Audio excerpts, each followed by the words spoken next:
Good morning, good evening, and good afternoon, and welcome back everybody to our solo thief adventures with Ferris and a Sonic that is just kind of looking at the stars. Sure, we go with that.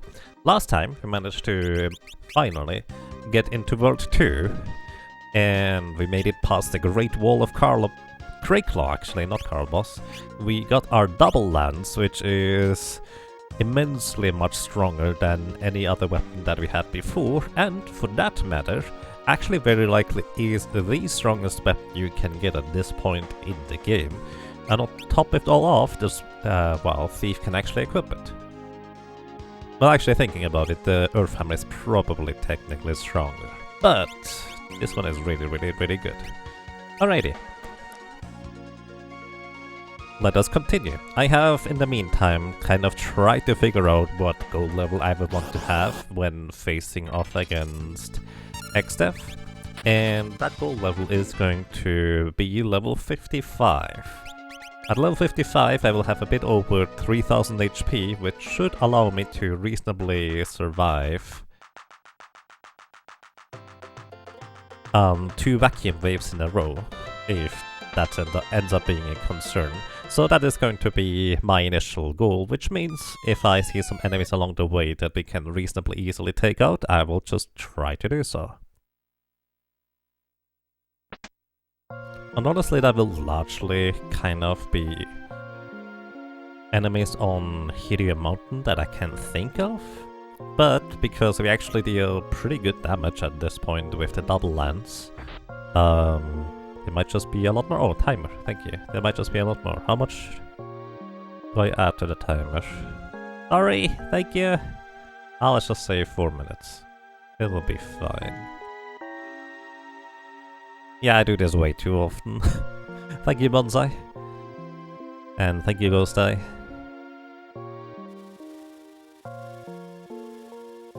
You were wondering what the statue was doing with the double lance anyways. Well, considering it is called a lance, it feels like it is a spear type of weapon, and in the code, it actually uses the spear type calculation, meaning we don't get the agility buck bonus, and the damage variance is a bit different than from the daggers.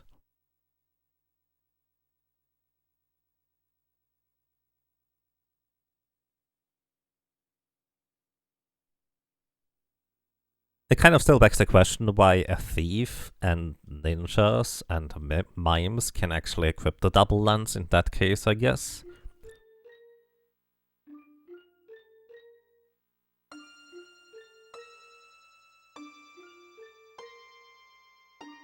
So, yeah. For that matter, a dragoon cannot equip a double lance. Even though if you do a jump attack with the double lance, it will, as a matter of fact, deal double damage. I don't know what the purpose of that weapon is, to be completely honest. Which, by the way, if you jump attack with double lance, I'm pretty sure it does not do 2 attacks at the same time. It literally just does double damage once. It is weird.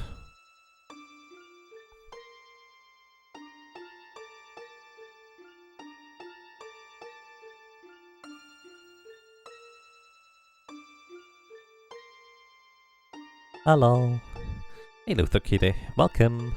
How are you doing today?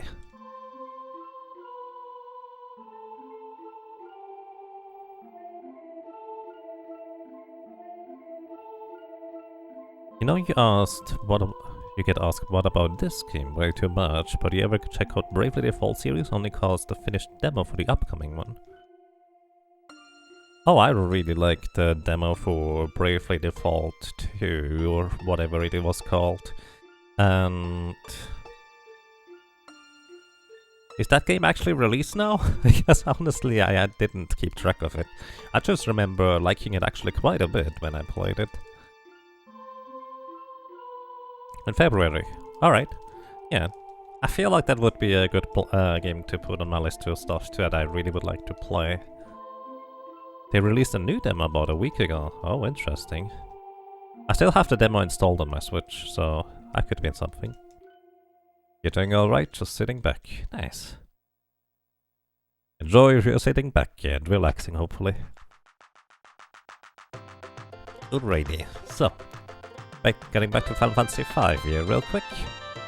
We can, as a matter of fact, buy a bunch of new things here, and the most interesting one, I dare to say, are the strength armor and the strength helmet, or armband, bandana, strength suit, whatever you want to call them, because these together actually give us +3 strength each, which means we lose 1 agility, but we do gain a fair bit more physical defense as well, magic defense. Actually, we get less magic defense. Oh, alright. Either way, our thief now has 34 base strength with just these 2 items, whereas we started at 28 if I'm not mistaken.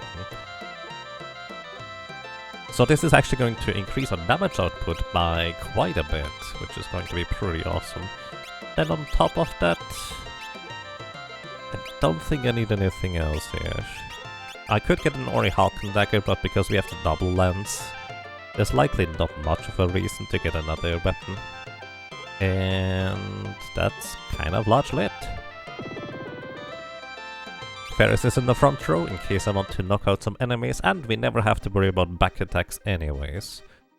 And honestly, the high agility is going to come in very handy in so many cases, I feel. Alrighty, what do we encounter here? Drippies. Sure, I don't know how much experience they are. I know that a single strike from the double lens would not knock out a Drippy, but I also know that 2 will very easily knock them out. That is 1000 experience for a very easy fight. Yep. As mentioned before, for anybody who may have just joined, my plan is to get to level 55 before the World 2 XDEF, which is a decent attack power threshold as well as just over 3000 HP to survive vacuum waves. So that's gonna be my goal. And North Mountain or Kiryu Mountain here is probably one of the better places to grind either way. I'm not gonna fight against Bone Dragons. Bone Dragons are scary because they have a lot more HP than most of the other enemies around here. And whenever they are given the opportunity, they will, as a matter of fact, have a chance to stun me as well as put me to critical HP, so kind of spooky to say the least. So here, use a Phoenix down on the zombie dragon. And Claw, that will poison us, which is actually not going to be a concern for too much longer, but Sting Eagles actually have pretty high evasion, so hitting them is a bit tricky.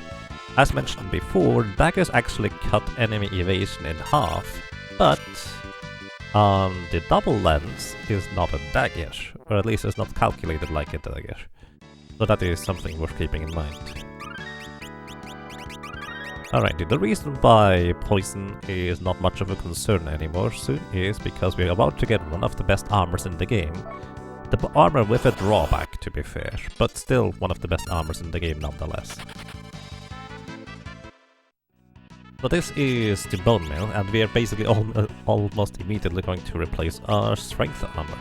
The Bone Mail has insane physical defense. This is almost doubling our... Actually, this is more than doubling our physical defense, just replacing the armor alone. It doesn't give us the strength bonus, so our damage output will be a little lower, but that physical defense is ridiculous. The vitality negative from a Bone Mail actually does not matter, because your HP is calculated before your equipment vitality bonus, or malus, I guess, gets taken into account. So effectively, we are still having the same maximum HP and significantly more physical defense and a lot of status immunities. Claw is no longer going to poison us. In fact, the Bone Mail gives you immunity to poison, aging status effect, death status effect, which is literally what it says, you're just dead. Zombies... Actually no, zombie status effect can still affect you. Darkness, poison, confusion, aging, and death. So 5 status effects we are completely immune to at this point, which is kind of a ridiculous bonus for a single piece of equipment. The downside of a bone mail is your character is then considered undead, meaning you actually take double damage from fire, although you only take half damage from ice at that point, curiously enough. And if you try to heal your character in battle, you will... well, if you use regular healing spells, you will actually damage your character instead, meaning any high potion, etc. is going to damage us. So, well, we can't actually heal in battle right now, at least not through traditional means. And as a thief, there's actually, to my knowledge, no way to heal in battle at this point. So there's that. However, what we can do is we can, in theory, depending on character, you can equip like a flame ring or a flame shield and use fire attacks in your character in order to heal them. Similarly, you can use ice shields for ice attacks to heal. And what else? White wind is also a neutral heal that isn't technically heal element, which heals you as well. It's a bit weird. Not sure why that works. But yeah, if I ever were to try and use an elixir on my character at this point, I would actually get knocked into critical HP. Although my MP would get restored, so there's that too. You could also use drain attacks. As in, if you use a dancing dagger, for example, with Chitterbug do it, you will in fact get the benefit of, well, draining enemies' HP and adding it to your own. Also on top of that, if you ever try to use a drain attack in some capacity against undead enemies, that drain effect actually does get reversed. Consequently, if an enemy uses drain attacks against us while we have the bone mail equipped, it will also get reversed, which is very convenient against certain enemies and bosses. I'm getting pretty unlucky here with the Phoenix Downs on the zombie dragons. That's curious, but I think we're gonna be mostly fine. By the way, if I use a Phoenix Down on myself, I'm instantly dead, so I need to not accidentally do that. With changes from feedback from earlier, then it has new jobs. Really? What was the feedback, if I may ask about that briefly with Vault 2? And yeah. Basically, being an undead character in the party is both a blessing and a curse. Which, fun fact, there's a job in the Game Boy Advance version that makes your character undead as well, the Necromancer. That one actually does not get the benefits of being undead. Outside of... well, actually, the only benefit you get as a Necromancer is the drain effects being reversed. But everything else is actually not present. You don't get the status immunities and the high defense, and it's still difficult to heal you.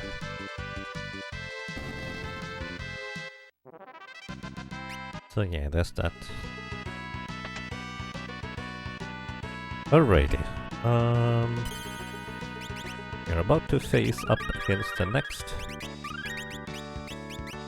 boss in just a moment, and against that boss it's actually going to be incredibly helpful to have an armor that prevents a lot of status effects. Alrighty.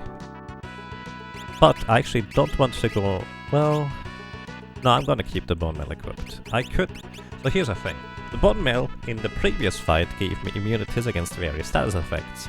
If I unequip the bone mail here and equip the strength armor, I get the bonuses from the strength armor and I'm no longer undead and can heal myself in combat while still having the status immunities. That is kind of what is sometimes referred to as the bone mail bug, but in this case I'm just gonna leave it as it is. I'm also equipping the power ring for additional +3 strength, so let's see how this is gonna go, because this is gonna be interesting. So welcome to the Hero Plant. The Hero Plant works as follows. The main plant only ever revives the small ones. The small ones always use an attack that deals exactly 100 damage, which is affected by row, which means some of the little plants are in the back row, so they deal only 50 damage, and if I were in the back row, the damage would get halved again as well. Either way, the main plant has about 12,000 HP, and the little ones, they always hit. You cannot dodge their attack, so that's kind of important to note, I guess. So the main plant has a lot of HP, but double lens deals really good damage.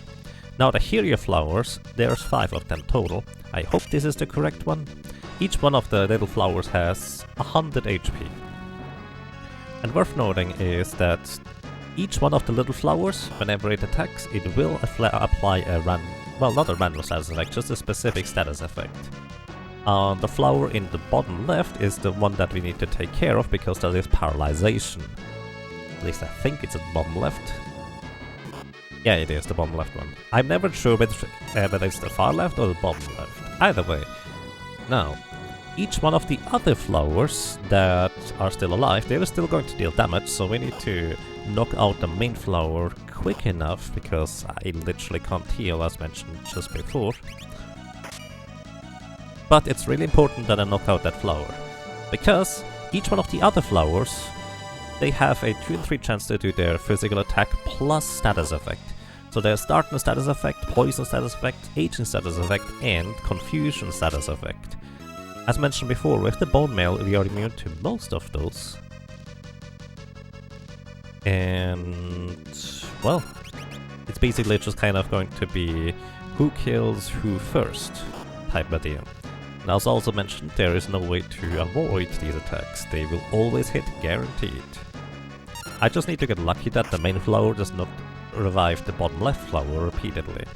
Because, well, paralyzation would mean I couldn't do anything for too long, and it could actually just continuously chain stun me effectively. I unfortunately did not keep track of how many times I attacked the main flower here. But we need approximately 15 attacks.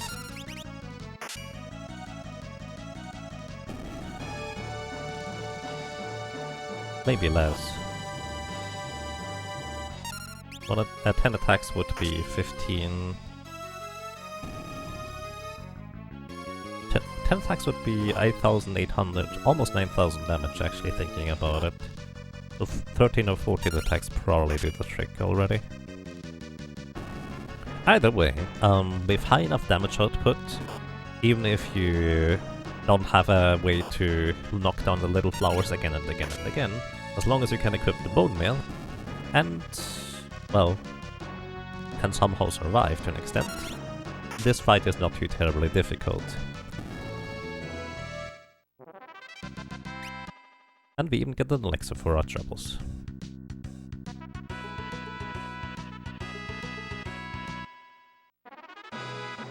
Hey! Welcome to you, Flurry, welcome to you, Blood. Hello. I hope you have all the good times of our good evening, good morning, good afternoon, whatever it might be for you.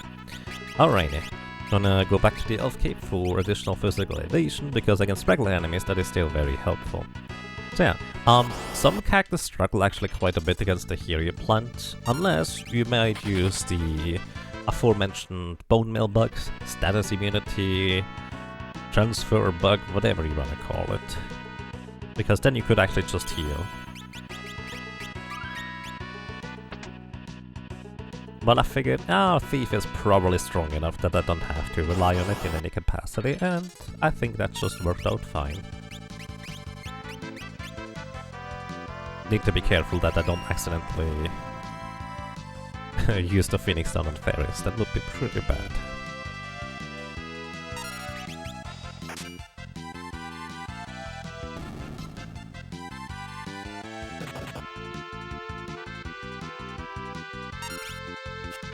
The train of Grimus! Oh boy. Man, the encounters in here actually give a fair amount of experience overall. So that's kind of decent. As long as we eventually manage to hit the Sting Eagle here. I'm actually curious, what's the Sting Eagle's evasion rate? We did hit here, Sting Eagle. Sting Eagles have a 50% evasion rate, which means on a coin flip they manage to dodge our attack. Since we attack twice, they would need to dodge twice in order to not get hit by the double lance. which means a 25% chance for them to survive. Consequently, if I were to use a dagger instead, they would also have only exactly 25% chance to, well, dodge. Which in short means that it doesn't matter whether I use a dagger that hits once or a double lance that has 2 hits, it's the same chance for them to survive an attack, that is 25%. I was just curious. But thinking about it, that is true for no matter which numbers it is, isn't it? No matter what, using the double lance is just as good of a choice as using a regular dagger. Well, maybe that's not entirely true about using like other weapons, like the dancing dagger.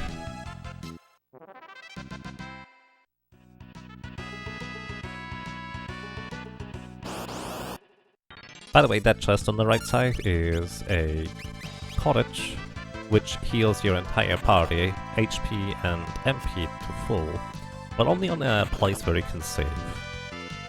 So it's like a better tent, so to speak. I don't really need this for the thief. I use it in some other solo character challenge runs that use magic, but since I can just easily heal up via high potions, it's really not that big of a concern.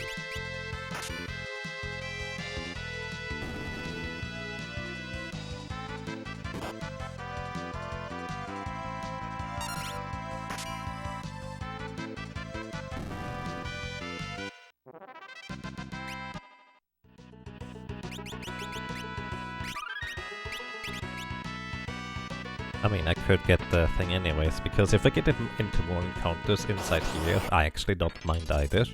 Just because this is my favorite encounter. The zombie dragon, a single phoenix down is going to knock it out, and I get 1650 experience from it. Plus, while a phoenix down costs 1000 gold in this game to buy, the dragon fang we get sell actually for 2500 gold. And unless you are specifically a chemist, you don't actually have to worry about them or the dragon fangs being useful in much of a capacity. That reminds me, I actually kind of forgot to note what the enemies have to steal in these areas here. Good morning. Let's see, where are we? Over here, there we go. Drippy. Alrighty. The Drippy enemy here actually has a mithril hammer as a common steal and Bard's Clothes as a rare steal. So no matter what you steal from them, it actually is a decent amount of money if you just sell it. The Sting Eagles here have a Gale Bow as a rare steal, which that's actually a really good bow type weapon. Unfortunately in this game here, thieves cannot equip bow, otherwise that would be an amazing weapon to use. The Gale Bow has a 1 in 4 chance to allow you to attack with using X-Fight or Rapid Fire, whatever the translation might be for that. And Rapid Fire attacks 4 times with 50% strength, so total of 200% attack power, ignoring the enemy's evasion and defense. So it is incredibly good. The only downside is that it attacks a random enemy, so you don't actually get to choose the target. But overall, it is really good, honestly.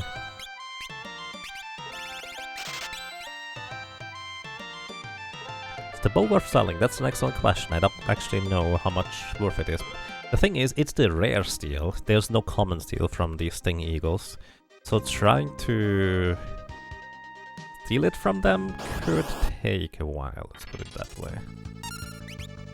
By the way, these ridicules are often a problem in solo character challenge runs. Well, not so much a problem as much as they are just an annoyance. Because if they get a turn and there is any character in your party dead on the floor, they will use the turn to raise that character as a zombie. So you just have to undo the zombie effect and kill them off before you complete the battle, else they get experience. Or, well, you have a zombie in your party and you just need to knock them out after removing the zombie status the next turn. Not really worth a try? Maybe. Not sure whether it's worth a try, honestly. I just kept escape in order to have an easier time to run. That's kind of the only thing. Plus, with the double lance, if I use the attack steal, it will actually only attack once, if I'm not mistaken. I mean, I can try it, but I'm pretty sure that's how it works. And that's kind of less than ideal. Alrighty, either way, the other enemies that have stuff to steal, let's see, what were they? They were the cats on the North Mountains. They have no common steel, only a rare steel high potion, so not particularly interesting. The Bone Dragons, which are the dark grey black ones, they have a soft to steel as a common steel, no rare steel. The Zombie Dragons, they have no common steel but a rare steel dark matter. Now the dark matter rare steel can actually be pretty interesting, since there's not exactly a lot of places to get many dark matters this early on. So this might be one of your few opportunities. There's consistent places to get dark matters later on, but for now this might just be a very solid pick, to say the least. From the Golem, the question mark Golem encounter, we can actually steal a potion as a common steel, no rare steel.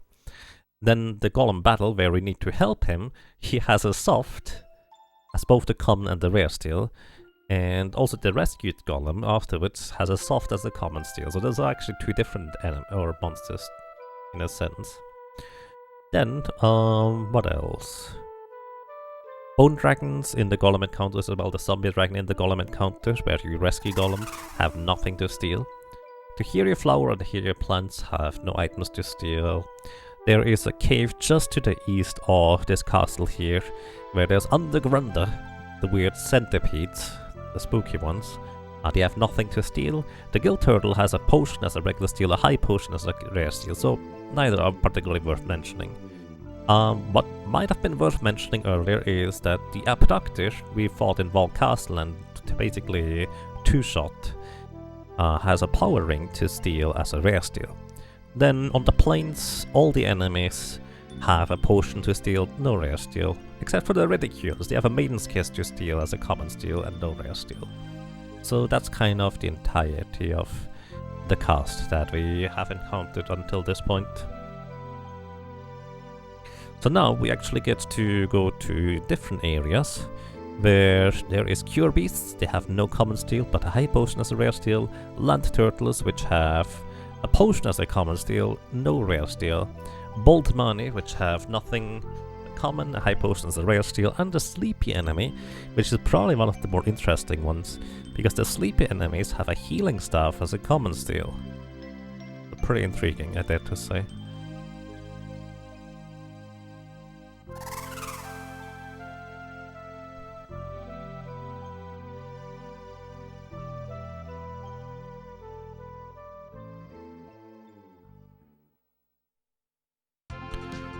Alrighty, I'm actually very strongly considering just doing a level grind right now.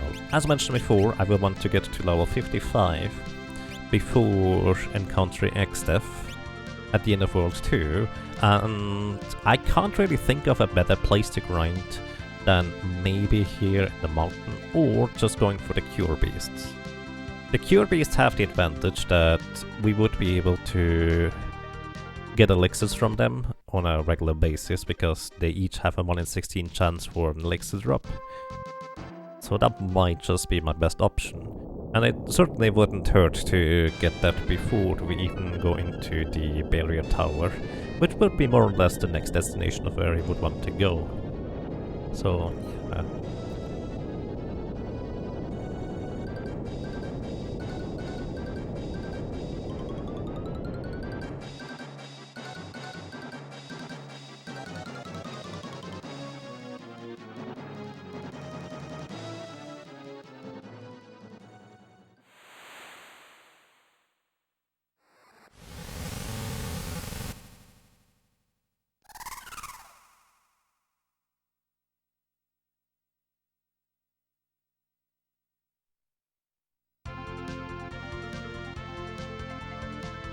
So yeah, I think I'm just gonna run back and forth here for a while, just doing a little casual grinding.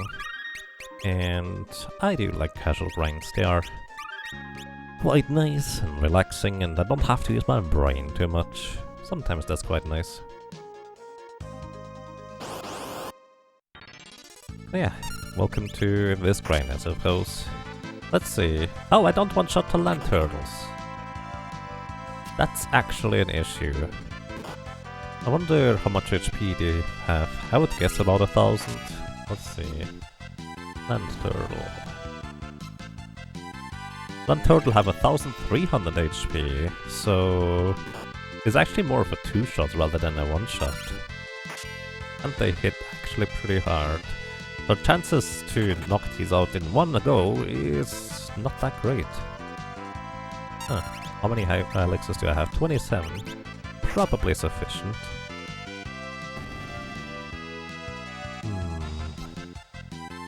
So maybe it would just be straight up better to go a different place here. We can actually just do a little world tour to see whether there might be more desirable enemies to knock out. 2,200 experience is pretty solid, to be fair. Oh yeah, let's actually travel the world and try to figure out more places to grind, shall we? Comfy grind, indeed. So let's see, I don't know really where places are where we encounter the same enemies or not. Hey, look, more cure beasts. They do go down in one attack. Not one hit, technically, but one attack. They also always have the exact same pattern. They attack the first turn and then they heal all of their allies in the second turn.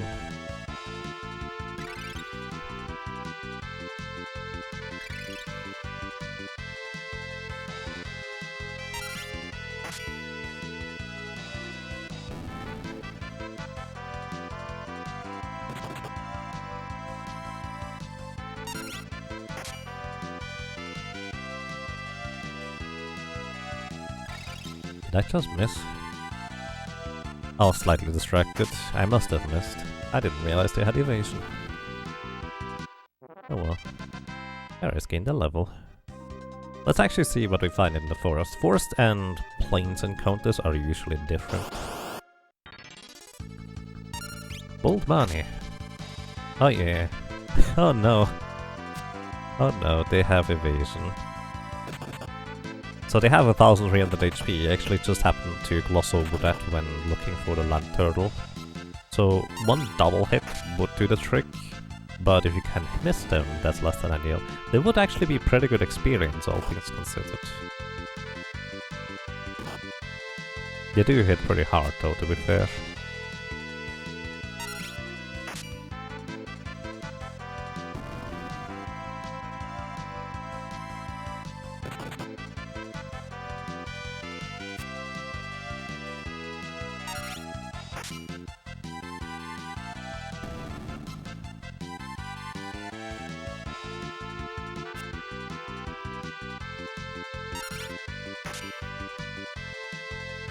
The first hit missed, I see.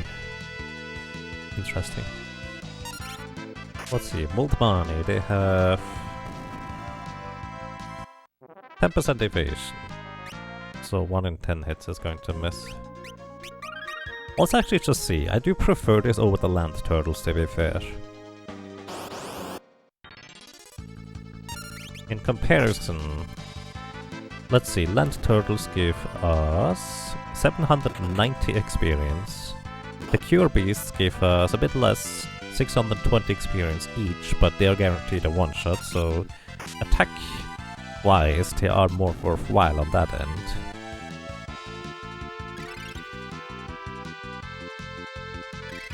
Then we also have Bolt Money, which are even less experienced with 660. Then again, as long as we manage to one-shot them, more efficient. Also, the Cure Beasts also have a 10% chance to evade my attack, so I suppose I should calculate that into the entire thing.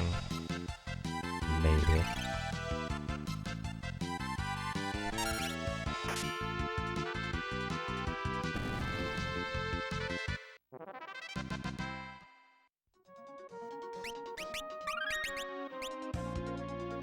But overall, this place it seems actually pretty solid to me.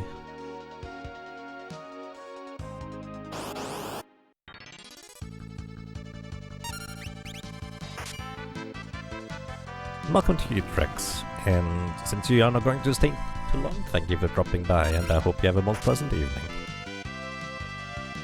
Final Fantasy 5 usually allows you to switch and choose your job classes for each character on the fly. There is like 20 different job classes, or even more than that actually, where, well, you can switch anytime. The idea is usually that you mix and match abilities. You basically learn some abilities from one job and then put it on another. So you can have a knight with magical abilities, or you can double down on like melee abilities for certain classes in order to enhance their powers or enhance their strength, or diversify them. It's a pretty interesting game, especially for a game that is as old as, well, one from the Super Nintendo era. I personally think it's pretty neat. Might not be the best one out there, but I think it's really good. Obviously, that kind of depends on your taste. So it doesn't really matter what encounters you get. The land turtles give them the most experience, but the others die quicker. Yes, pretty much.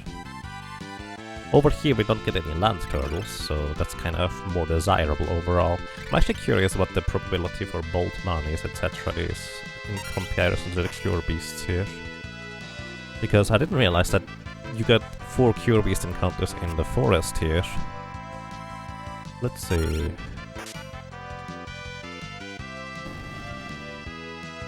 According to the algorithms guide, this should actually be the uncommon encounter here.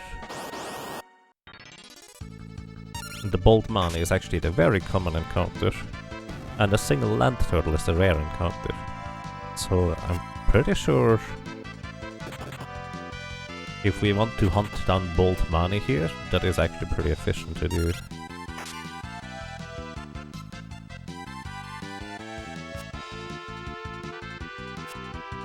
Yeah, bigger group is actually not really necessarily better.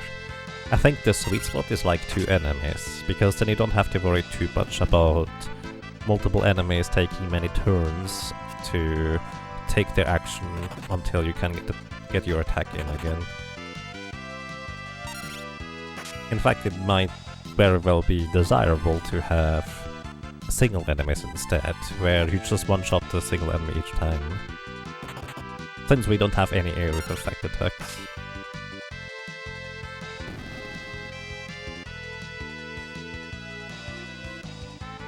Yeah, I think I'm just going to move around a little bit further. This is a good spot. I do think I prefer this over the place where we run into the land turtles. So let's see what else we can find. I know the southeast islands might also be quite interesting, so let's go and check them out.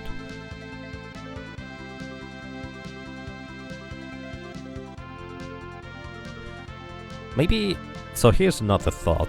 If I actually one-shot these enemies with the air lance, which I'm pretty sure we don't. Actually, let me think about... Wait. What's the attack power from air lance? Isn't that, like, literally just around the double lance? Air lance, 56 attack power. Hey, actually the air lance deals less damage than the double lance, even with a single attack instead. So, as a matter of fact, double lance is better either way. I was just thinking, if the air lance deals more damage in a single hit, you might be able to one-shot the cure beasts with that instead, but that's not even going to work.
Here we have shadows.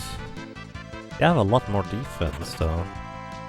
I know hedgehogs are actually pretty strong. Wait, maybe not. I have no idea about this encounter. Huh. What are shadows anyways? That's unusual. Shadow.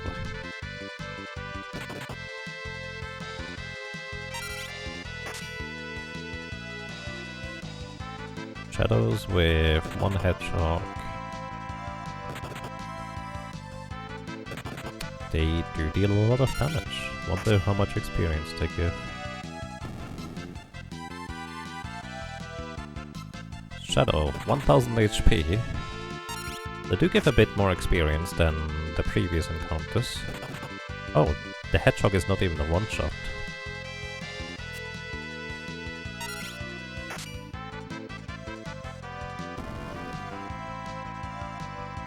But I feel like that is not really worthwhile for how we need at least 2 hits or attacks in order to knock them down, plus they deal a lot of damage here. So that's decent experience overall, in fact pretty good. But hard to justify losing that much HP. It seems to be the uncommon encounter, but all the other encounters also have shadows in them. So I'm just gonna go move on and see whether we find a better place than this.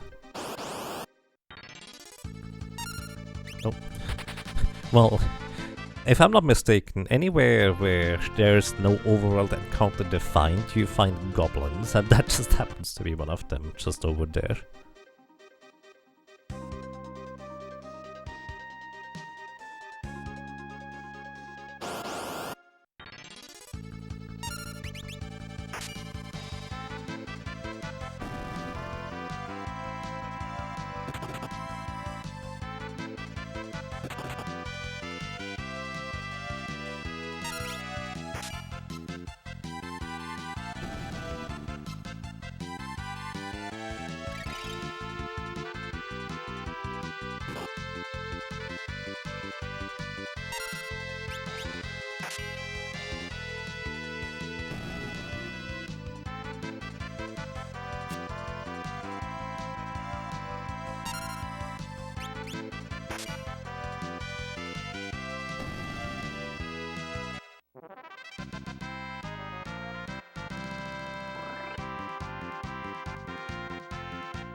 Okay, I was kind of hoping that this Cure Beast was in the front row, but I'm pretty sure the others are in the back row here. So there's a land turtle encounter. Or, well, a land turtle in the encounter.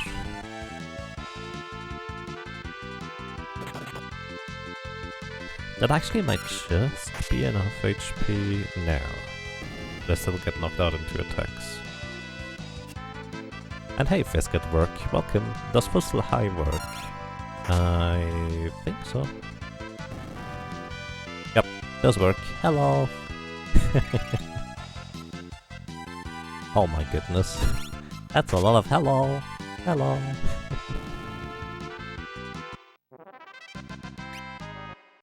Hello! At this point, Fussel is just in the gym doing pull-ups, I suppose. And again, hello! Welcome, I hope you have a most pleasant day today. Hello, welcome to you as well, Coach Stay. Welcome to you as well, Anataru. And welcome to anybody who might just be lurking. I hope you have a most pleasant day so far. Hello!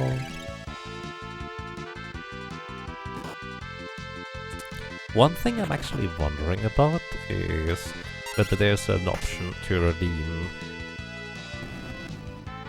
the channel points like in a silent fashion.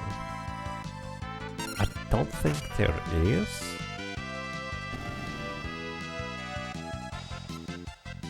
But I think that would be pretty interesting to some people that would rather just say hello without necessarily giving away their presence. I suppose that sentence doesn't make a whole lot of sense. But I think you get what I mean. Alrighty, this is not a bad spot here, but I do think I prefer the other forest that we found earlier. Let's see what we find maybe in this forest. Wasn't there a forest where there were sleepies? Ah, there they are. The downside is we actually do not have invulnerability. They have evasion? We don't have actually... Wow, they have a lot of evasion too. We have no way of resisting sleep attacks. And it feels like that's kind of all they do here.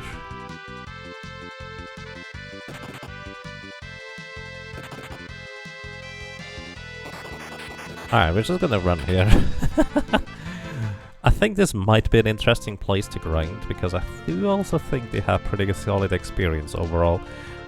It would be an interesting place to grind if we had some way of reliably preventing to get put to sleep or knocking them out in one turn. Neither is the case. Alright, this appears to be the same encounter over here.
So yeah, over here it appears that we are back in the same encounter group that we had just earlier, a little bit further south.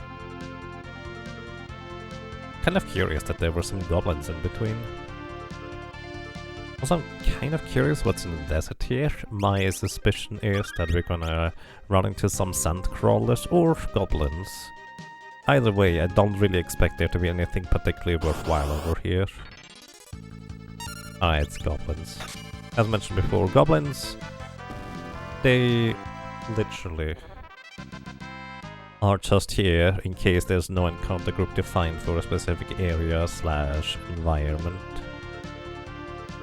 So I don't think that's worthwhile. Just trying to think whether there might be some other places to go instead.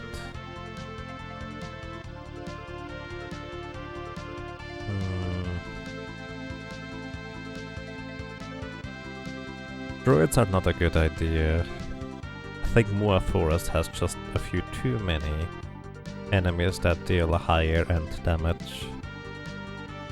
So I think I'm gonna briefly try it around here, near Ziza's fleet. Just trying all three encounter areas here, because I don't think I've ever really tried grinding here. But if we get into an encounter with the 5 water boss enemies, then I don't think they are terribly worthwhile for the most part. Torrent. They die in one attack, they berserk each other. I think that other guy just lost his turn because he got berserked and tried to cast a spell, but couldn't. Let's see how much experience this is.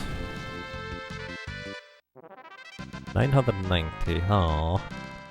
This would actually be a pretty solid encounter in terms of how quick it is, and they also don't seem to have evasion. But only 330 experience per enemy here is just not really worthwhile. Not as efficient anyways.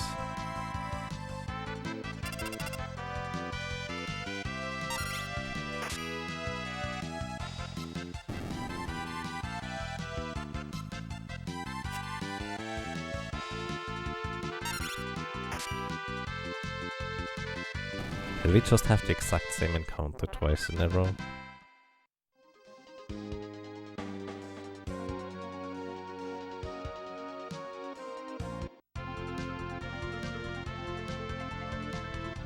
So, this over here might be far enough away that this is a different encounter group, but it looks like they kind of made this the exact same one.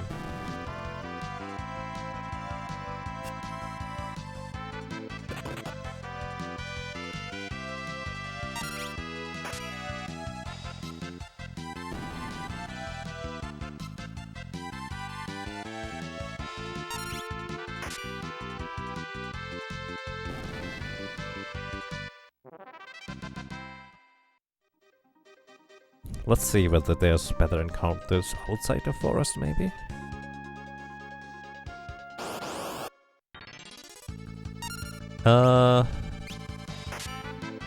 Interesting.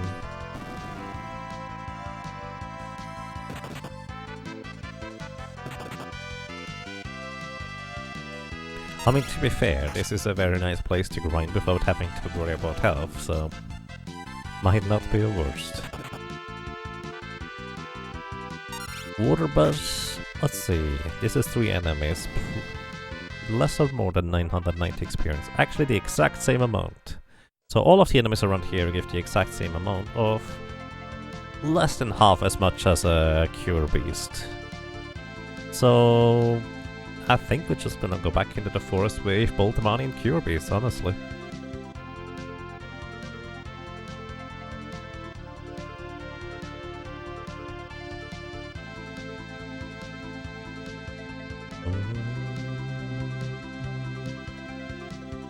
I was literally looking for the forest, not realizing how close I was already to my destination.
And we gained another level already, 46, while just wandering around the world.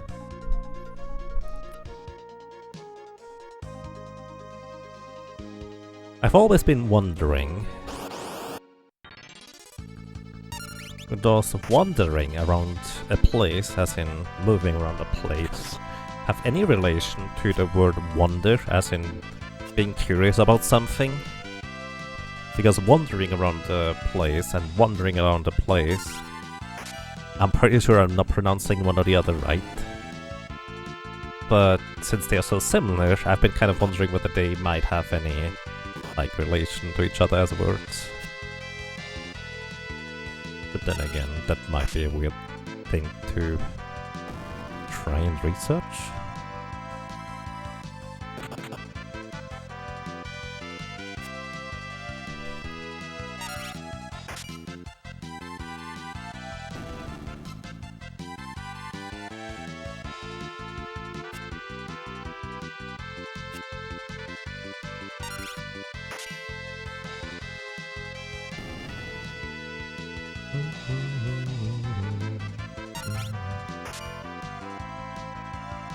Etymology shows up in dictionary stuff. I've seen that word before, etymology. I actually don't really know what it means, but I guess I can ascertain what it does based on your phrase just now. And I actually had no idea about that. So I suppose that's easier to look up than I anticipated.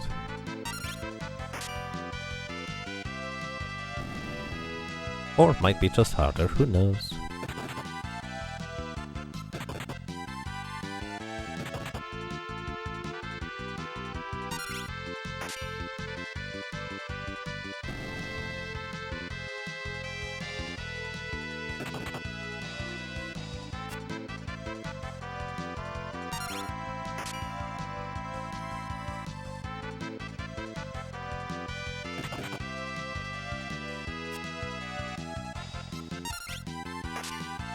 A team online is a really great resource for questions like that.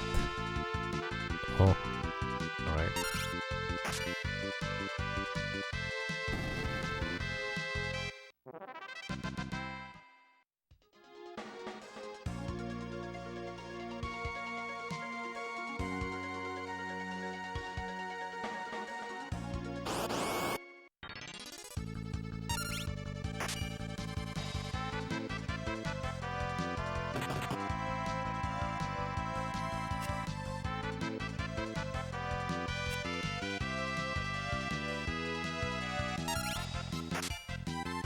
Wonder comes from wonder, also Germanic origins. I see.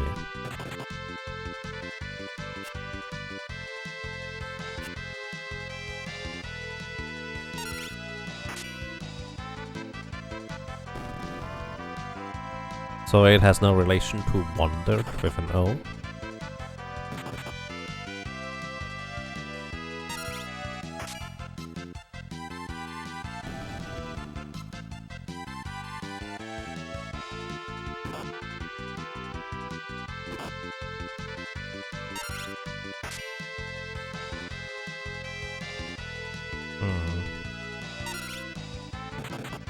Hello, welcome to you, Runeseeker. I hope you're doing well.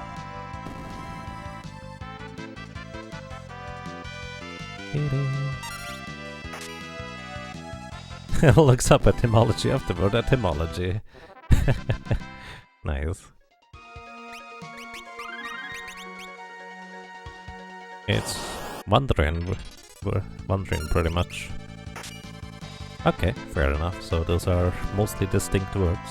I just figured since, like, wandering around the place could also kind of be the idea of you're curious about the place, and so it might have some relation to the other word too.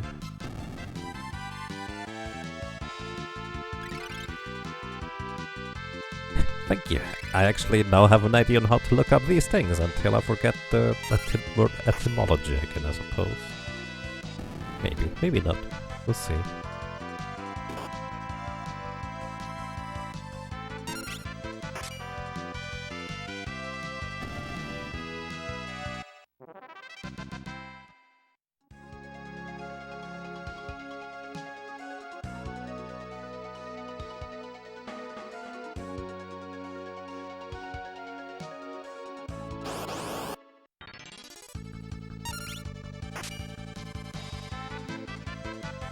For reference, there's a 19-ish% chance that I'm going to miss at least one attack of the two.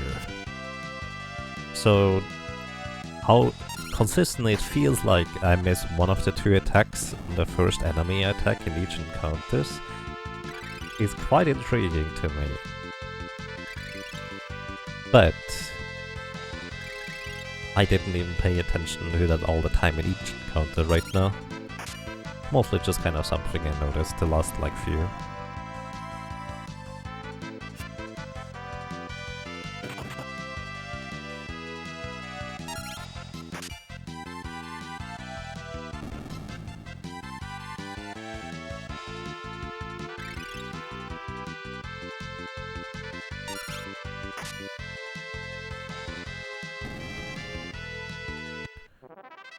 Wandering itself is about marvelous things or astonish, admire. Wonder comes from wandering, with move about aimlessly or roam about, which comes from when, or to wind or weave.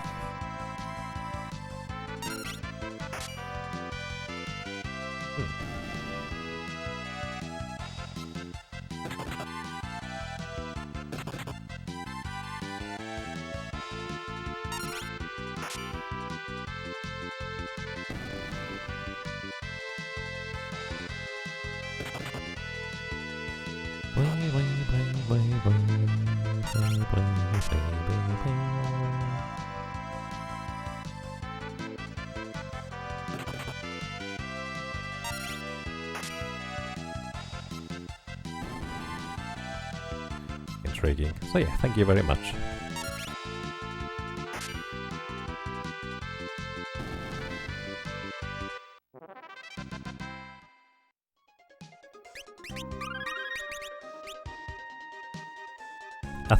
I think once we reach like level 52, 53, I'm at... well, actually no. So my initial thought was, oh, once I reach level 52, 53, I'm just gonna go on to the next area because I need to get a wall ring anyways. Then I remembered, we actually probably have a much better opportunity to get a wall ring a little bit later than this. So, might not be all that necessary.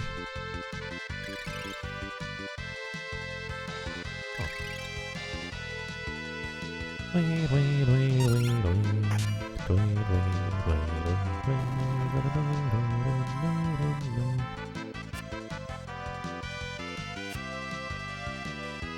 do want to get the flame ring, however, from the red dragon, so that means I will need to...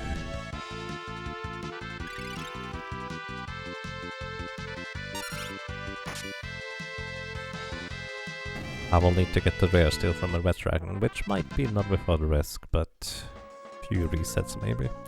Baseline Alex, thank you for the raid and the host, I appreciate that. Welcome everybody. I hope you have a most pleasant day so far.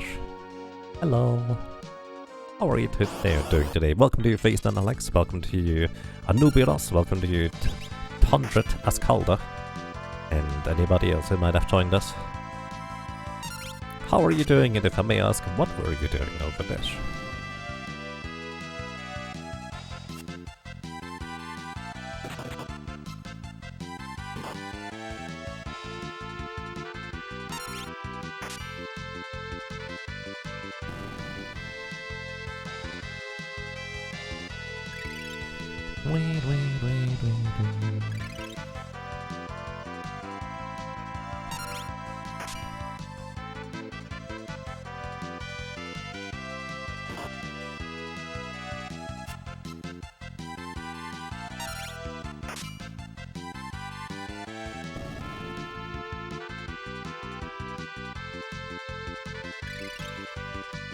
You're doing good, that's nice. You've been finishing your playthrough of Zelda Minish Cap today.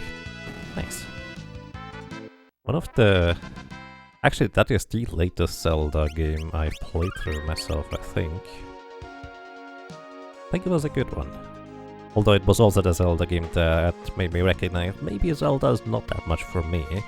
At least not without maybe streaming it. Oh hi! 3 land turtles. That's the rare encounter. I'm just gonna skip out on that. Also run, quite fine. I'm just doing some relaxing grinding overall here.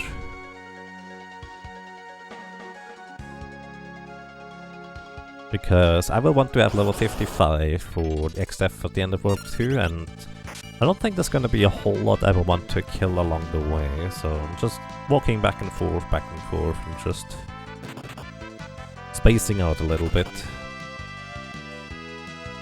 You're just chilling and playing some ME1? Is that like Mass Effect?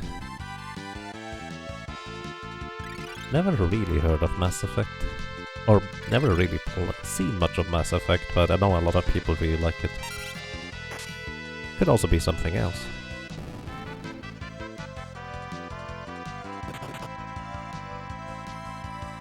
Yes, Master. Nice. I hope you enjoy your time.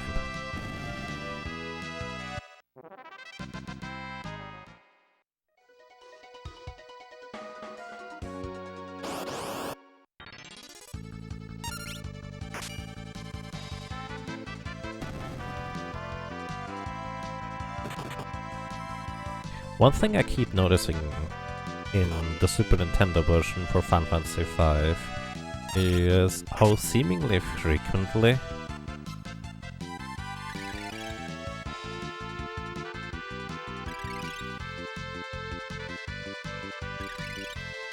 I run into the uncommon encounter in the table, which it does not feel uncommon at all in this version, as opposed to the GBA version where it really is actually fairly uncommon.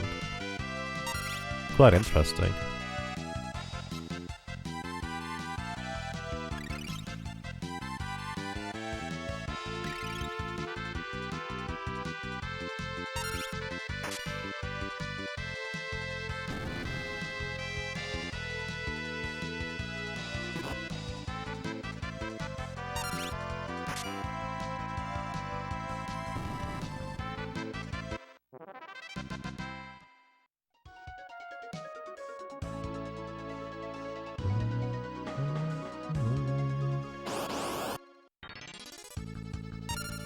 Couldn't wait for the remaster. Mass Effect was your favorite thing ever until the ending kind of ruined the entire story for you. Oh.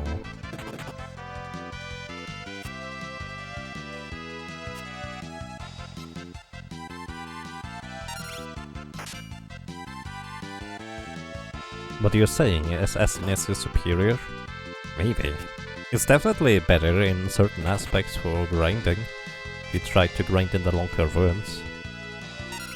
Hey Wonderbots, welcome. I hope you have a nice day so far.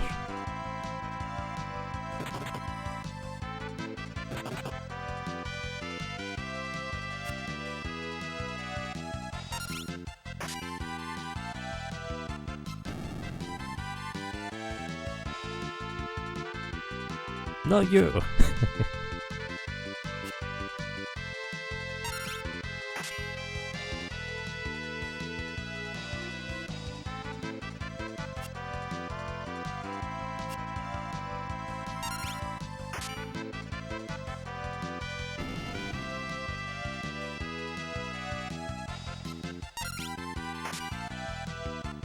Speaking of games that are really good, and I personally started but never finished, maybe I should go back to Xenoblade Chronicles someday, because that game just seemed really fascinating. But I have to admit, part of the reason why I kind of stopped the playthrough is because I lost a bit of motivation, since there did not seem to be nearly as much viewer interest in that game like there was in many others, but that could have also been due to other reasons too. So it's not entirely fair to say it that way.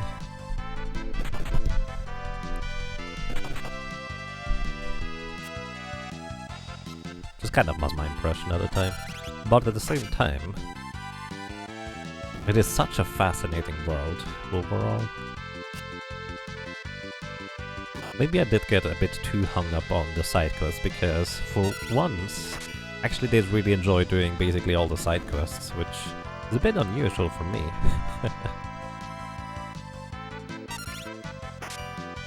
Yes, I think that is probably a very big part of it, Pirate Captain. Because I'm just kind of not really progressing through the story, because I'm just exploring the world. Not everybody has that same kind of fascination, especially if you might come in like in the middle of a stream or in the middle of the game for that matter, where you might not really have any context on what's currently going on, if you don't necessarily know the game, that is. Sometimes there's no interest because people want to play themselves and don't want spoilers. Yeah, that's on top of it. That's definitely one of those games where I stopped watching a Let's Play by Sugar Conroy because I just suddenly realized I actually want to play that myself. And actually, just today or yesterday, one of the game reviewers that I like to watch once in a while, King K on YouTube, actually released a video of about Xenoblade Chronicles, and I just kind of stopped like a third through the video because I felt like I wanted to play that game instead.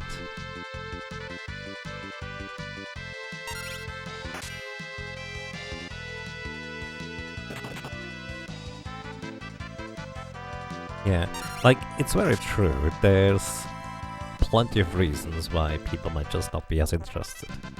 I mean, on top of that, usually I'm more the type of stream that plays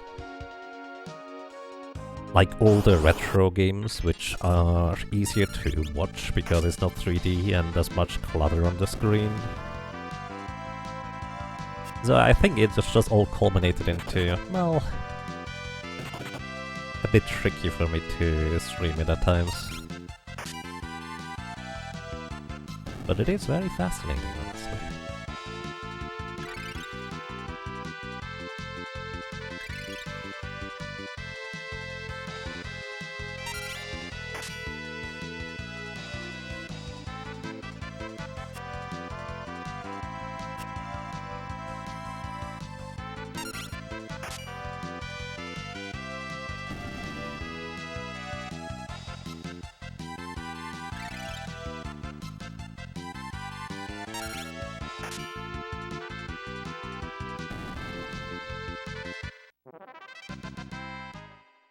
You're also really entertaining and informative with older games. Yeah, I think that's probably also kind of a big deal, isn't it? At least for my stream. Usually I feel like I'm a lot more interesting to watch with games that I actually already know a lot about, because I can explain them to the detail and kind of share my passion with them for them with you.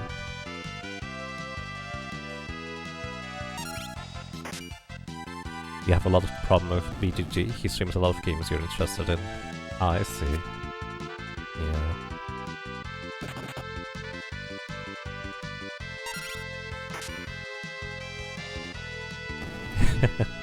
Right, that's fair enough, Haru.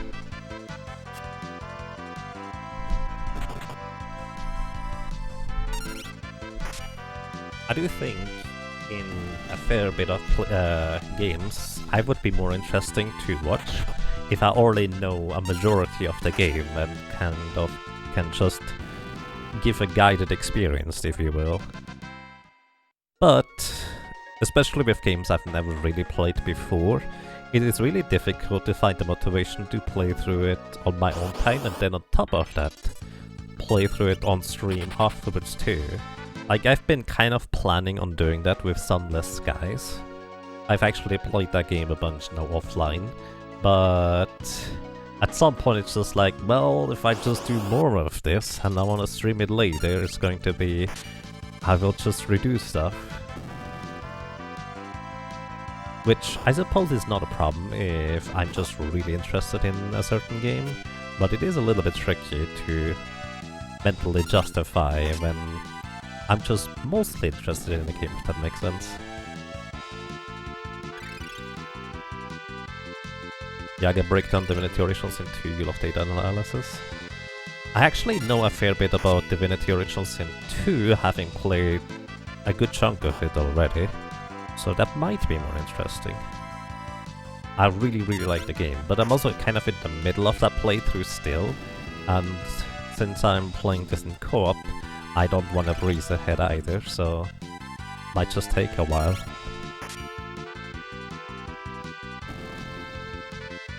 And hey, Gomorrah, thank you. Thank you very much for 112 happy rabbits. I really appreciate those. I'm glad you enjoy it here, and, well, I hope to provide a little place to just lean back and relax once in a while. Thank you very much.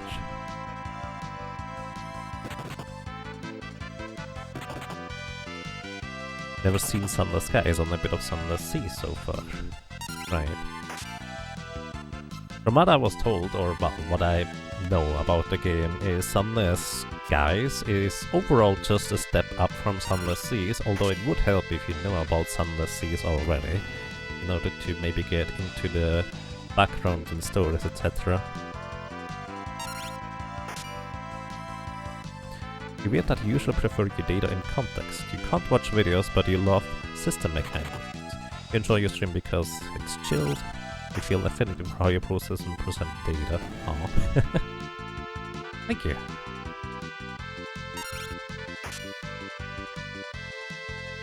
Which I imagine that kind of requires me to mostly already know about the games and its corresponding data. At least that's kind of the idea I get from that. I guess I could play through Divinity Original Sin 1, but I have to admit, after having played a good chunk of 2, I just like 2 a whole lot more.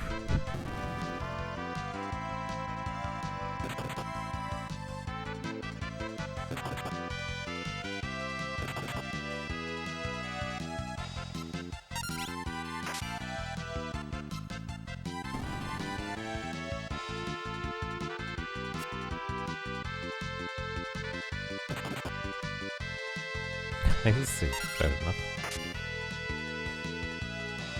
I'm currently following the speedrun routing of Monster Sanctuary and giving my input here and there.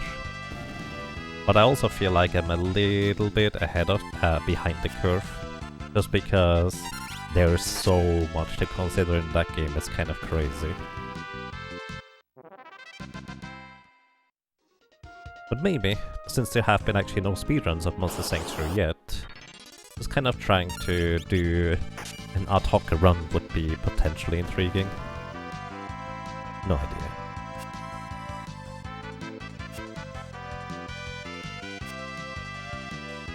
Maybe I should just do a second casual playthrough offline in order to have a better grasp on that. That could be a thing too.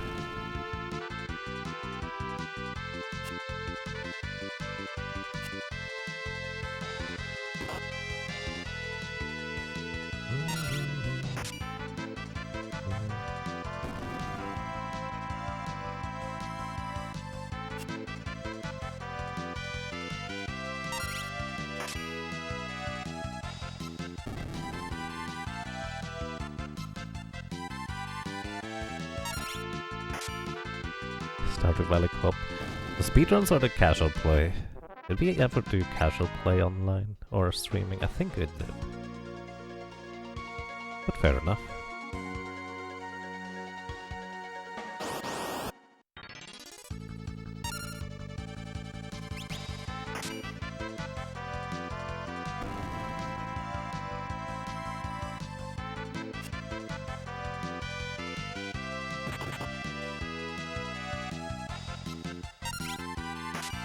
Both? I see. Yeah, we kind of wanted to get back into Stardew Valley when the next update was released, but I have to admit, I kind of expected the next update to hit a little bit sooner than this. But hey, did you know the next update you can actually move your bed? It's great. When upgrading the house, that is. One of my biggest reasons as to why I never upgraded the house in the first place in Stardew Valley has been removed. So silly.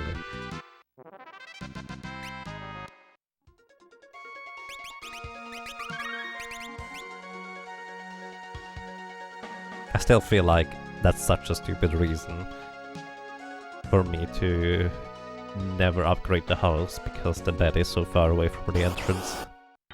Yet that's just kind of the only thing I can think of. It's just inconvenient. And mostly kind of unnecessary for me to do the stuff I want to do in Stardew Valley.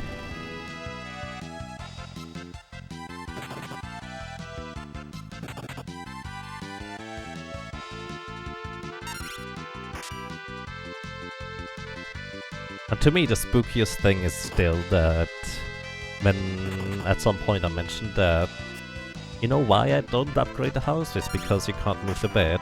And literally, like, not even an hour or two after I'm done with the stream at the time, Concerned Ape tweeted, in the next update you can move your bed after upgrading the house, or you can move your bed in general. Just like, that's kind of spooky. Spooky because I don't think Concerned Ape watches my stream, probably. At least not... I don't think so. But it was just kind of rather fascinating coincidence. Either way.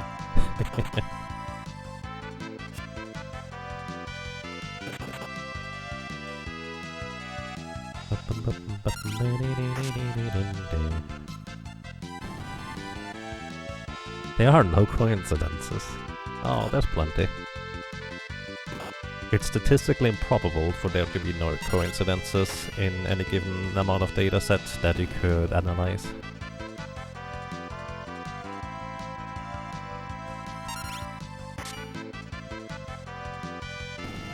Who knows how long it takes to develop such a thing in QA yet? A long time overall.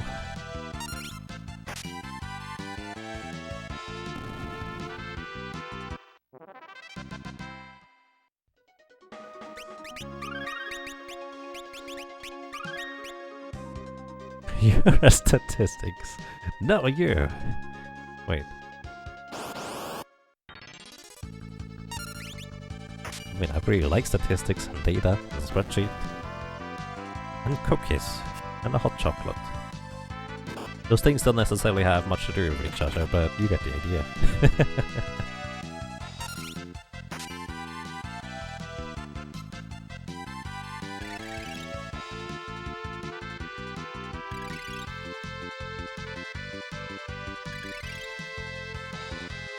So if you're a spreadsheet or a statistic, I really like you.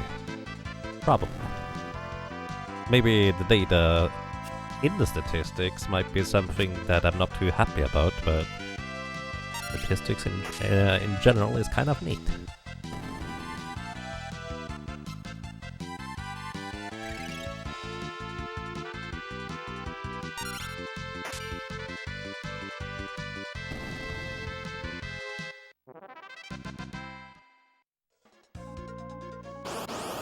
You want the hot chocolate now?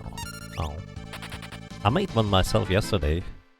I probably put a bit too much cacao in there, and yeah, that's kind of all I have to say about that. We have the cacao powder that is used for cooking, but you could also just heat up some milk, put that in there, and a bit of sugar, and it tastes really good. Not if you put too much cacao in there. And I never know how much I need to put in there because I do that so rarely in the first place.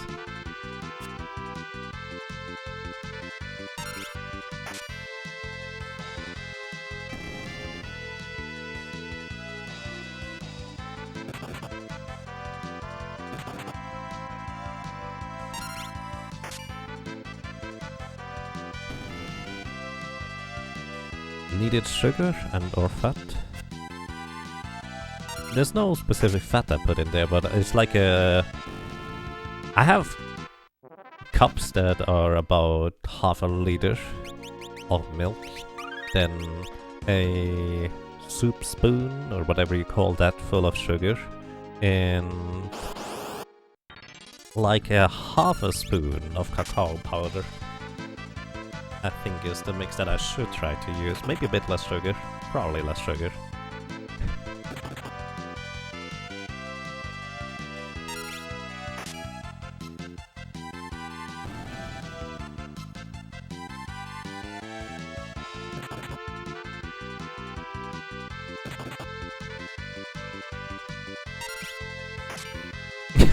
Cacao sound like me trying to make some cool sounds. Cow, cow. Who knows? It's just kind of that's the word you usually use around here. I think the English one is cocoa, isn't it? I just kind of have that always mixed up. Okay.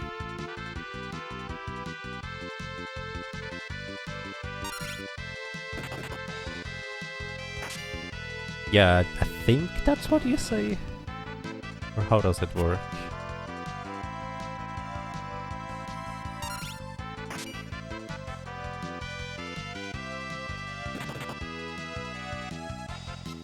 English speakers just changed the word when you heard it.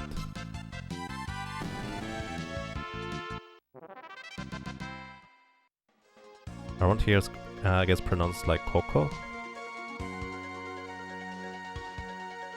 They are not the same thing, very similar though. Oh, really? Oh dear. I just figured it was difference in spelling. So what I read was 2 tablespoons for like 350 milliliters. What's a tablespoon? Is that the big one or the small one? Water? Wait, water?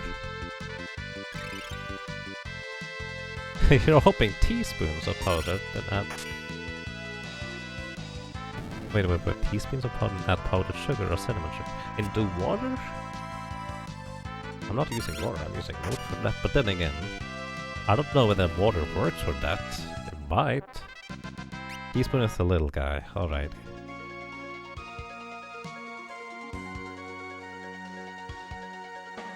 Let's see, we're learning stuff here today. Cocoa is processed at high temperature and usually has sugar added. Oh. Okay, so I do mean the other thing. In that case. Table is big, teaspoon is a little guy. Yesterday, you read on Reddit where someone was curious if it was possible to drink seawater without it being harmful.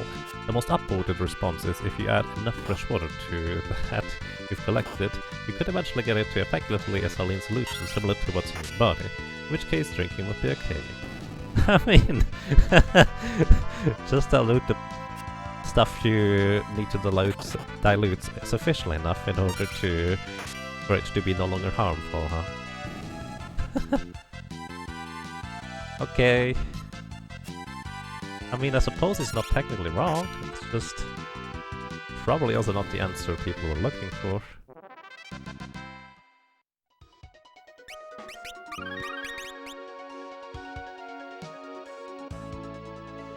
2 tablespoons are definitely not 250 milliliters. Wait, that's what it said earlier? 2 heaping teaspoons is a bit less than 1 tablespoon. Tablespoons are 3 times teaspoons, assuming you're not heaping. Well, doesn't that kind of...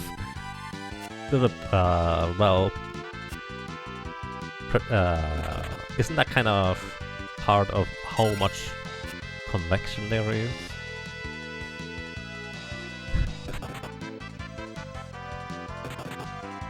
Ah, I see, fair enough. 3-to-1 ratio of fresh and salt water, you might get close enough.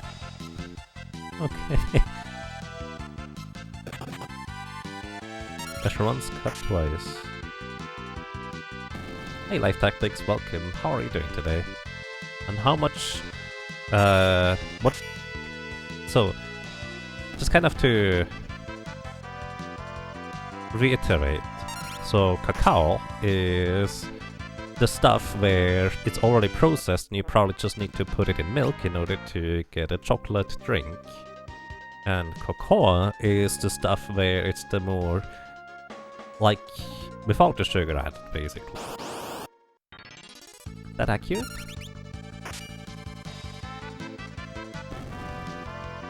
I got it backwards again. Cacao is like the raw material, cocoa is the processed. Oh, right. That's what I meant to say. I suppose I had it backwards. Cacao is the plant, cocoa is the result. Okay, thank you. Learning stuff today. As usual in this stream, which is actually pretty awesome. That's probably something you will never remember. Well, what I will remember is that there is a definite difference between the two. Whether I will remember the specifics are very questionable.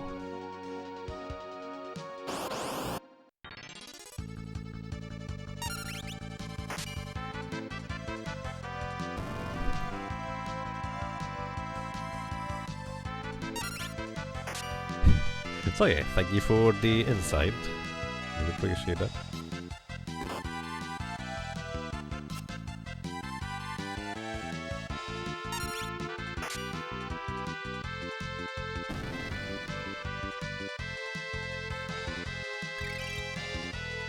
Actually, it suddenly makes a lot of sense that there's 2 different words for it. Although they could have named it a little bit better than that, considering how confusing the entire concept is. Another elixir. Nice. We are up to 32 elixirs now, and level 48. 7 levels to go. You always learned, you always thought that we just changed the name when we were told what it was. Fair.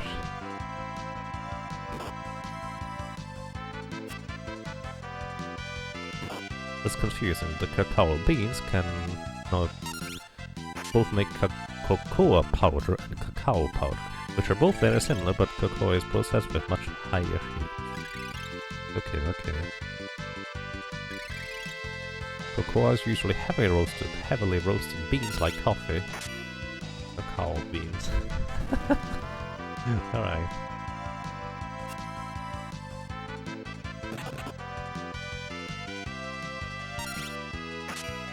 Cow cow. Cow cow cow cow. It does kind of feel like something a bird would potentially say.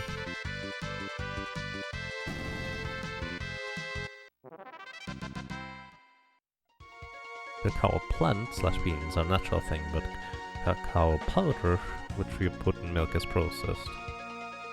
Cow cow chocolate. Why?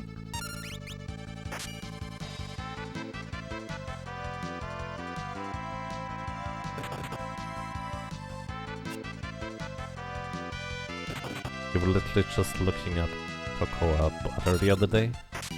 What is cocoa butter? You also pronounce them cacao, and cocoa.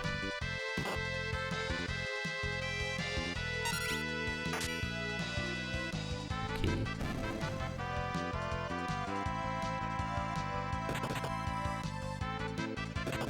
Just casually enter the cooking discussion stream without knowing it. You like cooking, so it works for you. Nice. Curious enough, I'm more interested in the the theories of cooking rather than the actual processing of doing it myself. Part of that is because I'm actually not terribly comfortable with heat that can burn you. You could call it childhood trauma. Because as a kid I was not the smartest. I think on like 3 separate occasions I burned my fingers trying to do stuff in the kitchen. Only one of them was when I was trying to clean the stove and such. As I said, I wasn't the smartest.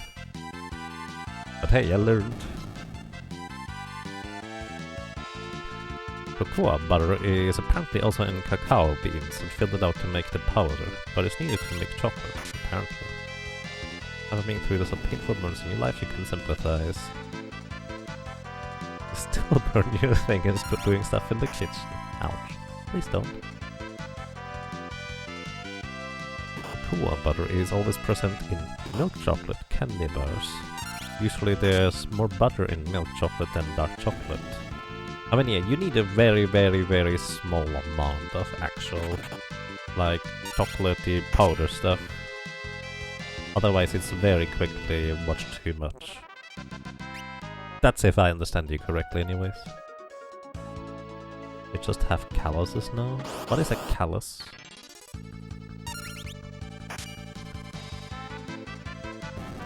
I feel like there's so many words in English that I've read and seen before, and probably even have looked up and gotten explained, but I just tend to forget them again once in a while because I'm not using them nearly enough in order to consistently remember. I feel like callus is probably one of those. Hot spot on skin from years. Oh, okay. I get the idea. Thank you.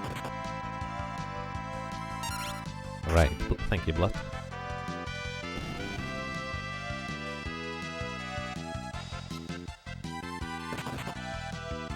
Like it playing guitar or wing lifts. Definitely get that from playing the guitar type of vibe there.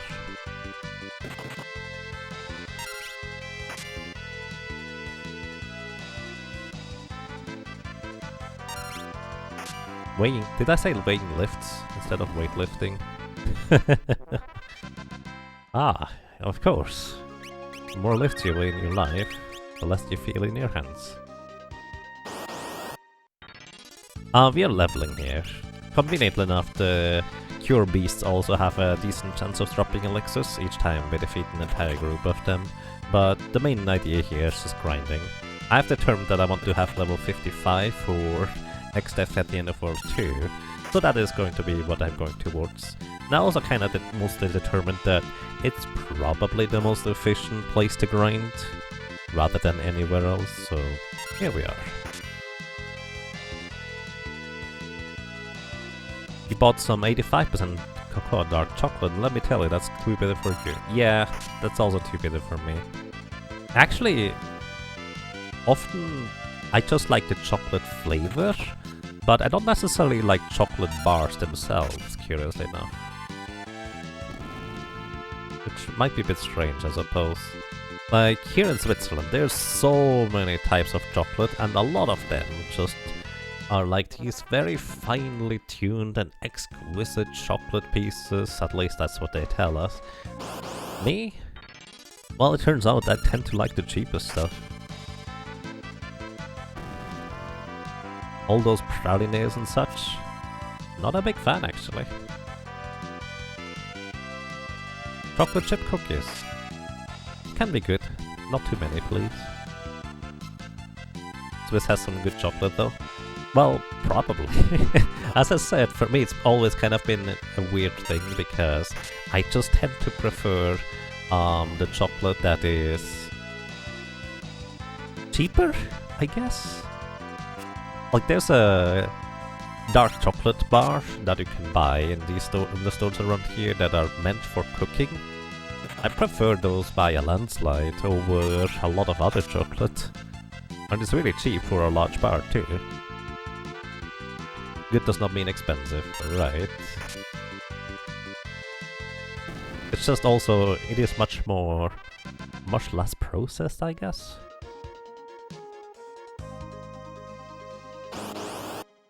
$85% plus. Well, you can have that if you'd like to. You're so bad, you just buy semi-sweet chocolate chips and eat the whole bag. Yeah. I've only recently started just kind of literally taking a bowl and grabbing a bunch out of the bags of like candy, food, snacks, etc. Instead of just opening the whole thing and eating from it, because I will eat the whole thing. But it's like, well, I have a lot more from it if I just only eat half of it. And for that I have to separate it, because I will eat the rest too.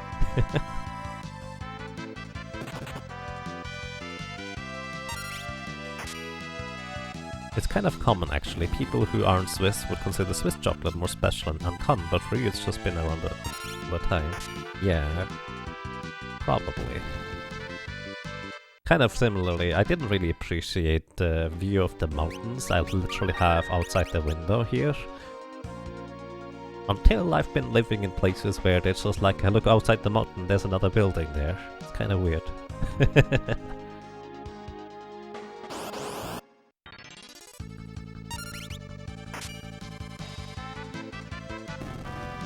That's been how you've dieted lately. You just make sure the food you want to safely is far away. Yep.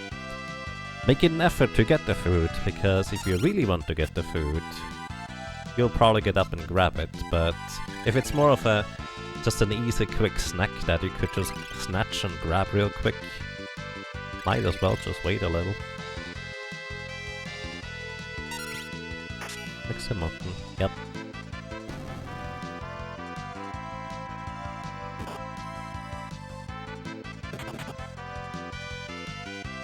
Top 10 vista out your window, never noticed. Hey Ellen, welcome. How are you doing today? Hello.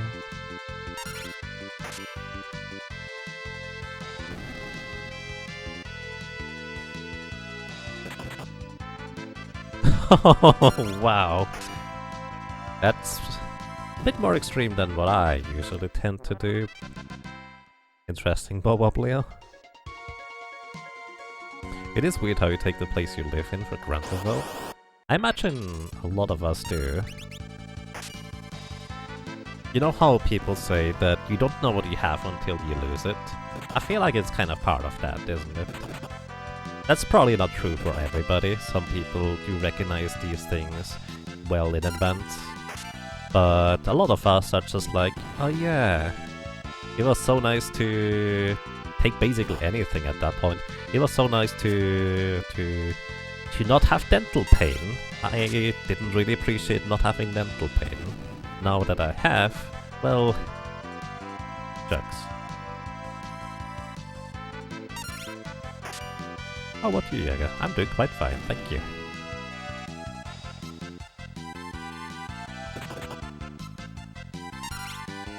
You can do that with cocktail tomatoes, but then again, those are tomatoes. I can't eat too many tomatoes too quickly, because of the acids in tomatoes. I don't know whether there's actually acids in there. My mouth just kind of doesn't like them in larger quantities, even though I do like the taste once in a while.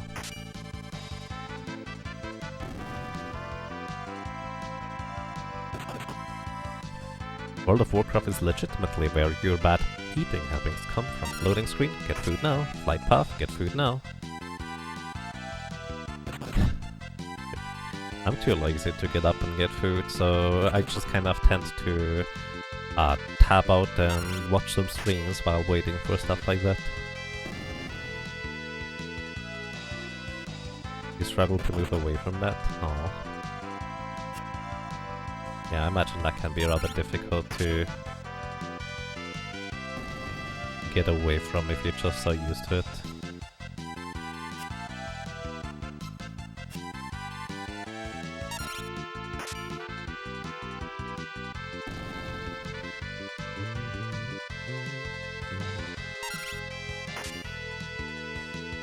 Are you the only one who zones out and watches the whole flight animation? Probably not, but I do think that is a bit less common. I mean, I do appreciate where you fly through in World of Warcraft's flying thing, because I do think it's quite neat overall. Like, one thing that I feel like the game actually does really well overall is it gives you a sense of scale. It makes you appreciate how far you actually go in order to get to places.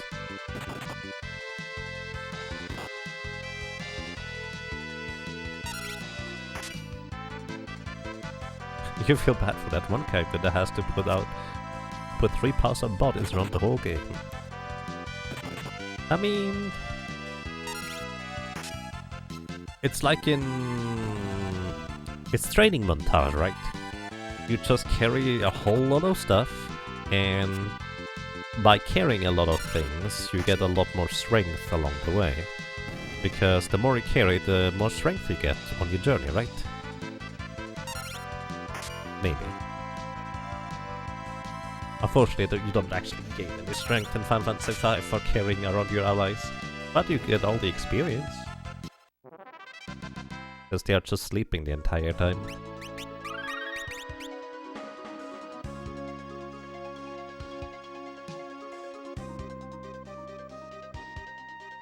I was just thinking of Kenshi, where you want to fill your backpack with iron in order to get quicker strength growth, and maybe even grab a body off the street in order to get even more strength growth, because they are even heavier too.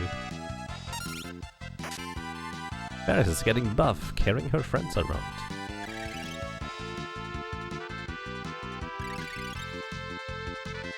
Tea party while Paris is on watch, maybe.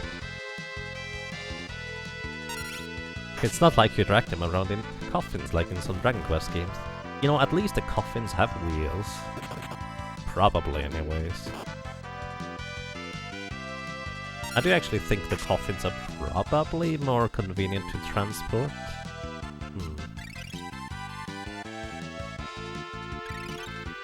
Every one of them isn't asleep. Something terrible happens, like getting kidnapped by imps. Suppose.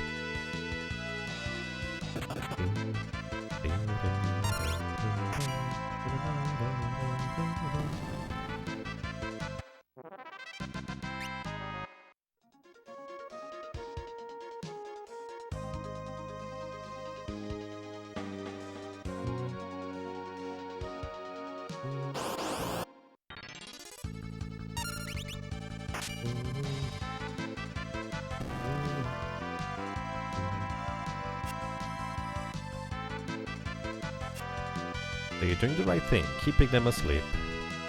Yeah, they're just napping the entire time. And I think that's quite okay. Good night.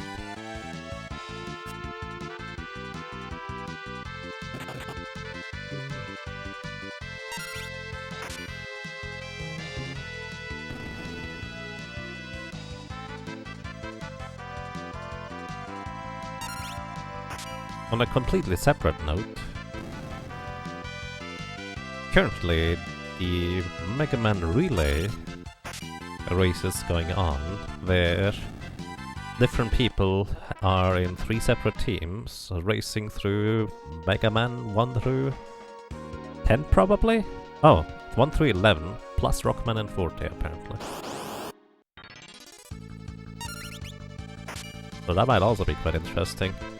Especially to me, since I recently just played through Mega Man 1 through 10. Unfortunately, there is no good way to get Rockman 40 over here. And 11? I don't know. I didn't have the game, so I didn't really feel like playing it. And I really wanted to get back to other projects.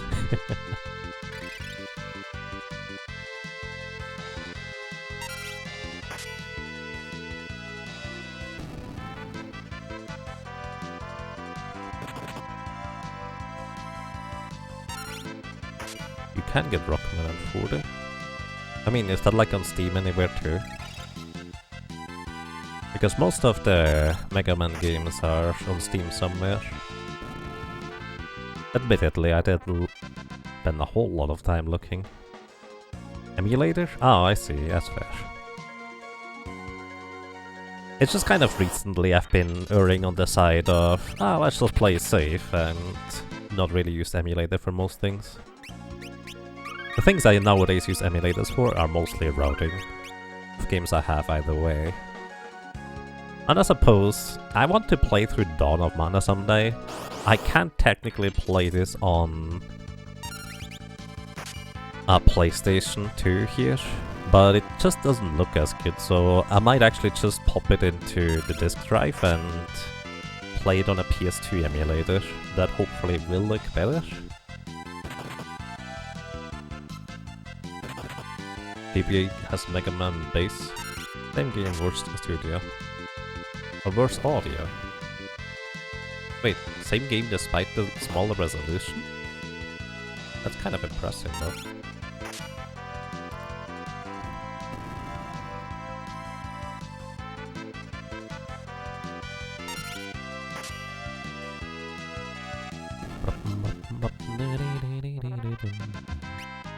Revivify!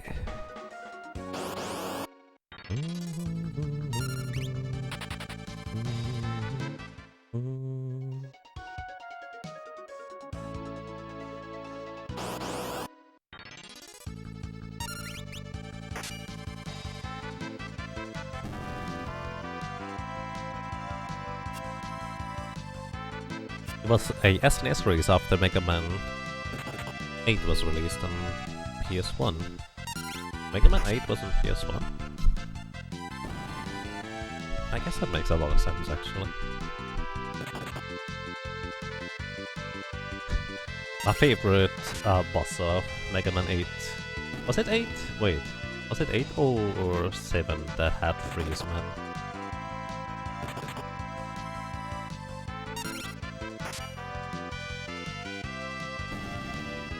Rockman and 40 in Japan, rather. Right. When I originally first discovered emulators, Rockman and 40 was one of the games I played on emulator, which was like, play all the games, especially Mega Mans and Zeldas and everything else that I never got to play at the time. Of course, using keyboard, and because I wanted to have an SNES controller layout style, I used the arrow keys plus numpad. 2 was B because it's in the bottom center, 6 was A because it's at center right, 4 was Y, and 8 on the numpad was X. Then I also usually had 7 and 9 on the numpad for L and R. Works surprisingly well.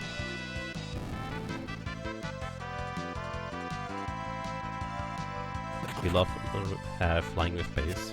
He was purple. Nice.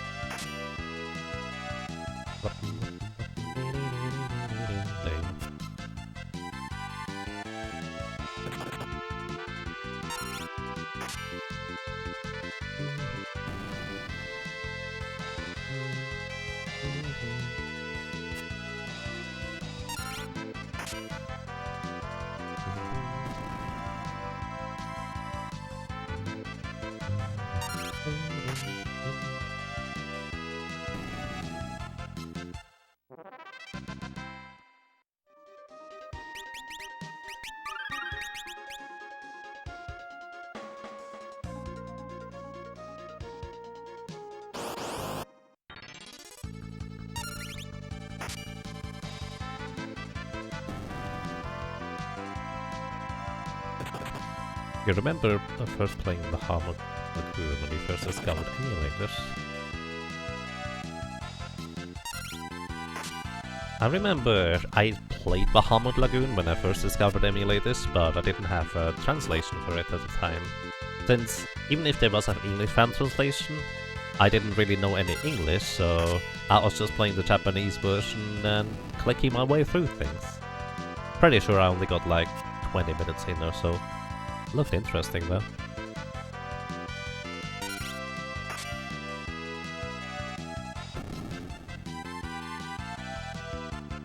And yes, it's very true actually. People in the early stages, so to speak, doing so much work for translating games that were just not released over here. Pretty awesome.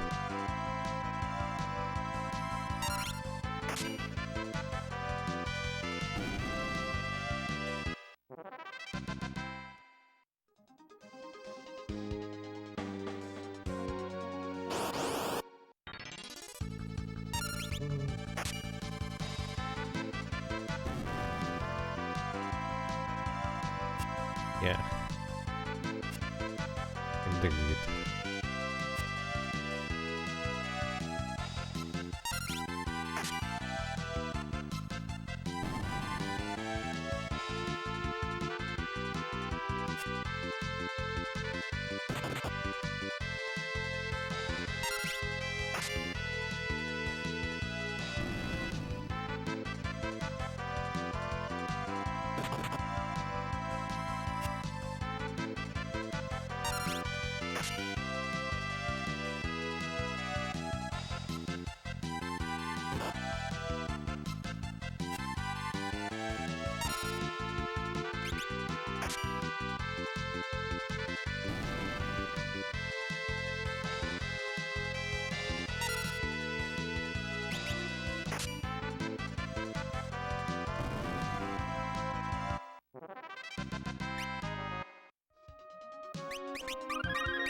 This might not be as fast as grinding against Hydras in the Lonka Ruins, but it's a lot more relaxing, honestly.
Grump.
It's kind of weird, actually, all things considered, that the class that struggles the most out of any class that hasn't much to offer outside of, well, dealing a bit of physical damage, the Thief, kind of deals the most physical damage out of basically any class in this specific part of the game.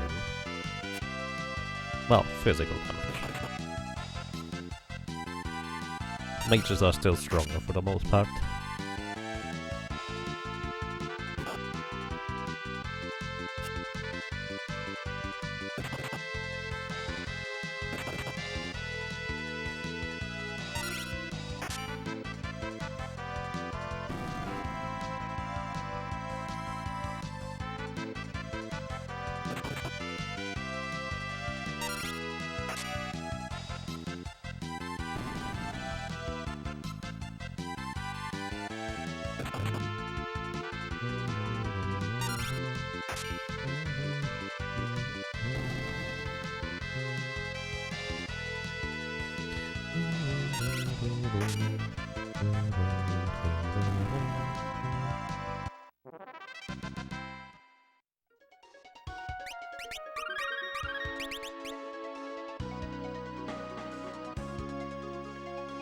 Secret.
Maybe one thing I haven't quite mentioned yet, the final ability, job ability from a thief, is a bit of a strange one, I dare to say. Well, strange compared to other job abilities of a similar kind. And that is, you get the Artful Dodger, I think it is called. Either way, in short what it does, it has actually nothing to do with dodging, as much as it has to do with giving another job class the Thief's agility. Meaning you have basically the highest, well, amount of agility of any job class possible if you put this on any other character. Which can be really, really good, but for a final ability of a specific job, it's a little bit underwhelming. Unless you put it on something that doesn't really need anything else, like a Berserker, for example. But yeah, that's kind of what it does. The reason why I say it's a bit strange is because there is other job classes that if you equip on them something like equip harps, or equip swords, or equip spears, or equip whips, you actually gain those other characters' stats as well as being able to equip, well, the corresponding weapons. Or equip certain magics, you get the magic power stat on top of getting the magic. For the thief, it's literally just get agility, and that's it. It is a bit strange.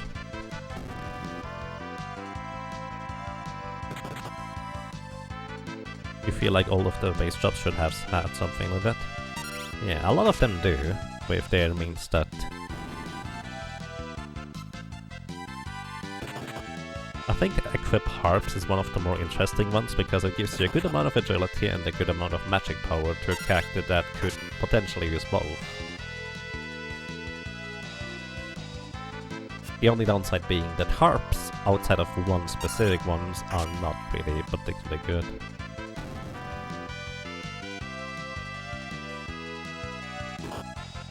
They could have really looped Artful Dodger with something like Vigilance, which prevents back attacks. Yeah, maybe. Then again, you may want to have Vigilance before that, but at that point you might as well have a Thief in your party. But I do agree, if it like gave you the benefit of being able to dash in the overworld plus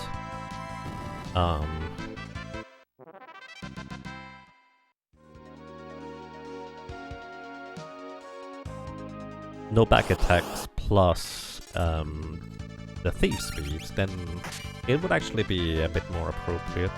Hello, welcome to your house again, Kibby. I hope you're doing well.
Level 50. Just 5 more levels. I will probably go with 54 and maybe fight some stuff along the way, but I highly doubt I even get an entire level by just fighting stuff along the way that feels worthwhile. We'll see. Hello. So what is goal is at this point?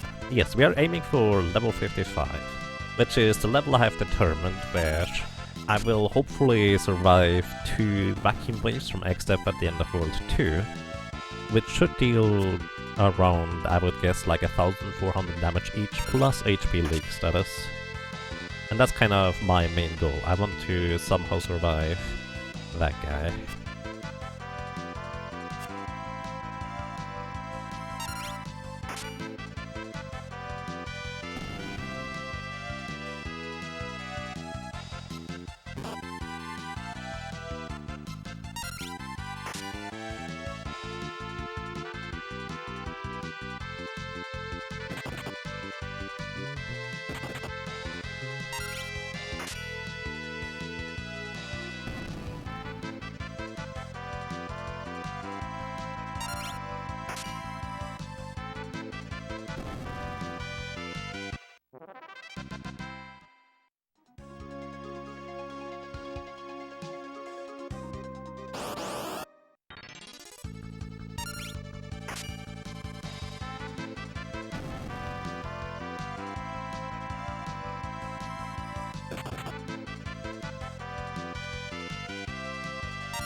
It's almost a one-shot on this cure beast at this point with a single strike.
Good evening, Atir. Well, thank you, I'm doing quite alright. I hope so do you. It's actually not elixir farming time, but experience farming time.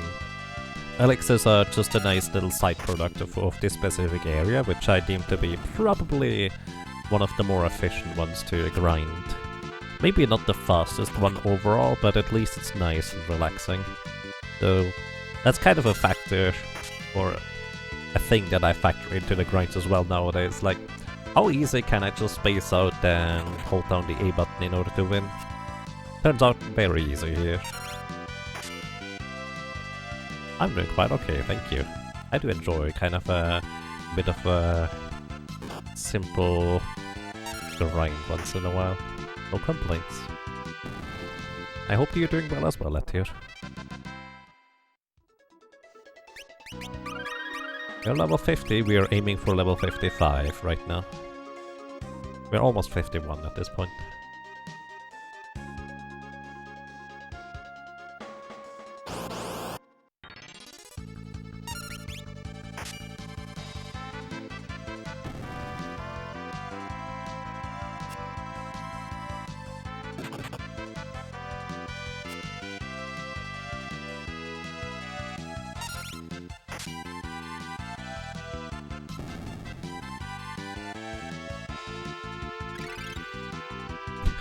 Yeah.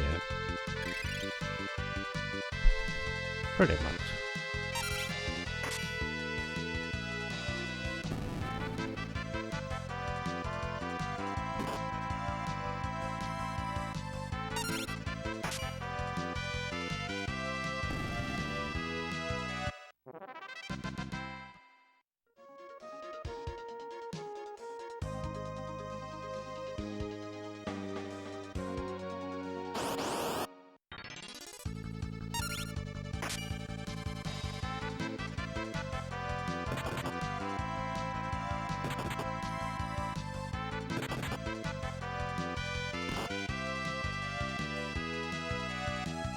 Chocolate.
Alright, still not quite strong enough to one-shot a land turtle.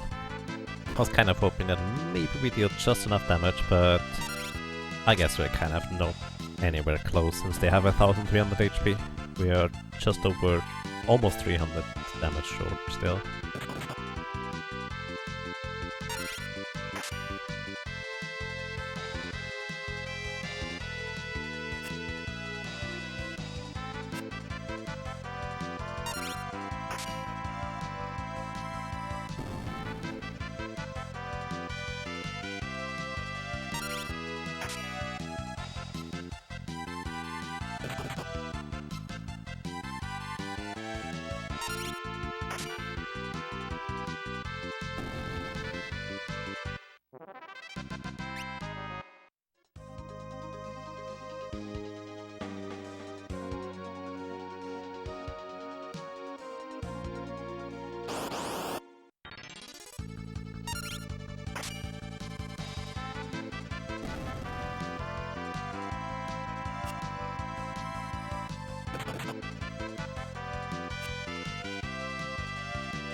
Do you think you can one-shot them at level 55? I'm reasonably certain it's just not quite enough damage at level 55. So... probably not. I would be very surprised if we had just enough damage then. Then again, we might never figure it out, because level 55 I'm just gonna move on to the next place. We might actually just go at level 54 as mentioned. Just so... why not, I guess.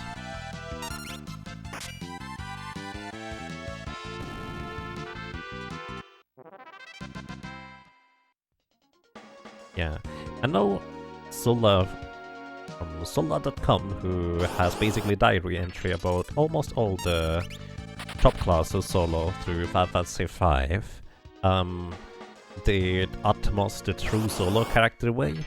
But I feel like, you know, it's not all that necessary this time around. Because I already did that with the Geomancer. And if a Geomancer can do it, well... a Thief actually has it surprisingly a lot easier. So I think I'm gonna focus more on the other challenge on this X-Step instead, and just not go quite that high level. Hey Bison, welcome. How are you doing today? You grind before Gilgamesh? Yes, this is actually before the Gilgamesh on the boat fight. But the main reason I'm grinding right now is because I don't think there's any better places to grind later either way. So might as well do it right now.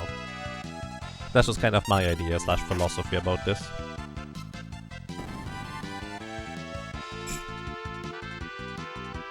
This will make the Gilgamesh on the boat fight also a little bit less luck-based, because I don't have to worry about Gilgamesh just using its Death Claw on me as much, or the level halving being as terrible as it can be.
Level 51.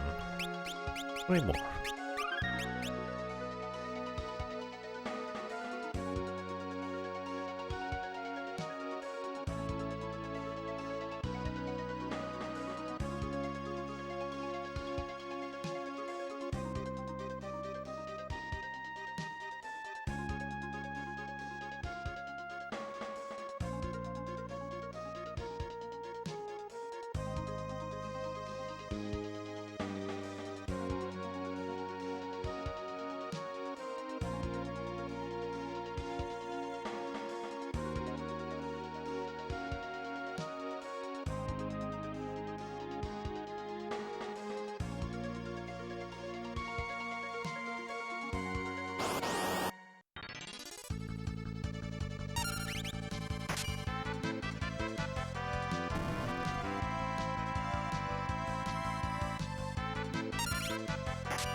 Isn't Zombie Dragon better?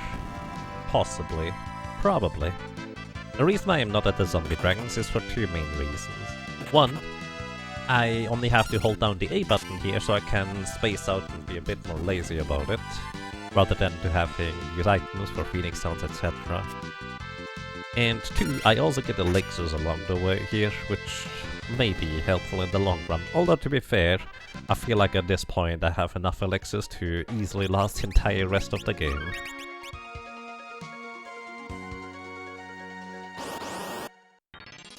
But yeah, Zombie Dragons is probably a little bit better.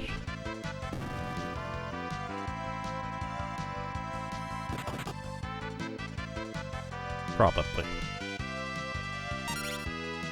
And as a thief, we don't even have to worry about a back attack from the Bone Dragons that could potentially just straight up kill us, because there's no back attacks, and a guaranteed runaway.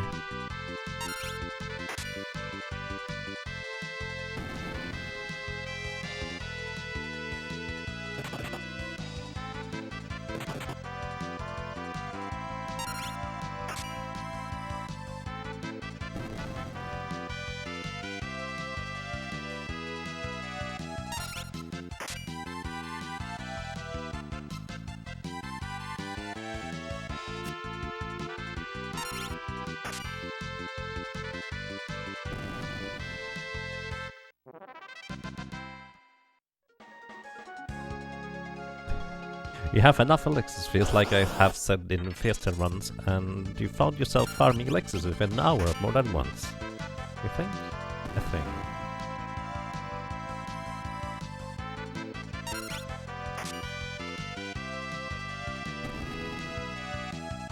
Oh, I see. Feels like a thing I've said. That makes sense.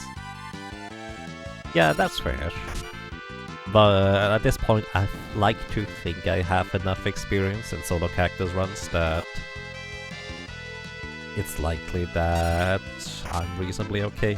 Because there's not a whole lot of elixirs I will need in the long run, realistically, and there will be more along the way. Plus, as a thief, it'll be easier to get them than most other characters in the Void by just stealing them from Crystal Dragons if I really need more for the final boss. Really, the biggest difficulty is just not straight up dying, rather than being or having enough resources to heal in most solo character runs anyways.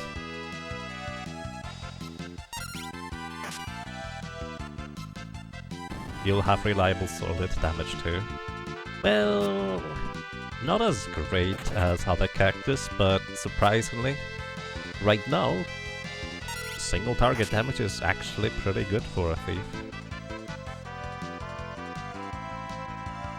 You have enough experience in solo runs, but not solo thief. I mean, sure, who knows?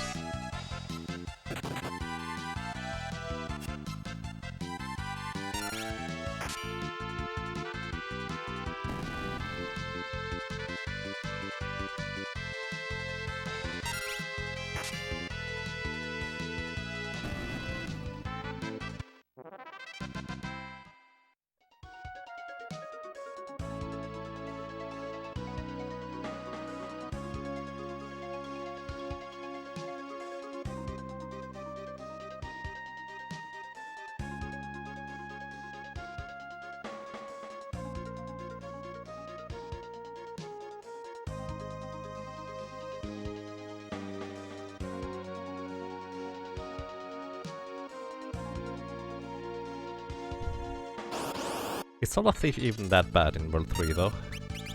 No AU but great speed and good single target damage to go a decent way. It's probably not too terrible. Overall, it loses a little bit of its humongous advantage over other solo classes in terms of speed once the Hermes sandals are introduced, since your speed in a sense only counts for half as much.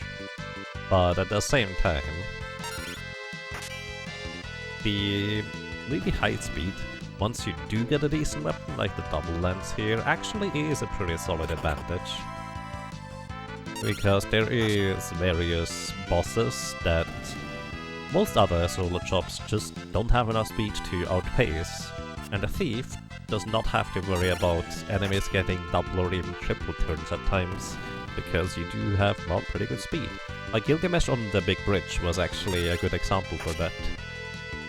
I don't think any other solo character has enough speed to not have to worry about triple turns aside from a Thief.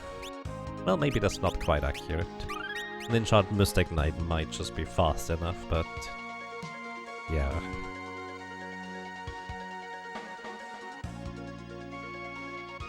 Twin Blade type? Yep. Welcome to you, Gandalf Lundgren. Hope you have a nice day so far, as well as you, Etir.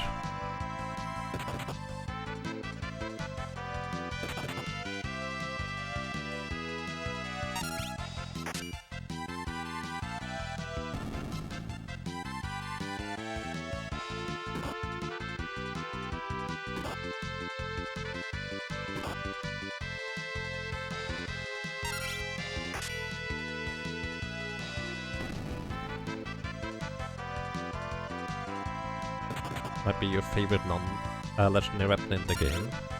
Yeah, it's really crazy strong actually. In fact, it is stronger than some legendary weapons, depending on how much physical defense the enemies have. Just because you attack twice with it, it's really good.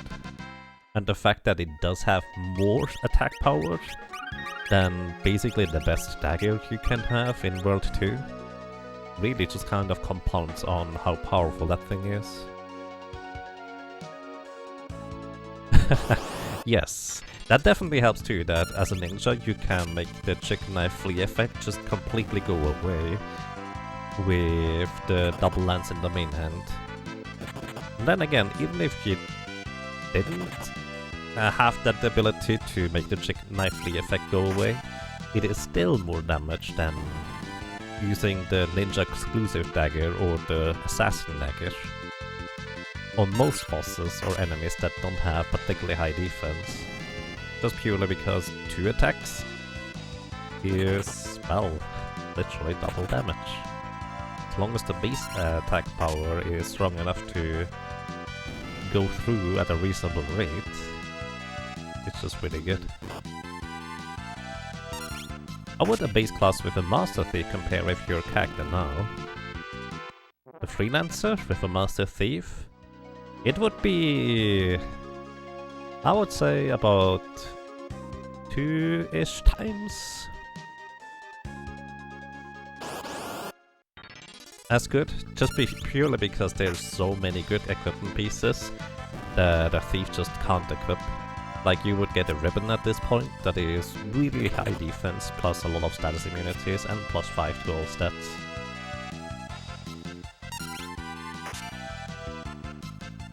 Actually, I guess the ribbon is kind of the only thing that you would have different, huh? Oh yeah, I guess the ribbon would be the one thing. Which is kind of a big deal, but maybe not as big of a deal as I initially thought it would be. It would help a lot against X-Def just for, well, more resistances and also more damage overall, because it does give, well, plus 5 strength rather than just plus 3 and has a lot more physical defense. I guess this solo character challenge is very grateful for the chicken knife, yes. Honestly, just the double lance here already is such a huge step up compared to what we had to deal with before. But the chicken knife is going to make this probably a relatively smooth sailing as well. Oh yeah, that's true, you do get a shield. I kind of forgot about that part. Aegis shield would help a lot. I forgot about that. Because you do get 33% chance to block magic. Then again, the main magic I'm really concerned about at this point is the Doom or Condemn clock or X-Def at the end of World 2. I suppose a shield would still help a lot, especially the ones that block like 40% of the attacks. Hey Ricodactylus, welcome. I'm doing quite alright, thank you. Hope so do you.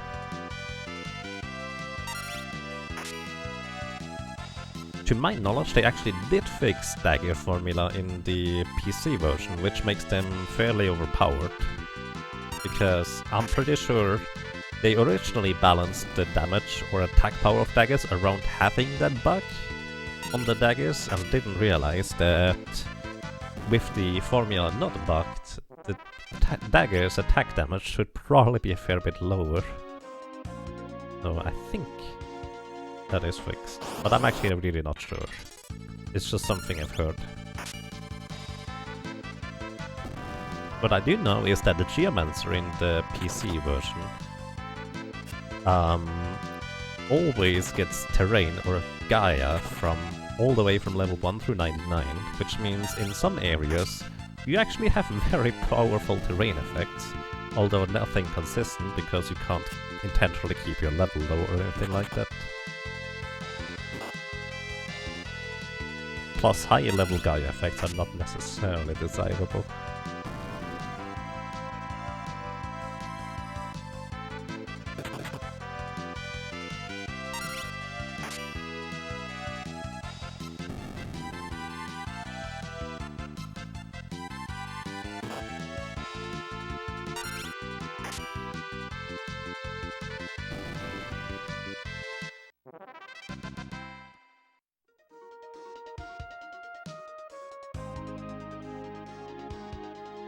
The rabbit comes across a random jumble of characters on a keyboard and looks around confused.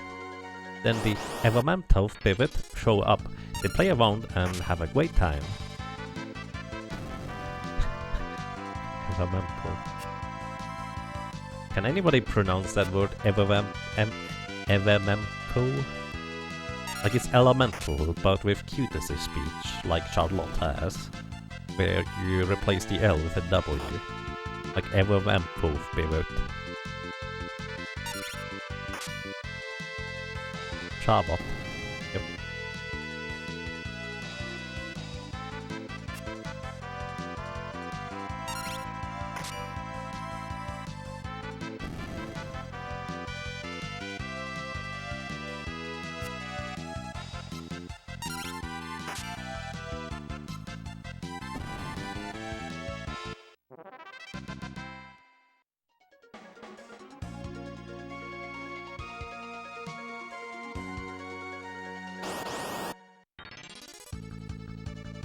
You can pronounce it, but you can't meet your own eyes in the mirror after you do. Oh. That is Elmer Fudd's speech? I have no idea who Elmer Fudd is. Okay.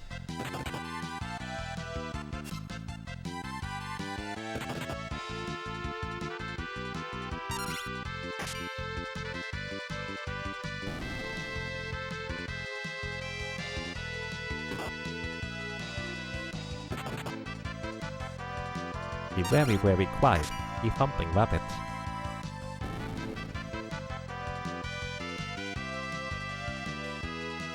Oh, cartoon character. Oh, there's the cowboy hat, green or red beard, red hair guy.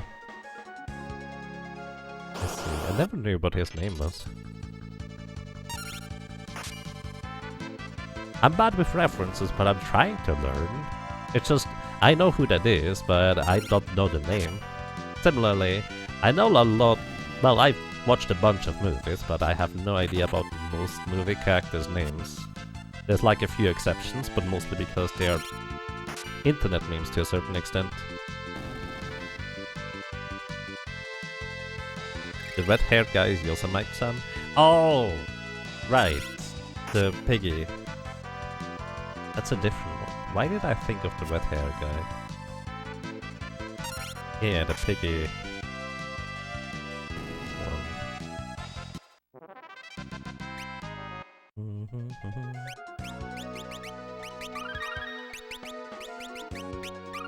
Both use guns. Yeah.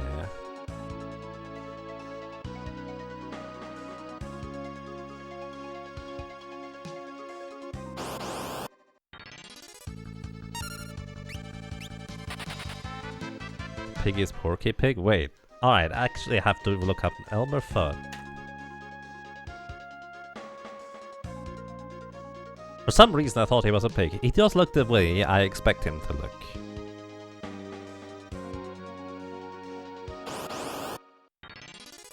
For some reason I just assumed he was a pig. Because other cactus are just anthropomorphic animals too. The pig is Porky Pig. I just assumed that was the same character actually. Just to show how much I know.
Yeah, I have no idea. In my mind it is also double barrel.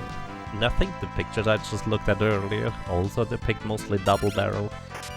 I mean, it's a cartoon. Doesn't have to make that much sense, does it?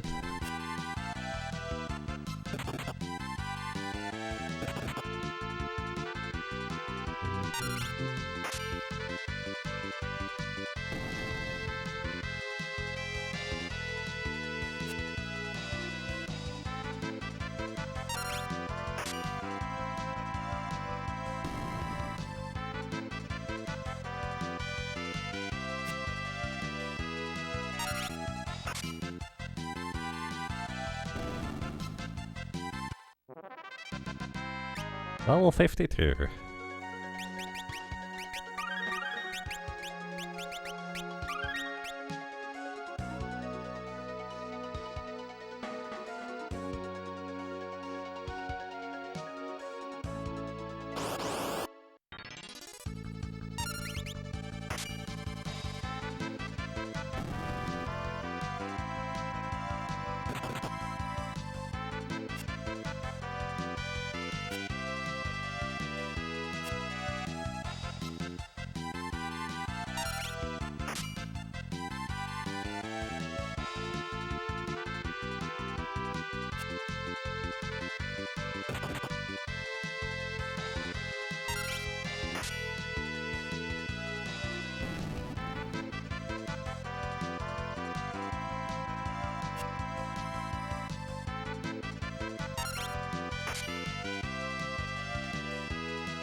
Are we going all the way to 55 here?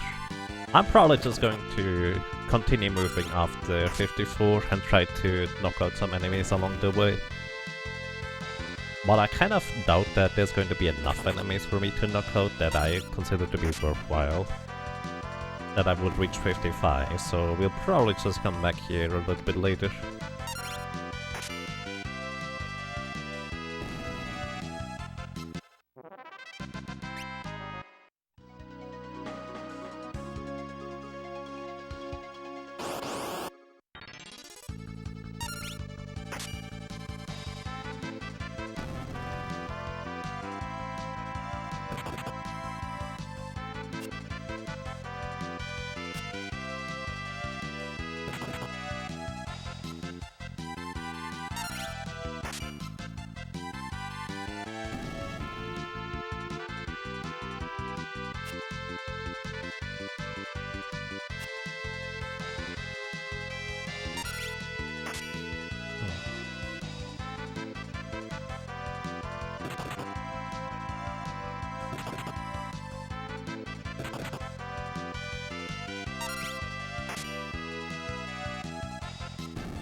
I didn't even realize how much money I would get along the way here.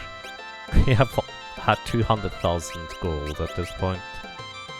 That's so much money. Wow.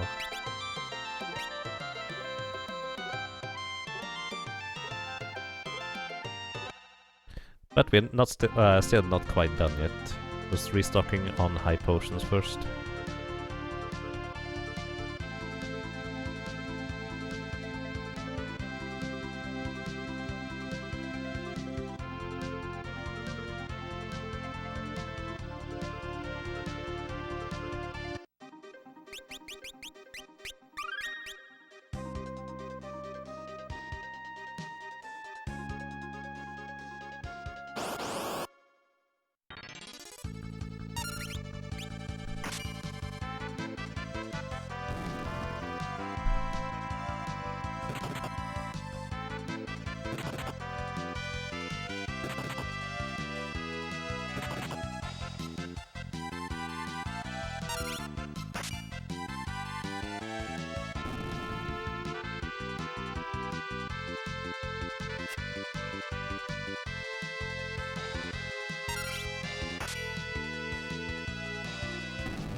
The gunplay of Final Fantasy VIII is based on a real-life weapon.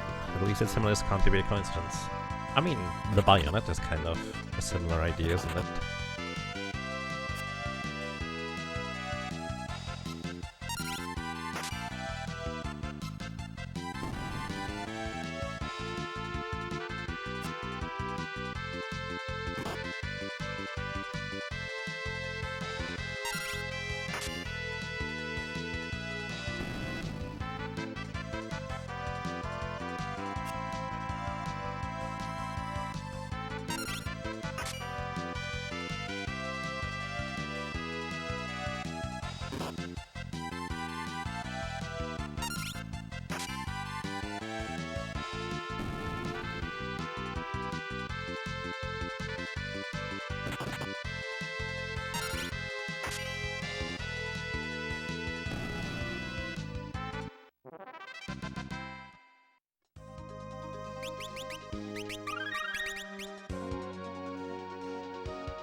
There were actual gun swords around. They were mostly the precursors of what became the idea of the bayonet. I see.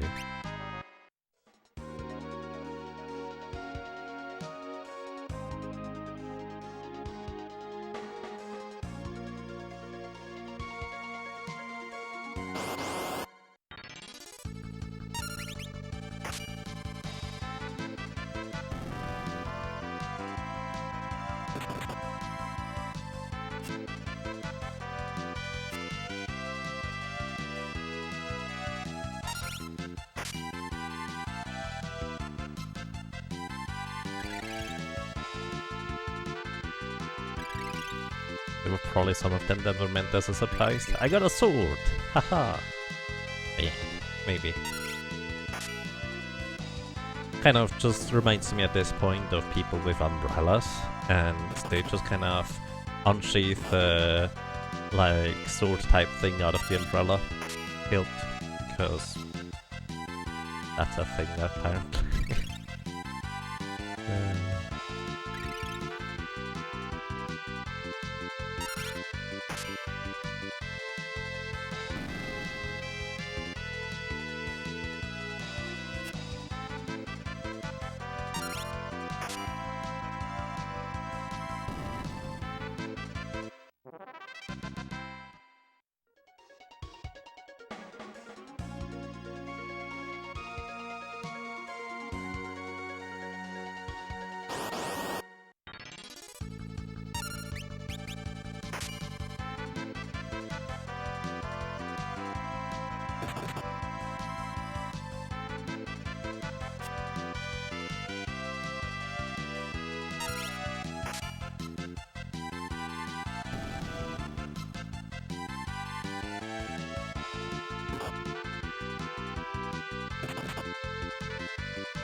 You're just shooting the inside of your sword to make it hit harder? I have no idea about the logistics of Final Fantasy.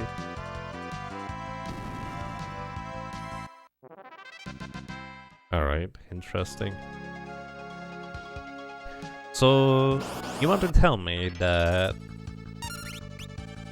What was its name? Squall? I think Squall is the dude from Final Fantasy. You want to tell me he's basically a Mystic Knight? Except instead of magic, he uses science. Honestly, that's a pretty awesome concept if you ask me. Enchant, quote-unquote, your blade with explosive powder, poison, and fire, I guess? Might be a bit difficult to use ice as an element with science.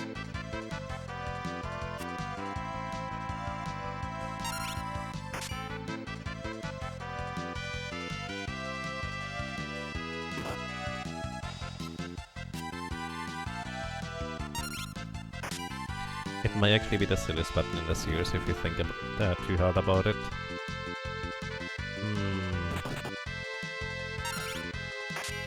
I mean, I don't really know. There's not that many games I know in this series. So I just believe you when you say that.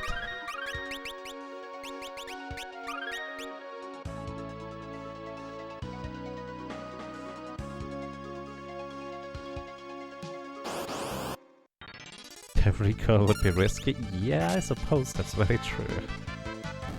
Huh.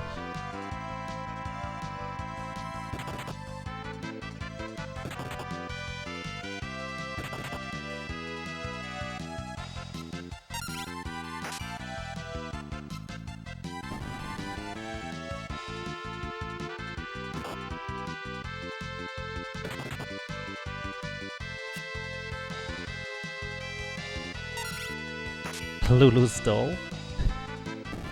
I mean, unless you have the doll that petrifies enemies. Do you actually attack frequently with Lulu as a melee attacker?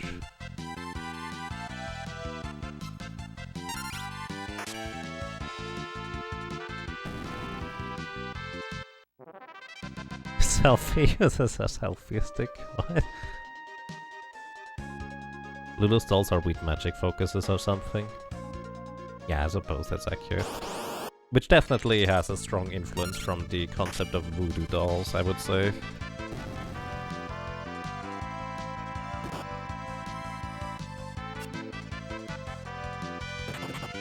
Brothers. I mean, Lulu doesn't throw the plushie, she lets it... puts it on the ground, then it runs towards the enemies. If I'm not mistaken anyways. It's been a while since I played Final Fantasy X. I actually distinctly remember that doll weapon that Lulu can use, which petrifies enemies or can petrify enemies.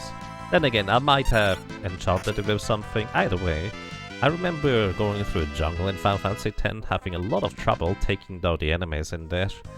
And at some point, I just kind of randomly decided to do a physical attack with Lulu. And because it has the status effect to potentially one-shot the enemies through petrification, they actually suddenly started dying real quick.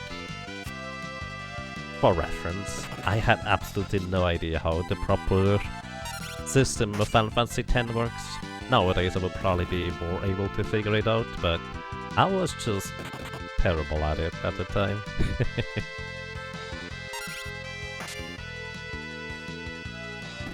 A soccer ball? I mean... Is a soccer ball any more silly than using a boomerang? I mean, you can kick it for extra power.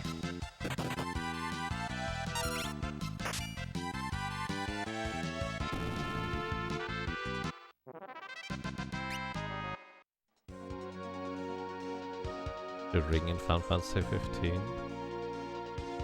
I think rings are used in quite a lot of games as a type of weapon. And fans too. I actually really enjoy the concept of fans being used as a weapon. Oh, cards and dice is the silliest weapon, looking at you, Setzer. Good point. Then again, the concept of throwing cards around that are actually really dangerous has been around since a while too.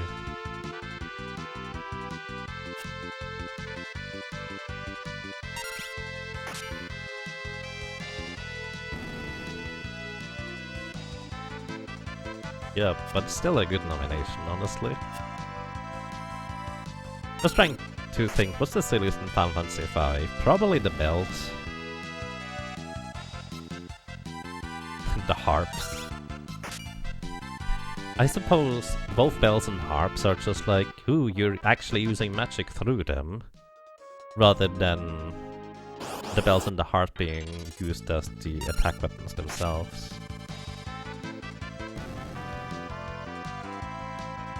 Magic music though, right. That's not that foreign of a concept in video games at least. Paper cuts are the worst.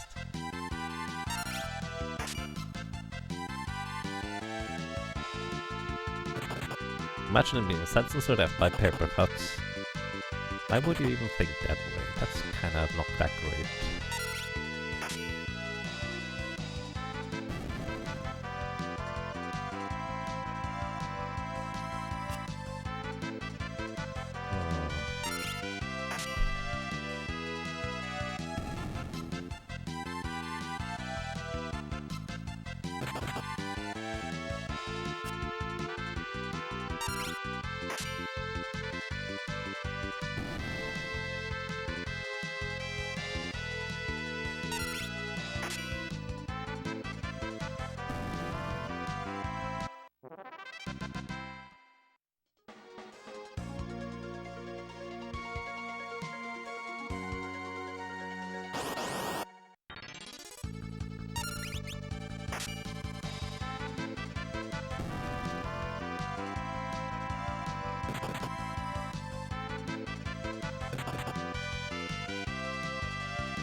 You've seen videos of people throwing cards and embedding them to apples and the like, so it'd at least be hypothetically possible, I guess.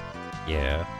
I've seen similar videos, throwing them at soda cans and it sticks into soda cans. I mean, and those are just regular playing cards. I imagine if you actually want to use them as a weapon, you might as well reinforce them with, like, metal and steel in order to have them, or give them more impact. Because, I mean, you use proper materials for other weapons too. Unless you specifically want to disguise your playing cards, or your weapon as playing cards. Then there's no reason not to just use other materials as well, is there? Then again, I'm not entirely sure how to explain the dice. I can see throwing coins being rather painful. For a similar reason as cards, as long as you throw them with enough force. Might as well sharpen the edges at that point. Then again, they might not be as easy to throw if you do that.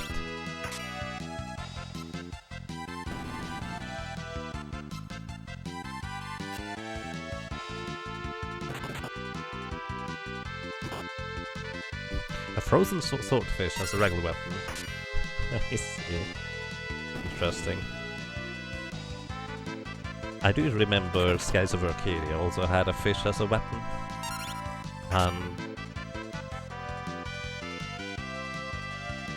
Aika also had a really strange weapon. I forget what it was though. Nice, they're chucking D4s on the people's feet. Nice. A different way of caltrops. Depending how they land, they either deal poison, fire... Well, I guess mostly poison or fire-based damage. Because it's kinda difficult to have the pointy parts of the dice be anything else. Unless you use magic, but if you put magic into play, then all bets are off anyways.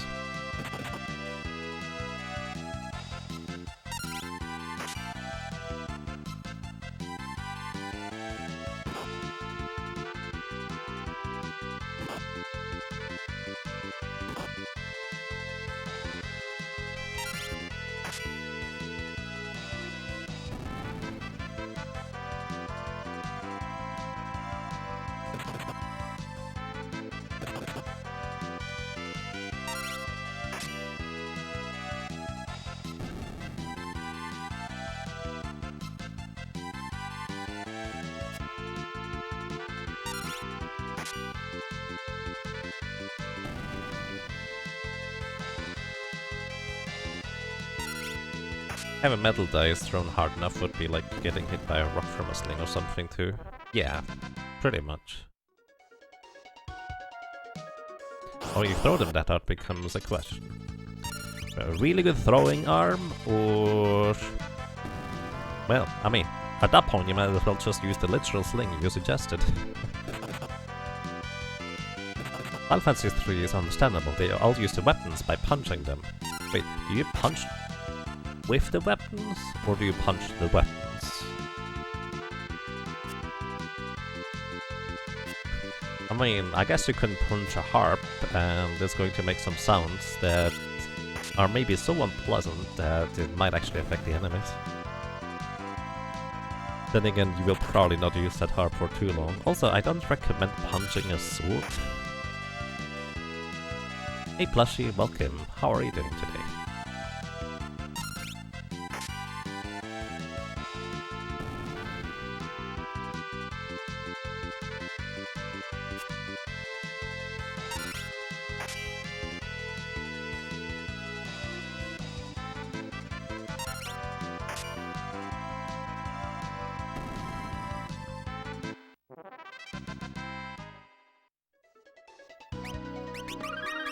Level 53. Just one more level for us to move on, and then probably getting 55 here again.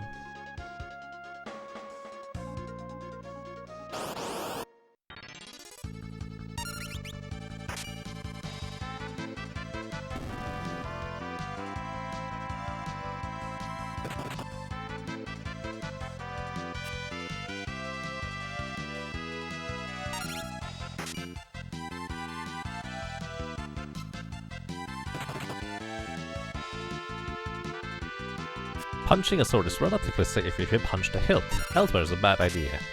Right, but how do you efficiently punch the hilt while holding the sword simultaneously? You're likely to punch your own hand too. Oh, wave.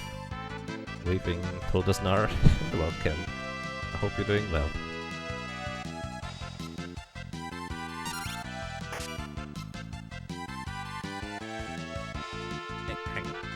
Roll up chat real quick. What's the command to see the chart of solar runs? Oh, I see. This was the question. Thank you, Blood. But yeah, this is number 21, even though initially I labeled it 22, because I'm a doofus. And there's not a whole lot left after this. You know, during these grinds I can actually wait for a little bit longer than usual. Because all I need to do is use one hand to play.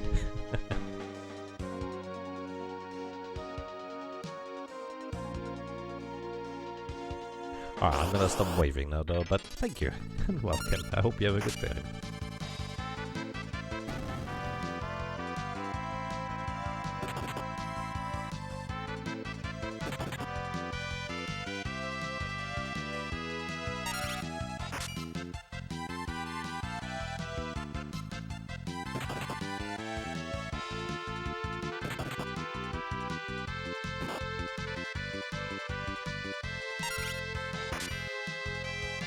Hello.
So many elixirs.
In Final Fantasy 3 they use all weapons to hit.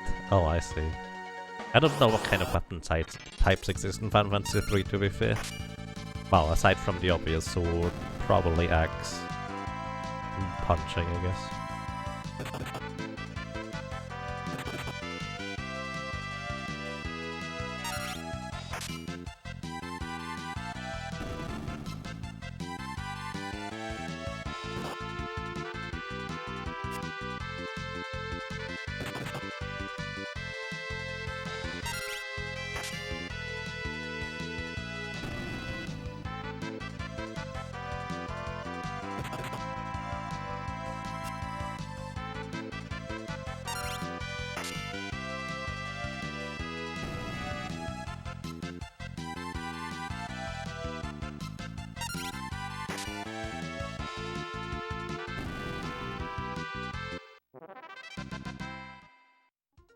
Hello, welcome to you, Janderschatten.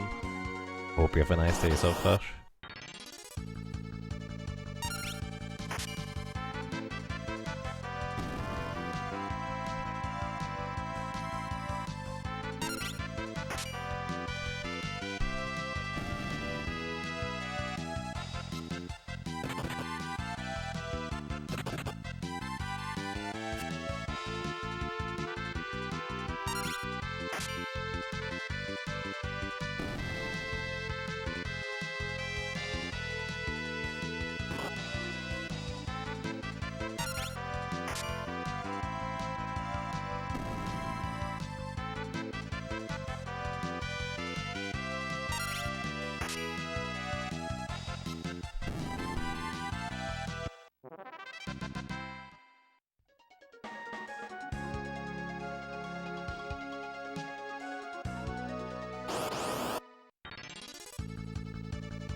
Twitch finally rolling out preload of chat history. Except it shows you the batch of all chat history, but not the actual history. Weird. But yeah, I've noticed that recently. I actually really like that overall. Makes it easier to keep track of things after I refresh. That's actually been a feature of the Twitch TV beforehand, and at some point they stopped doing that, and I'm not sure why.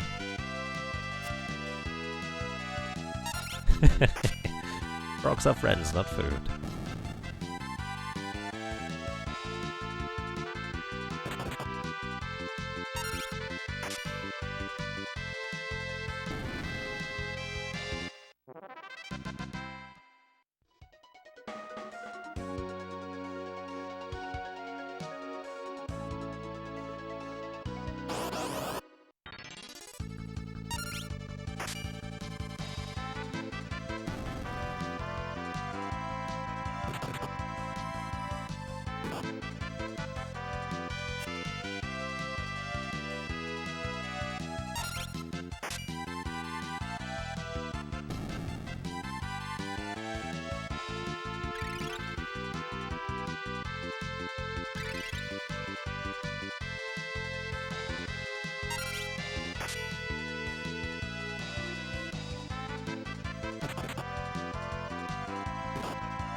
Alrighty.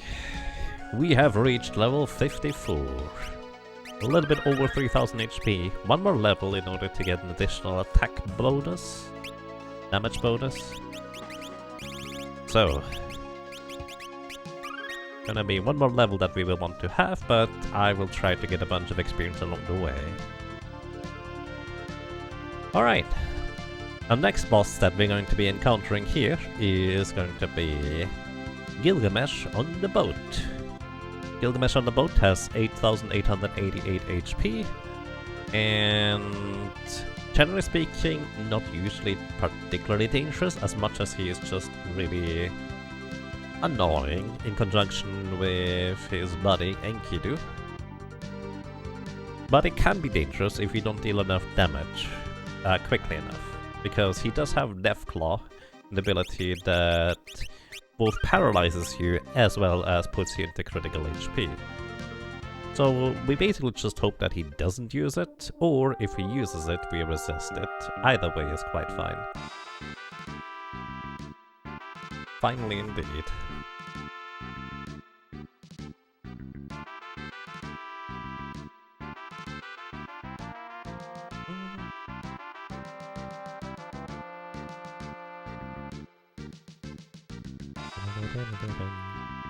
Yeah. Also, just kind of a random question thrown out there. What do you guys think of maybe routing and running Monster Sanctuary as a speedrun? Aw, you missed a grind. Tragedy. Welcome to your Karatate. That's an interesting name. Hope you're doing well. Do it. It's very tempting right now. It's been quite a while actually since I seriously ran and routed the game overall. But it's also very intimidating because there is so many elements to that game. So many little factors to consider, but at the same time, unlike other games I've been interested in the speedrun in, there's nobody really dashing far ahead right now. So, I want to take our first rides with that. Also, yeah, enjoy the music.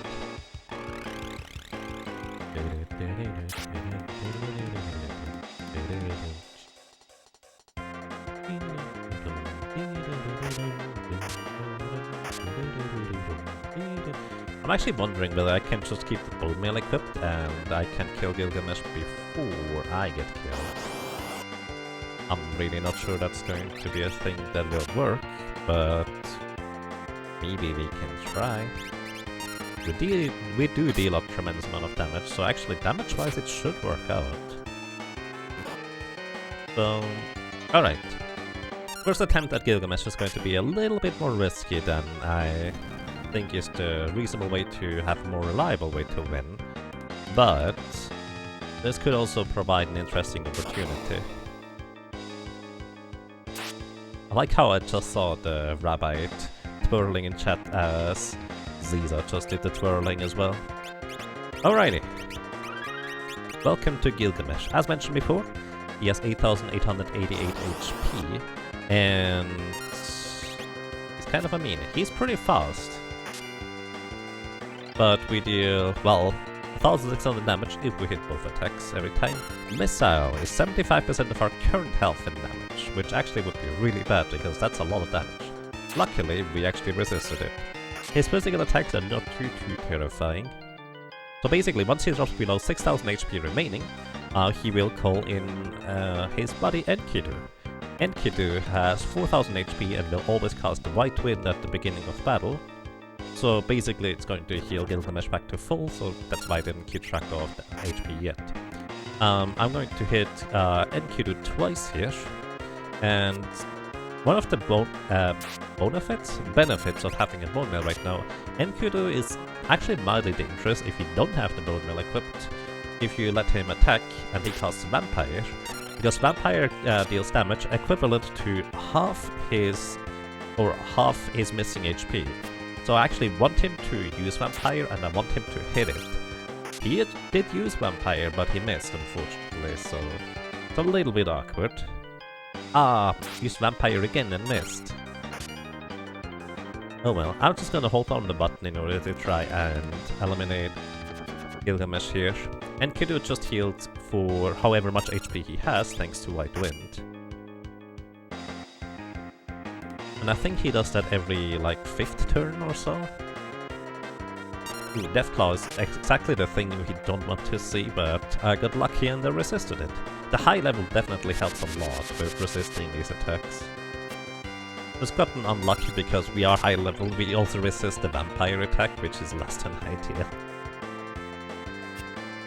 I think it's a 1 in 3 chance for Enkidu to use vampire on like 2 of his turns. If I'm not mistaken. There it is. Alright, he just healed me. Ooh!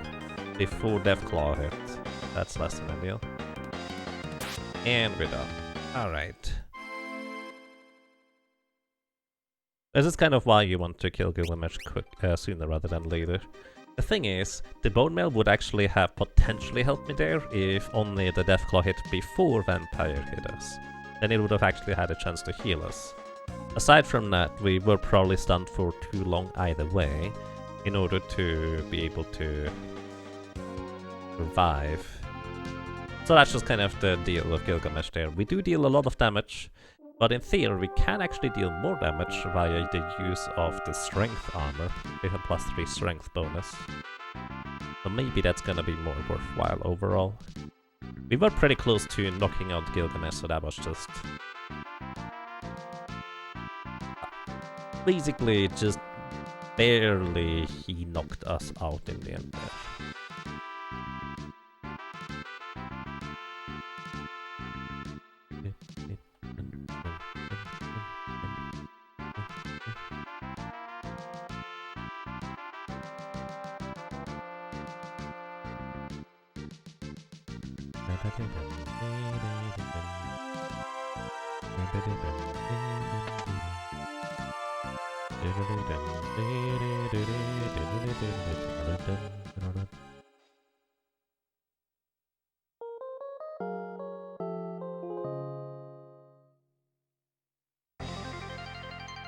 On the bright side, more good music.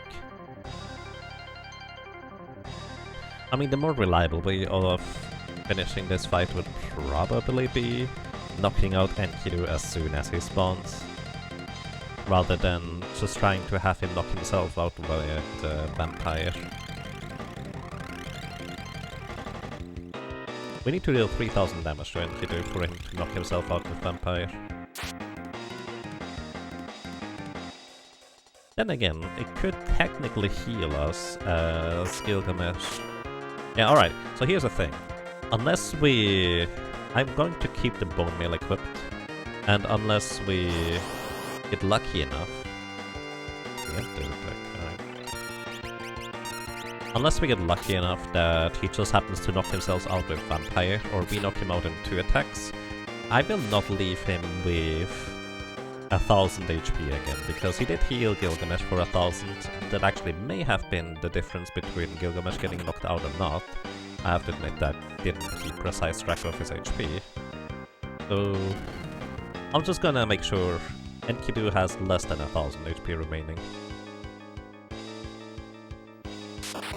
Because if he has 2000 HP remaining, he is not going to knock himself out with Vampire either way. Yes, at least we get the music. But I'm going to continue with the Bone Mail. Bone Mail is just a really nice defense.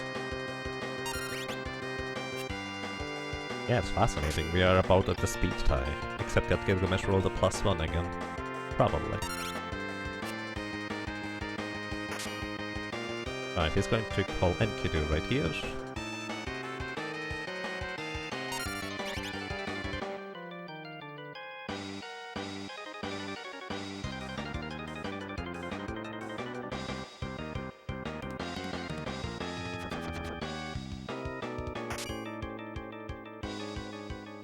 Another 30. Yeah, that's actually not going to quite kill Enkidu here, even if we hit both attacks again. It's interesting, because that would be the optimal case scenario for him to use Vampire right here. Missile. Ooh, now we really want him to use Vampire to heal us for a lot.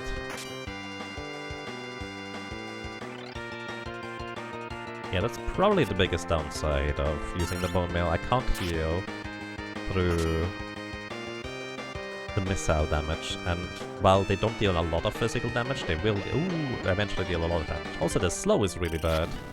Another reason why we probably want to kill Enkidu sooner rather than later, huh? Yeah, okay. Keeping Enkidu alive, not a good idea. Note to self. Yep, alright. Really bad idea. Alrighty. We're gonna switch over to the strength armor instead now.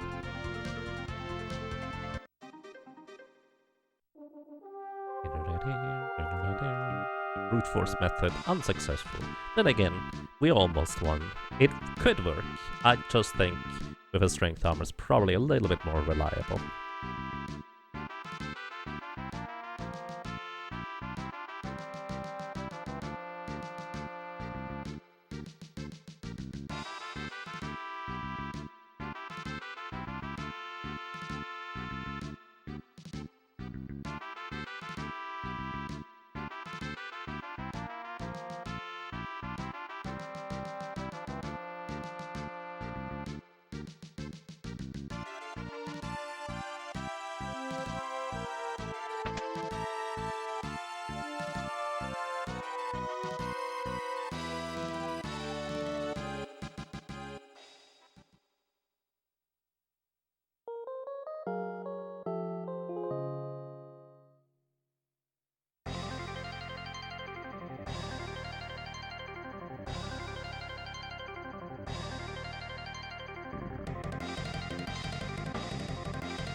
Can we try and see if that guard just jumped into the water? I think that would be kind of nice.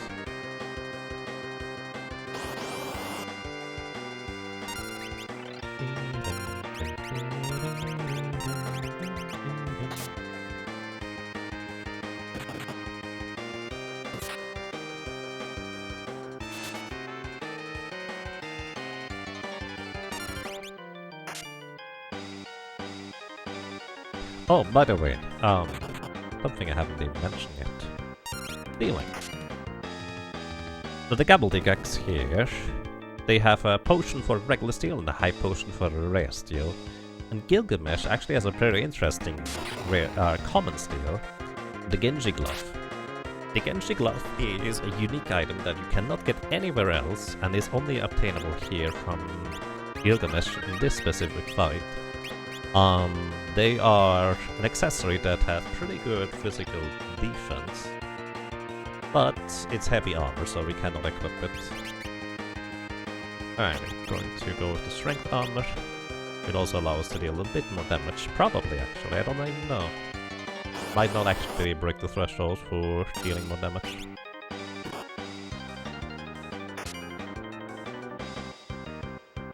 Still don't actually know.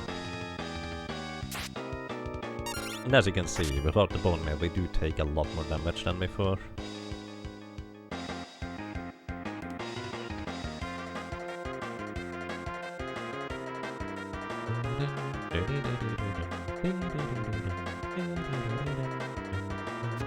Alright, we're going to immediately go after Enkidu here. And now we hope that he does not use Vampire, because that would be really bad. Hero 2 is fine. But we do want to knock him out. Ooh, right away. Hey, we actually got lucky with high rolls right there to knock out Enkidu without any problem. I'm gonna try and steal here once. Oh, we got the Genji Glove. Just for fun. Because normally I don't get to steal from him. Because normally I don't have a thief in the party. Or the thief's knife yet, because that's not a weapon until later. 2 misses. Wow. Kinda curious what the chance to hit/miss is in this fight. But yeah, I think Enkidu having slow in the first place is probably reason enough to try and knock him out right away. Because slow is such a devastating debuff to have.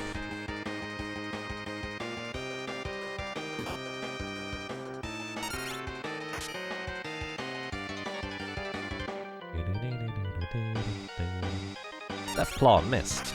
Okay. Also, it was, again, just before we attacked for the last time. But this time, well, he missed it. So we got lucky. And we even got the Genji gloves out of it. I don't even know whether you can sell them for anything particularly noteworthy. Let me see real quick here. Genji glove. The Genji gloves actually give you status immunity to Toad and Paralyze. Oh. I knew they gave you some status immunity, but it never seemed like particularly interesting. They also give 12 defense, but then also 6 weight. And equipment weight is actually relevant because it reduces your speed every 8 equipment weight. Only by 1, but that can be noteworthy, I guess. Either way, Genji gloves, well, making you immune to Paralyze actually sounds pretty awesome, honestly.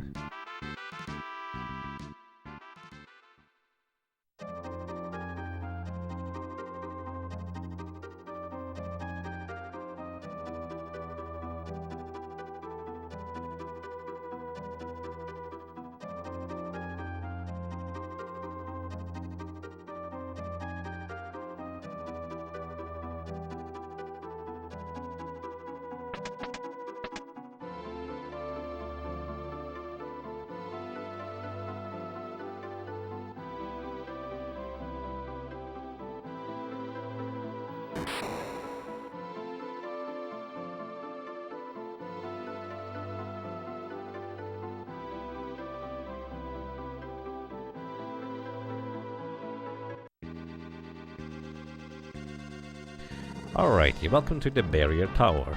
As usual, there's a few more enemies here that we can steal from, in theory. As usual, also, most of the enemies don't have anything particularly interesting to steal. The most interesting enemy to steal from is actually later on the Ziggurat, who has a partisan you can steal, which is actually a pretty decent spear weapon, but it's a rare steal. Then again, the Ziggurat does not have a common steal, so you can just try until you succeed in theory. Speaking of trying to steal until you succeed, we actually want to try and get a rare steal from a red dragon over here. Probably should go in the back row for that one in particular. So, oh! Also, the Wall Knights here are interesting. I'm gonna try and attack them. So, the Wall Knight's common steal is a Warhammer and the rare steal is a Venomax. Neither are particularly intriguing or interesting, but their rare drop is actually a Wall Ring. We don't need to necessarily worry about getting a Wall Ring right here, but for any other chop class, we do actually want to get a Wall Ring right here rather than later. But what I'm most interested in right now is what I actually skipped getting in the earlier parts, and that is a Flame Ring. So, the Red Dragon here has a common steal of a High Potion, and the rare steal is a Flame Ring. So the Flame Ring would have cost us 50,000 gold in World 1. We can no longer buy it in World 2, otherwise we would have enough money in order to be able to buy it. It is really difficult to naturally run away from red dragons here. And I'm actually... oh. Yeah, I don't want to deal with yellow dragons. Yellow dragons, their common steal is a Thunder Rod. And I think their rare steal is an Ether? I would need to look that up real quick. But yeah, Atomic Ray will deal about 650-ish damage to us. So...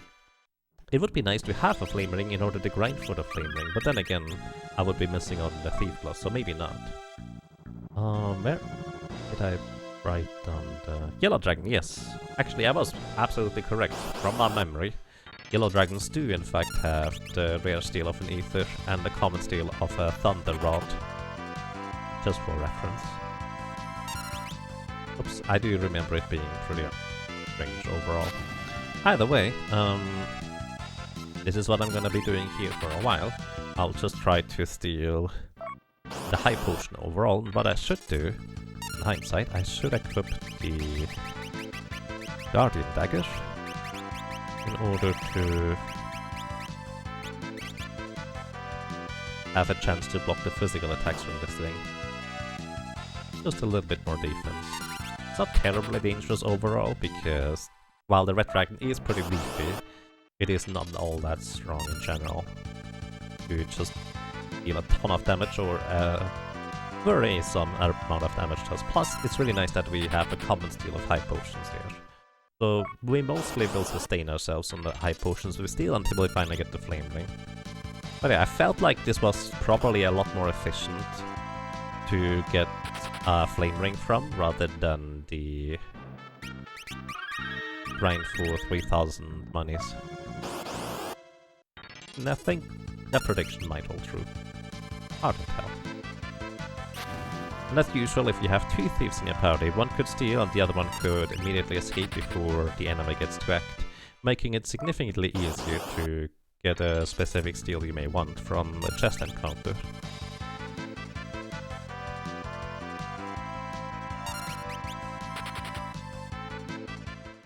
An Angel Ring is so much more important for World 1 for Thief. Yeah. I don't think you can reasonably get past Soul Cannon without one. Like, it is technically possible. However, not really reasonable.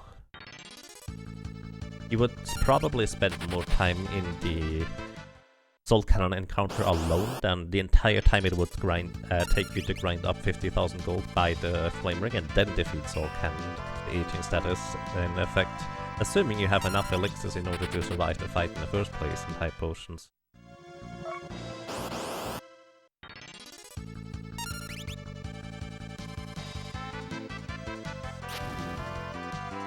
Also, on top of that,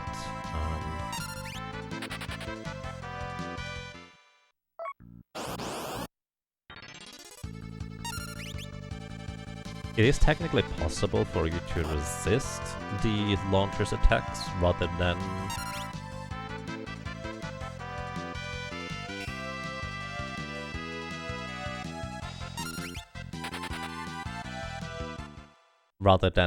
trying to slog through the fight with having an aged thief.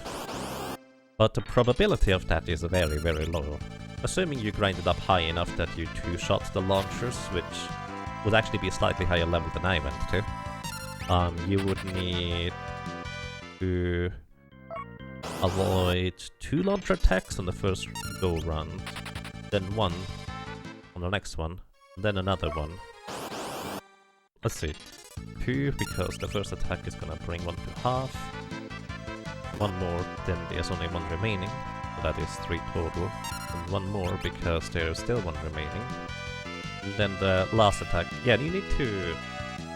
You basically have a 10% chance for each launcher attack that you resist. And you need to resist 4 of them. That's not terribly good odds, I dare to say. It's technically possible. You would eventually get it, probably.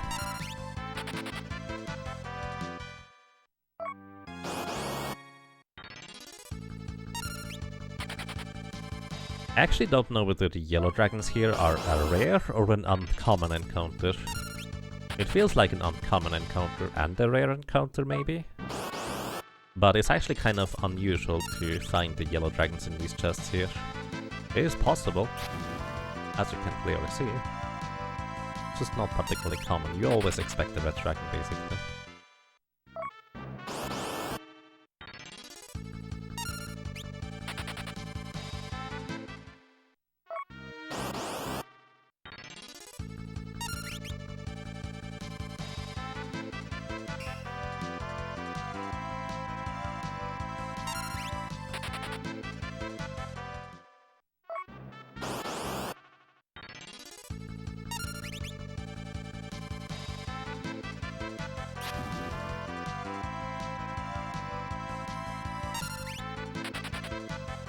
There are sure a lot of dragons in that box.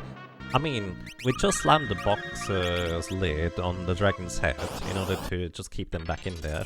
And then we opened the lid again in order to peek inside and steal another high potion that they carefully prepared for their morning meal. Thieves are such mean guys. We just steal their breakfast.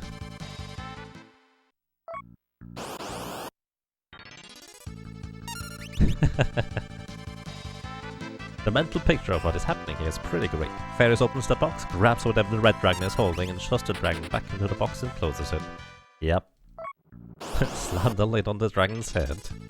Must be a pretty big box, to be fair.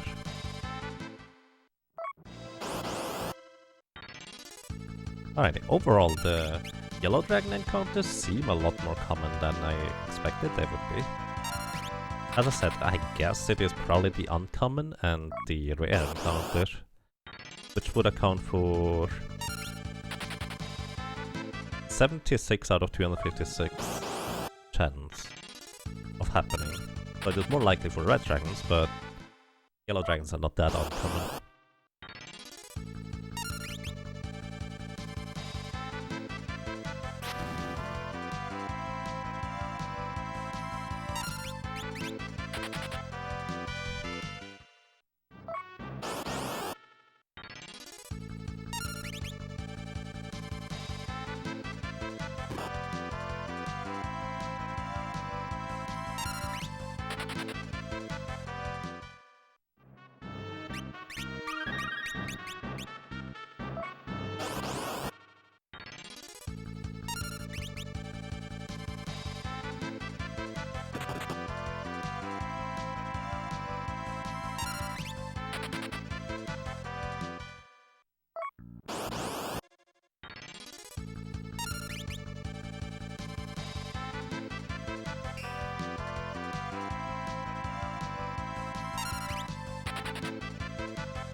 There are at least 3 dragons in the box though. Just depends on which one answers the door.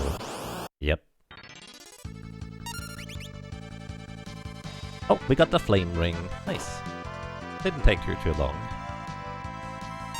By the way, for reference, the chance of getting a flame ring is effectively 1 in 32 each time I successfully steal, which is 80% of the time. Wait, no, that's accounted for that. It's the 1 in 32 every time I try. There we go, that way around. Okay. Hey, a neon. Goodbye, neon. You know, I should actually move Ferris into the front row with the double lance equipped. Just so, in case I do get into an encounter I can reasonably take out quickly, like the neon here. I should just be able to do it. Not a whole lot of experience, but actually not bad either. Huh. Wonder how much of a good grind this interior here would be. Single neon was basically 1 hit. There's also single walnuts here. Oh, but then there's a traveler here, which could be pretty bad. Because travelers like to use time slip. Wait, I can equip the bone mail, so I would not be affected by time slip. Because time slip is both putting to sleep and aging status effect, but if you are immune against one or the other, it will entirely miss on you every time.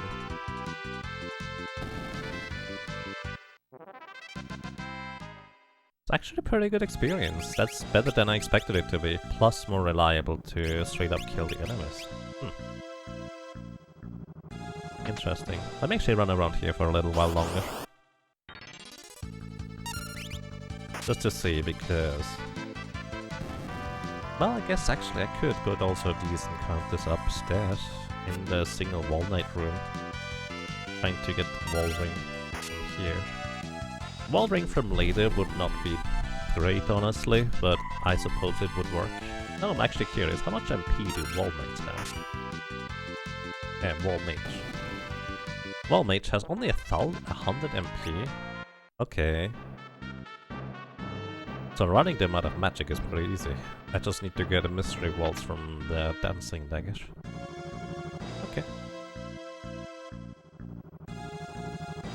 welcome to you, Michael Volt. Thank you. Hope you're doing well. Huh, that Gravido enemy has quite a lot of defense, it looks like. Didn't really realize that.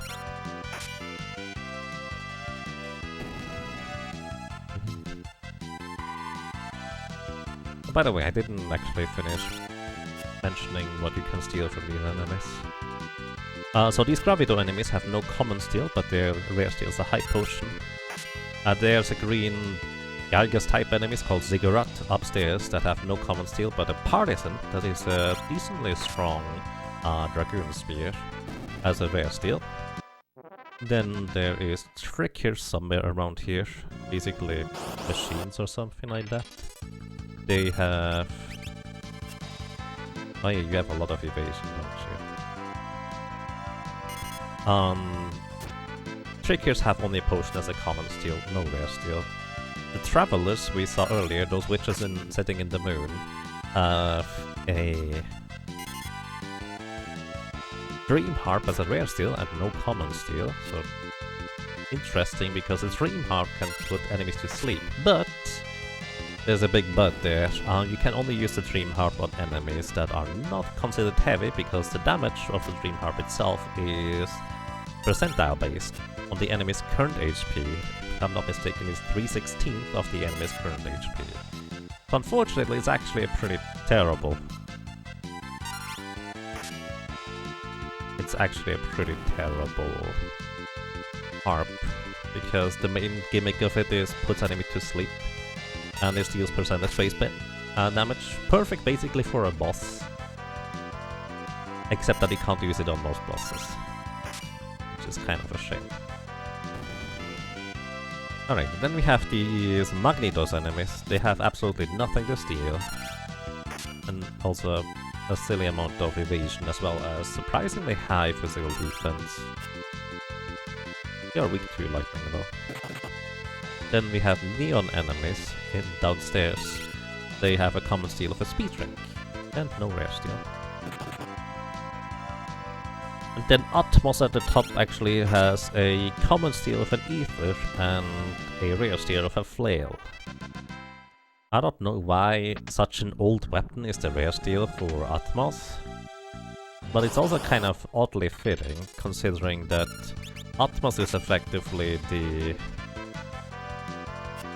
final boss for the true solo challenge run for the White Mage, because White Mage has to use the flail all the way until you defeat Atmos, and you afterwards finally get your next weapon, and it takes forever.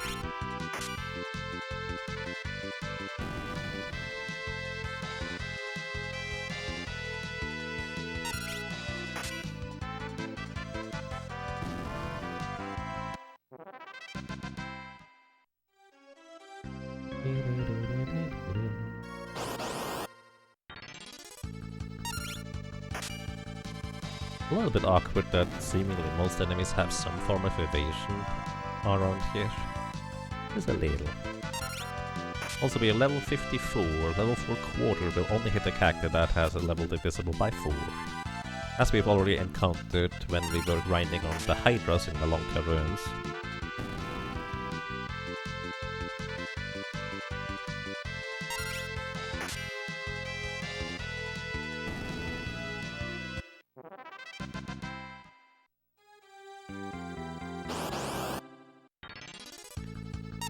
Alright, one thing I actually want to take a look at here real quick. So, calculating damage. Currently our Thief has 35 strength, if I'm not mistaken. But against Atmos, there's not much of a point to equip the Elven Cape, so we could also equip the Power Ring. Kinda like we did against the Plum. I wonder whether that will actually result in dealing any more damage than we did before.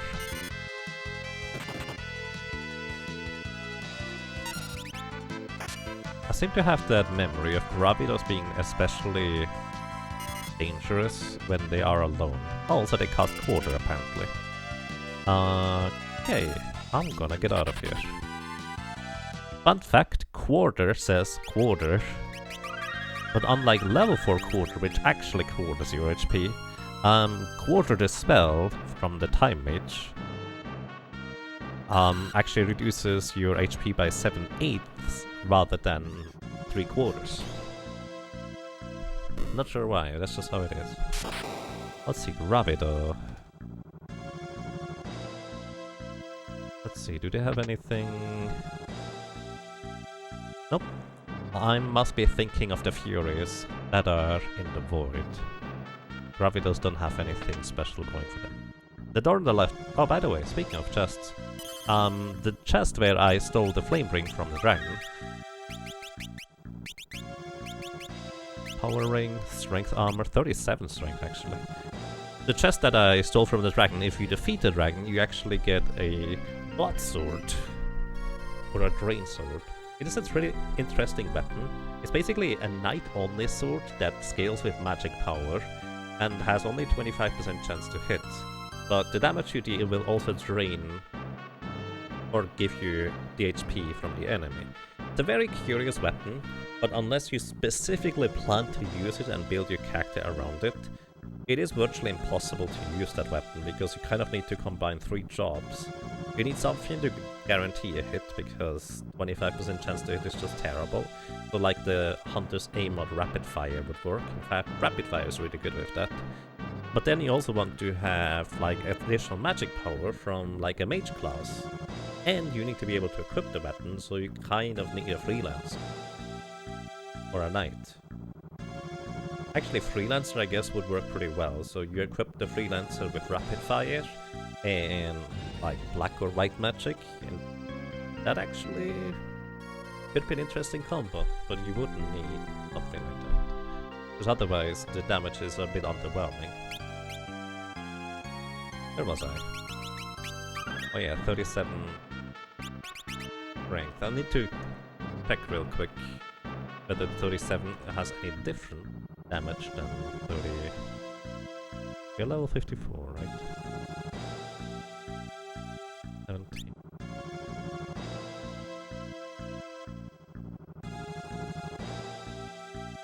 Okay, 17 attack multiplier here at level 54. Doesn't seem to change up anything. I don't think anyways. Let's see. What if I equip the Elf Cape? So the Elf Cape has the advantage of an additional little bit of agility, which probably not worthwhile. But let's see, 34 strength instead. Would result in level 50... Oh!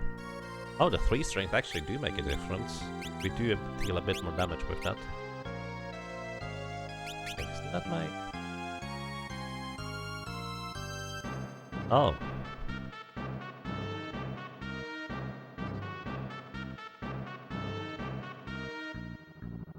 Huh.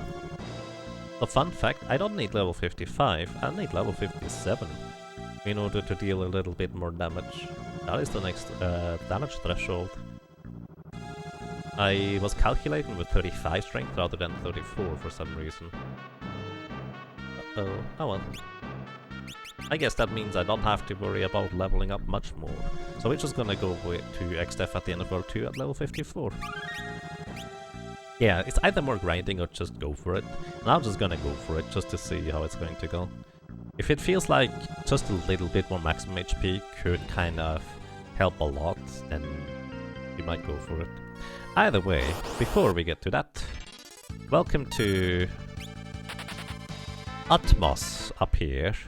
So Atmos is a pretty interesting encounter, because if you have a character that can put Atmos to sleep, you probably are perfectly fine dealing with this thing. If you don't, well, actually let me just demonstrate. Am I still in the back row? I'm still in the back row, aren't I? Either way, yeah, I'm just gonna demonstrate this. So the short version is, Atmos has 2 AI scripts. One is, if an ally is dead on the floor, he will move that ally closer and closer and closer to him until they're close enough for him to absorb them, removing them from battle pretty much permanently. That's really bad overall. Atmos also has about 20,000 HP, so that means 10... 11... Like 15 attacks is what we need in order to defeat this guy.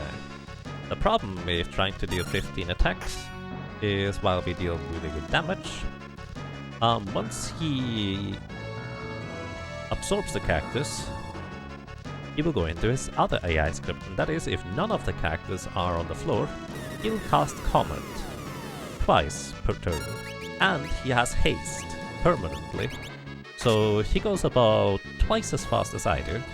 So Comet, Comet, Comet, and the Comet is a damage range of between 200 to 1600 damage, minus some magic defense, but that's kind of negligible. Either way, unless you over-level to a ridiculous degree, which is certainly something we could do in theory, it is not necessarily reasonable to take him out with a solo character here.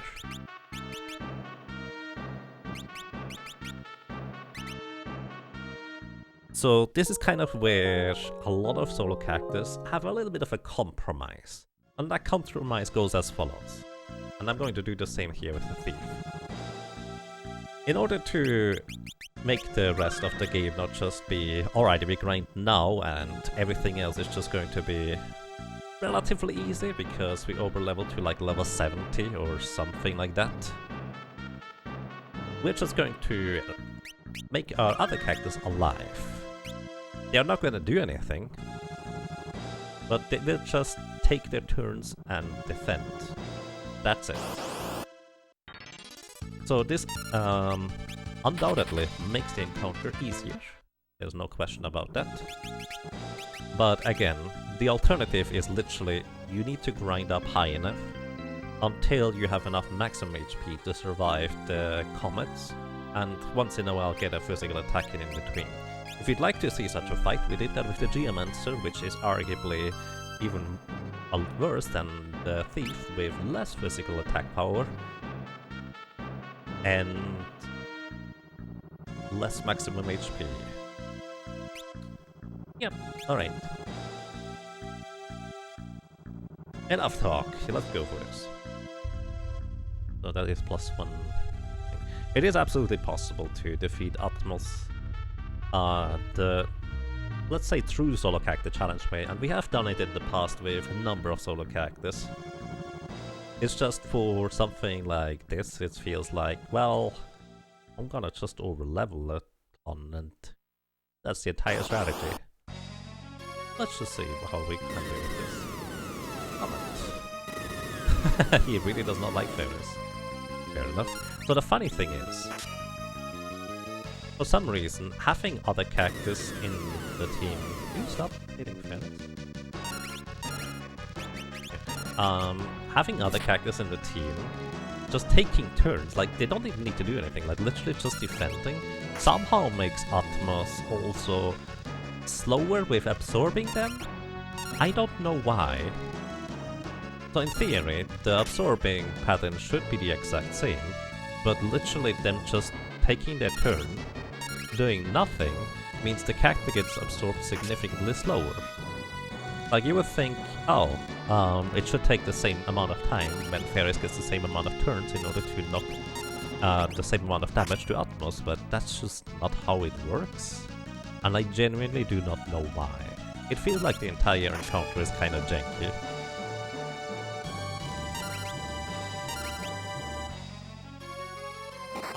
Oh yeah, he can't cast spells in between once in a while. So that's kind of interesting. Here. Let me just help you with your age, Lana. It's a bit more morbid than I meant it to be.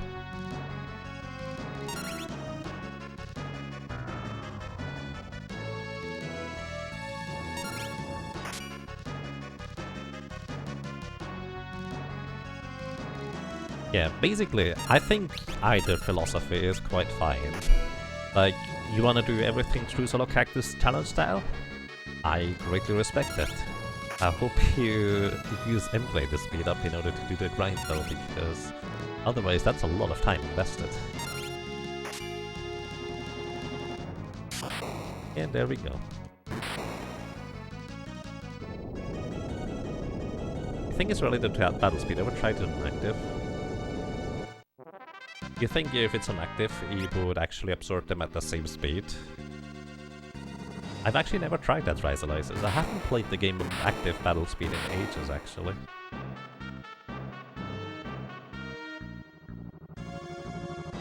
Maybe indeed. We forgot to hang on to our butts.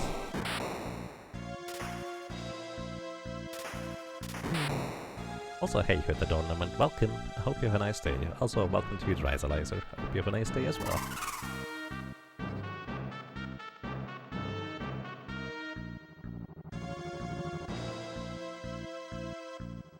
Yeah, it is really strange about how fast they get absorbed. It might be something about battle speed, etc. I really don't know. Yep, we're definitely making progress. I mean, to be fair, I don't necessarily think this is our final level grind here with the Thief, but later level grinds should be a little bit more efficient thanks to having a chicken knife.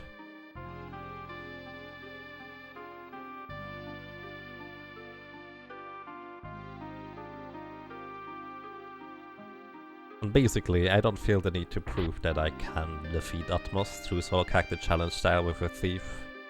Because I've done it with a Geomancer, I think that is sufficient. I mean, the main reason why I even did it with a Geomancer in the first place is because you kind of had to do it anyways. More or less.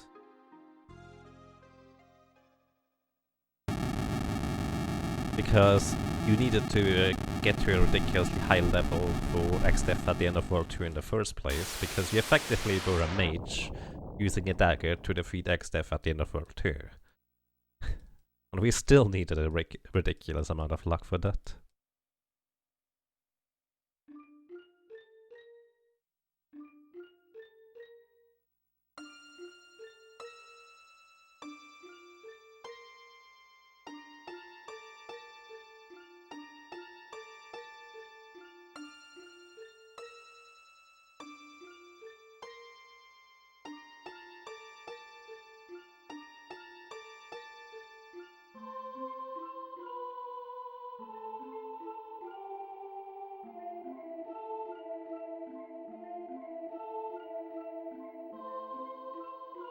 I think today my plan is to get up to XDEF at the end of World 2 and give it a few tries, but I don't expect to beat him today.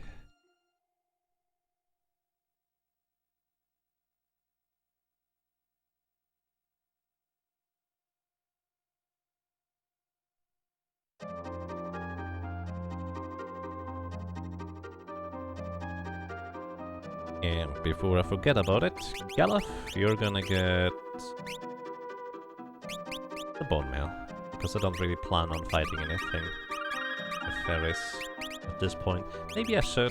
A little bit more than 3000 HP would be good for her, purely on the basis of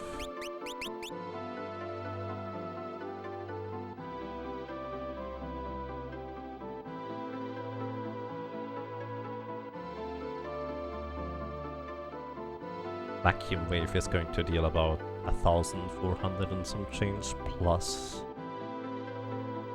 Actually more like 1500, I guess. Plus HP leak status. Also, over here. Good night, Galuf.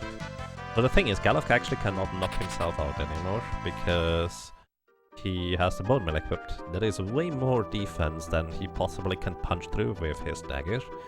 So we kind of have to help him go to sleep a little bit right there. The reason why he has a bone mail in the first place is because, well, we're going to shorten a cutscene fight later where he would normally have to deal, what, 8000 damage? I thought it was 15,000, but that's clearly wrong. Because that was way less than 15,000 last time I actually battled the thing.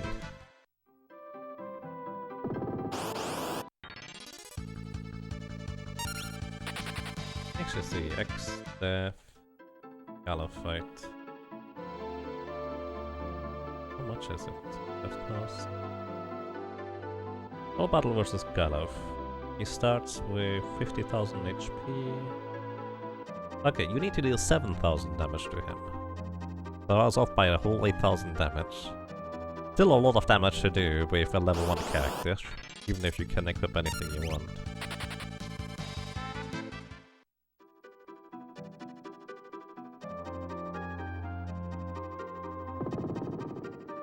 Also, welcome to Guido's Cave, which just is mostly empty of anything relevant.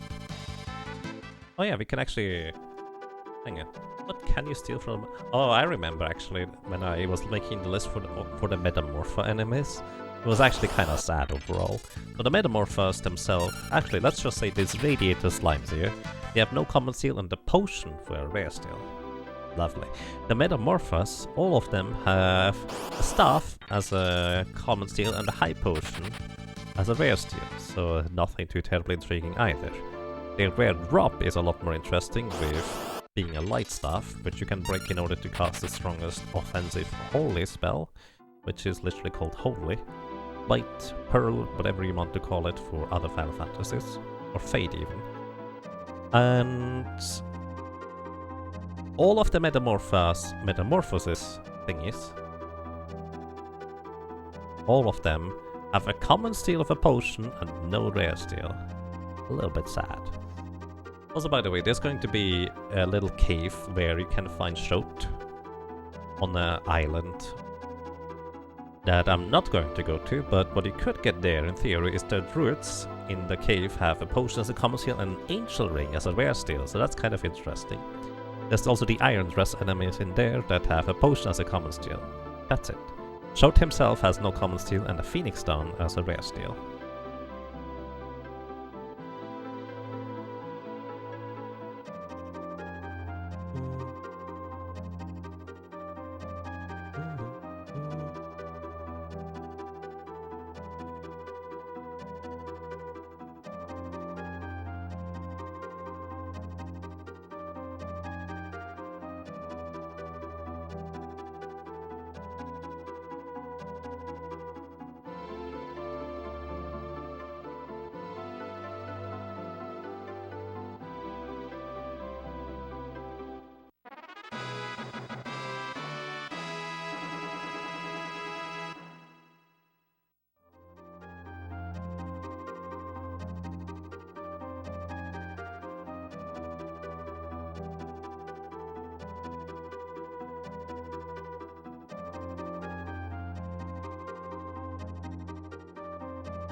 Alrighty, grabbing the Guardian Dagger from here for Antline a little bit later. We can, I think, get... The Tiger Mask here would have more physical defense, but it does give no stats, so It's mostly pointless to get that for fairies. And similarly, the diamond plate or pelt or whatever it is also does not really give anything particularly interesting, except that it actually reduces lightning-based damage by half. So if I need to steal a wall ring from Carbuncle, this might come in handy. But that's kind of all I can really think of it. You know what, Carbuncle might be a good target either way. Also, next up we do have a new weapon here technically, and normally this is actually a pretty substantial upgrade for all characters, except a thief here, curious enough, even though we do use daggers usually. The air lance is actually pretty strong. It is also wind element, so that's quite interesting. But because our thief does not really care much about, well, the wind element really, well, we don't have much of a use for it. By the way, also the Air Lancet will increase wind-based magic spell damage by 50%, so it's kind of like a magic up property for wind specifically, kind of like the Fire Rod is 50% more magic damage for fire spells, etc. So it can come in handy for like summoning Sildra at the end of the game in order to knock out 2 of the last pieces of the final fight at the same time, so that's a thing. Also, welcome to the forest. Let's see, where are we here? Alrighty. The tiny mages have no common steel and a rare steel of an ether. The Mammon trees have no common steel and a rare steel of a high potion. The Gajra here have a eye drop as a rare steel, as a common steel and no rare steel. By the way, completely random note, I recently learned that after you summon this thing, you can actually walk by here. I did not know this, I always walked around it. But I recently watched Seven Sins do his challenge run thingy. And, well, he just walked straight through there. I had no idea. So in these in-between sections there is worm enemies. Basically, you know, just green versions of the other worms earlier. And they have an antidote as a common steel, no rare steel. The most interesting steals we can have in this forest are basically going to be from the boss themselves. Even the Seal Guardians don't really have... not even the imps have anything interesting to steal, if we ever get to see any. The imps have a potion as a common steel, no rare steel. Oh hey, we actually get to see a worm. Often you don't get to see them because getting encounters specifically in there are a bit less likely than the other places. Most of the chests here either contain money or items that I'm not terribly interested in, except for this one, that is an elixir. Others, because we have so much money, I'm not gonna go out of my way for them. Then again, technically money could be useful later on again. That chest up there contains the fabled Morning Star, a fantastic white mage weapon. Well, to be completely honest, it is more of a mediocre white mage weapon, in the sense that it's a mediocre weapon, but the best one a white mage can equip for straight up damage for, well, since a long time, because your previous weapon you get literally before the second boss. That is Siren. Also, you can touch the flames. Wah! Wah! Wah! Wah! Wah! Wah! Wah! Wah! Every time you do that, by the way, the timer that takes until the Moogle appears here is going to stop briefly, so not terribly efficient to play with the fire here, but hey, we can do it. Hi, Moogle. If I stand one tile to the right, the Moogle is actually going to Goomba stomp me into the hole because it just jumps back down straight away. This way, it just instead jumps over me.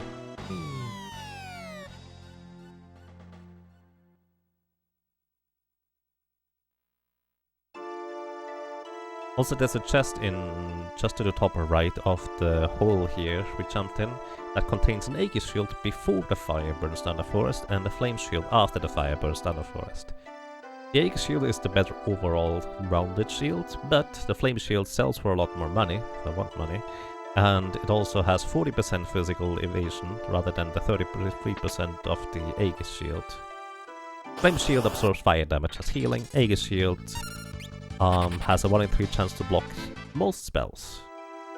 Almost all of them. That chest contains soot or ash, basically nothing noteworthy. And the chest on the left over there contains a flame sword. It's a knight's only weapon. Decently strong overall fire-based damage, as you might expect. But yeah, the main reason I pick it up is just for money. Even though I really don't need the money. Yay! Save the frogs.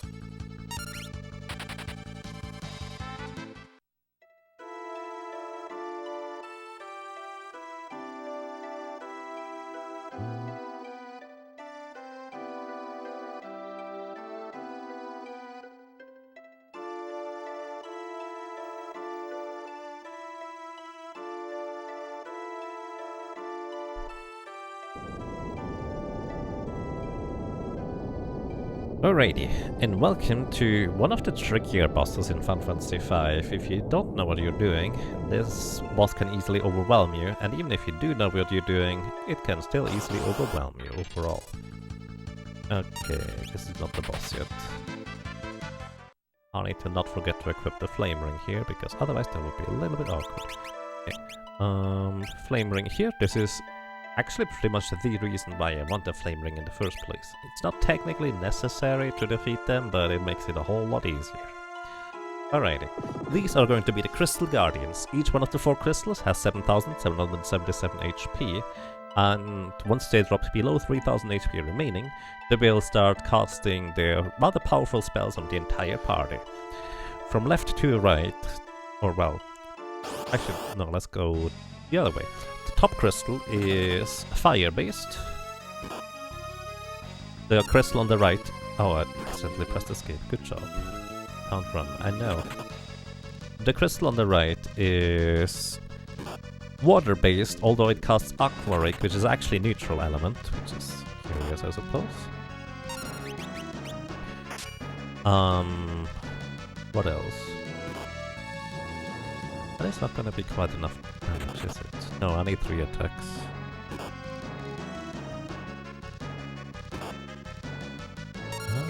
Might be a bit risky if I go for this again.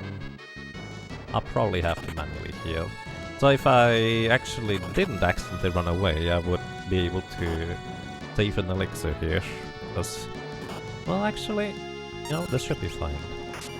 Basically the idea of the flame ring is the crystal on the top is going to cast Fire 3 on me, and it's going to heal me. And that's literally all I want. I'll get permanently healed now by the fire crystal, because all they do otherwise is they just basically attack. They don't do anything else. What I could do in theory is I could try to steal. They do have a rare steal of an elixir, each one of them, but practically it's really not necessary because we have so many, and without having the Thieves Glove equipped, it is a 1 in 64 chance to successfully steal each time, so yeah, it would take a while. Either way, Fire 3 is both single target and multi-target possibility, so as a matter of fact, Fire 3 actually deals double the damage to a single person that it would to a multi-target team, so to speak. Which is a bit unusual because the water and earth crystal, by the way, the earth crystal is the bottom and the wind crystal is on the left.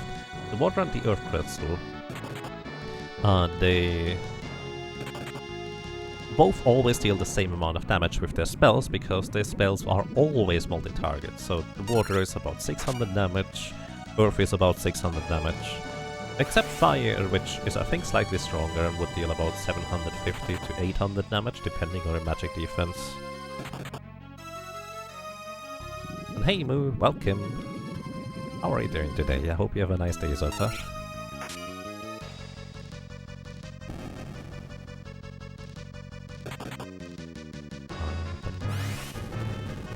But yeah, if you have a flame ring for your character, or any character really, and just put that crystal at the top of the critical HP, it's relatively easy, but it's still not guaranteed, because the crystals all have different speeds. So, the crystal at the top is the fire crystal, which is actually the slowest of the bunch, unfortunately, so you don't get healing as frequently as the other ones that attack you. And the crystal on the left, the wind crystal, is the fastest one. So there's a good chance that the wind crystal will attack you twice before you get a healing from the fire crystal. So you want to either be careful and heal manually on top of getting healed by the fire, while getting pelted by the Aero 3 element, or you might just have enough maximum HP to survive it either way. Which is the case for me right here, since I did level already basically for the end game of World 3. I really don't have to worry about HP too much, since, well, that's literally the HP I grinded for the final boss fight of World 2.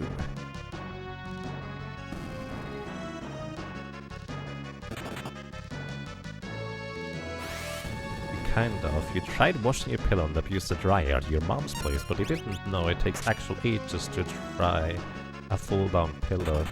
Oh. Oh. Yeah, I can imagine. I actually never thought about that. But that's true, that does take ages. Oh, I hope you have another pillow.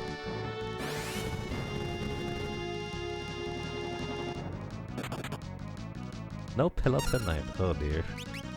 Well then, I hope you have like a plush teddy or something like that you can use as a pillow. Lots of plush cats. Hey, that's great. Almost 1,000 damage from the wind crystal there. Nice. Alright. That works. I could go to the attic and get some plush. What did I have? What do you even call these things? Okay.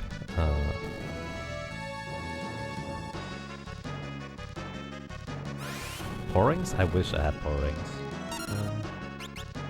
When I was a kid, I had plushies of... Well, the main one I can remember is some monkeys. And... Okay, I don't even remember what they are called in German. Like, those are the little gopher type critters that live in the mountains and have that, like, weird tweeping sound when they try to alarm their buddies.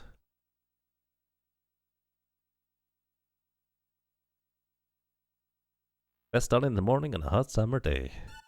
Yep.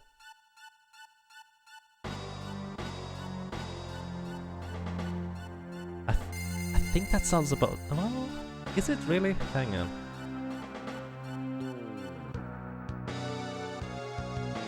No, actually not quite. Those are the desert type. They have a bit of a different name for the mountain types over here. It's the same concept though, like you get the idea.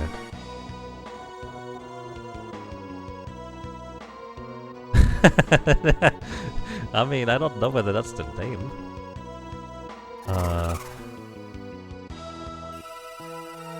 I genuinely do not remember what they are called.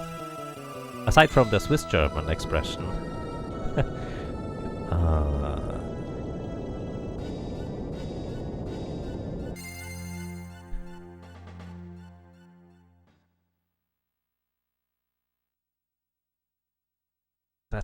Trying to translate the Swiss German. More multi-tiered, there we go. Now I found it. That's what it is.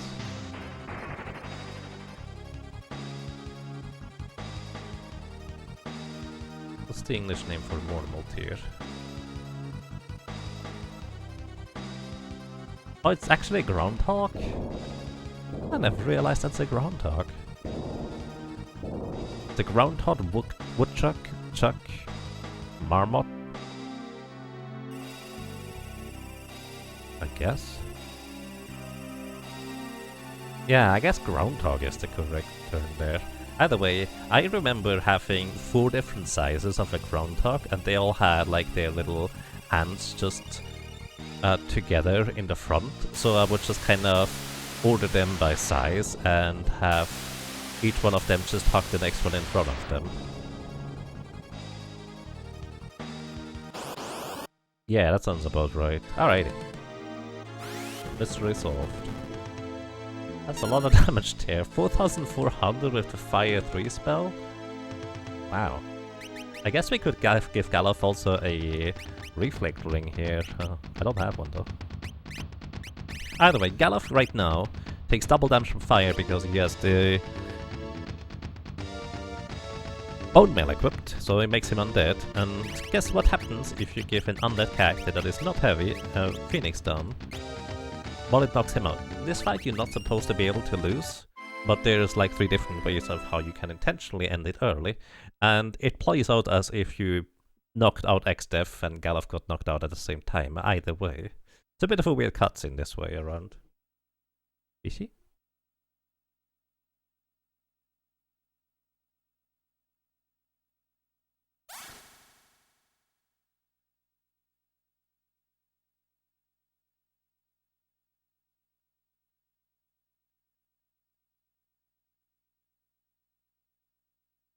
Yeah, the other ways are, well, actually the only ones I know are through blue magic. Blue magic exploder makes your character go boom entirely, like it's instant death without any other way. And the other one would be using, what's it called? It's also blue magic that normally heals your allies. Fusion it's called, I think, in the Super Nintendo version, where you can target fusion onto yourself, and that still kills you. If a woodchuck could chuck wood, what would be the net effect on the GDP? I don't really know what a GDP is. I think it has something to do with stock market and money, probably.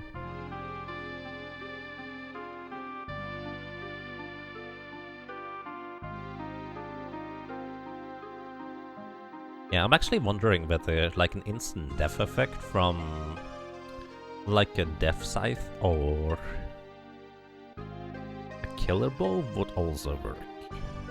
Never tried those.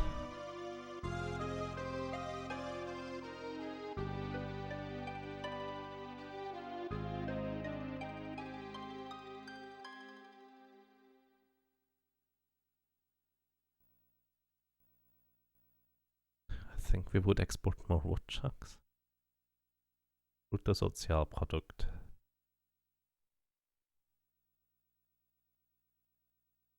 I see. I've had that in school. At some point I was tested on what that stuff means. I kind of have an idea, but to say I'm informed about the concept would be probably wrong.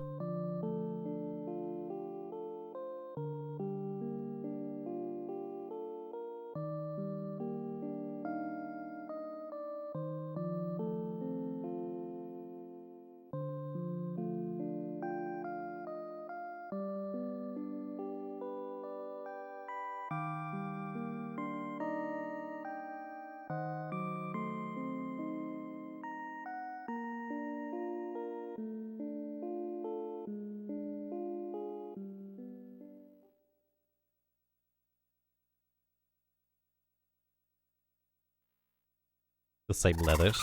Yeah, I think Bruttosozialprodukt is probably the correct expression for that for German. So it would be BSP.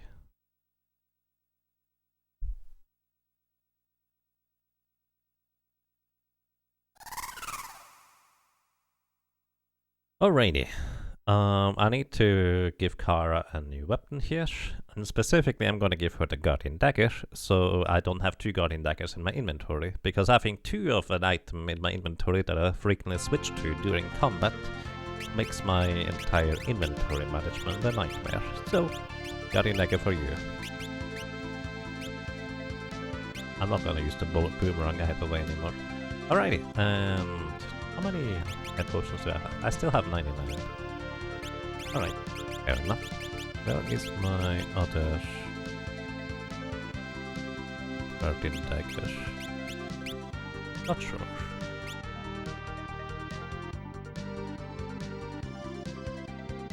It's okay. Also, welcome to Exarianac. I think I pronounced that weird every time I said it. But welcome, I hope you have a nice day so far.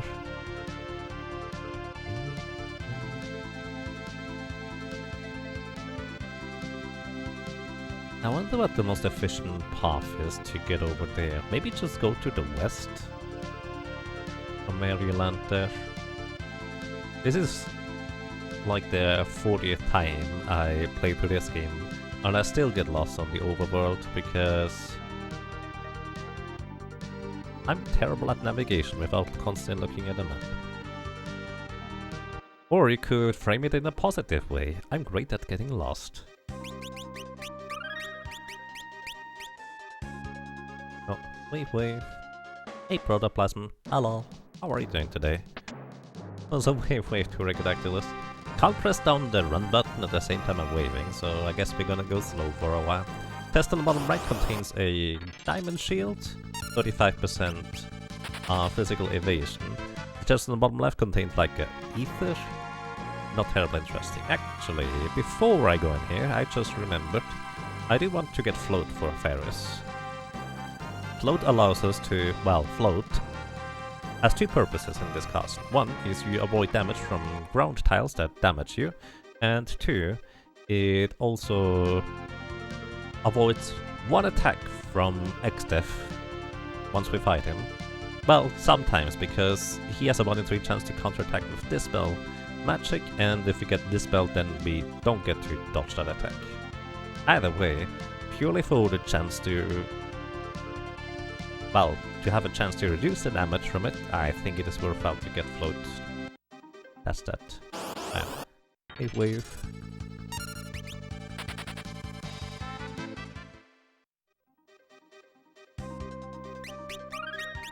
Welcome to you as well, Different Seeker. Enjoy your lurking. Alrighty, here we want to get into an encounter with enemies that... these ones actually. So now, I actually want to use the Dancing Dagger. So the Dancing Dagger, as mentioned before, has a 50% chance to activate the dance move. And the dance move I want specifically is Tempting Tango in order to confuse this birdie. If I use anything else, the birdie is dead. Which really doesn't help me in my endeavors here.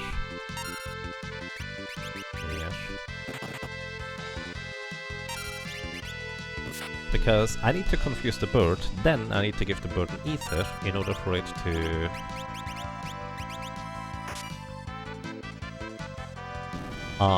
well, be able to cast float on me. But the bird also has a chance to just knock itself out in various ways, so that would be less than ideal. Not much I can do about that though. I'm gonna go ahead and bring the Phoenix Stones up. Because we might as well get a little bit of experience along the way here while we are trying to get...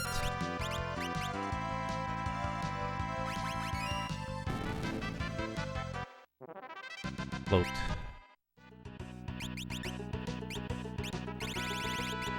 I put the potion all the way down. To be fair, I largely don't need regular potions at all, but who knows, might be useful.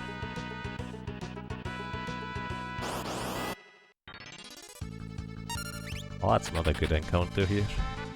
Definitely the wrong one. But yeah, we're just hunting for these enemies that can make us float, or have a chance to make us float. Yeah. Nope.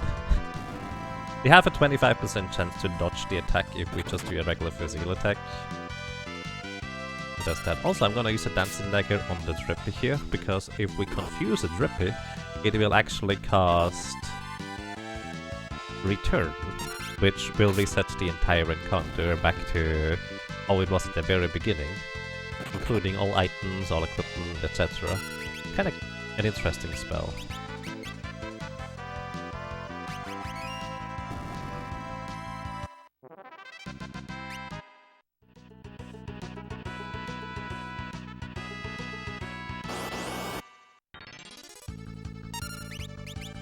But yeah, we're just getting some experience along the way here too while trying to get float.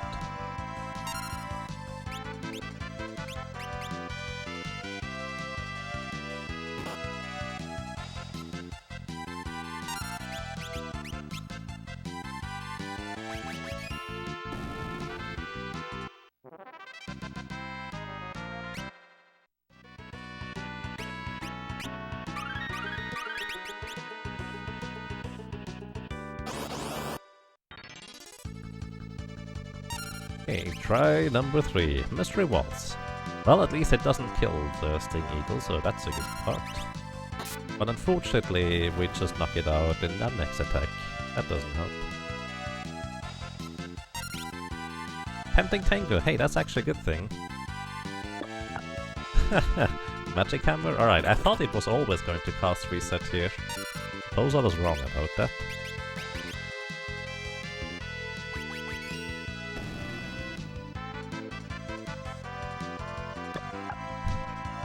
I think a return or reset costs 1 MP. There it is. And welcome to the beginning of the fight. Hey, we actually immediately confused the bird. Nice, that is ahead of schedule. Unfortunately, the bird decides to just knock itself out. So the reason why you try it for the confusion before doing anything else is because the bird can use 2 other things aside from float. One is it can use Beak, which is a petrification move. So in order for it to have the highest chance of not hitting itself with petrification or a physical attack, you just leave the other 2 enemies alive for the time being. Stop hitting yourself. Indeed.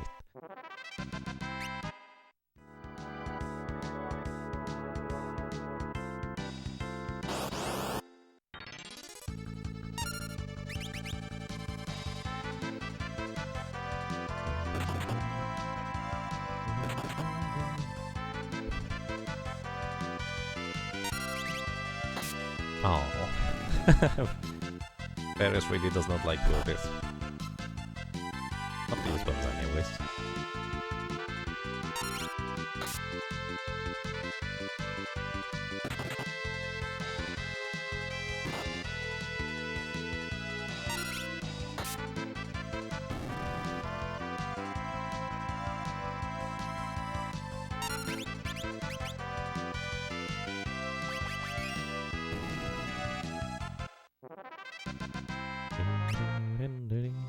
I'm actually curious whether we get float before or after we actually get level 55. And as mentioned before, I actually did a miscalculation earlier.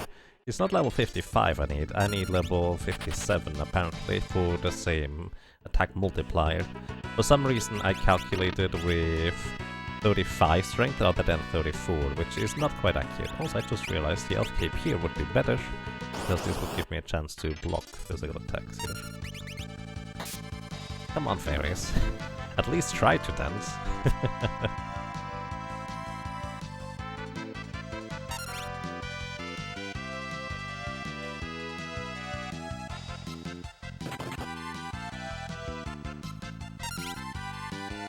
Sword dance. I just realized Paris does less damage with a sword dance than our Geomancer did. Our Geomancer did about 4000 damage to X-Staff, which has more physical defense than these things.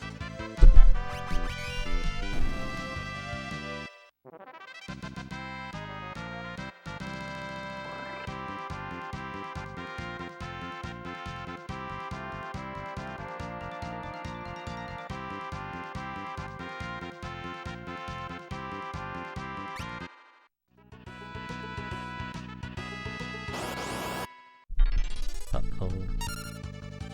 What's that then?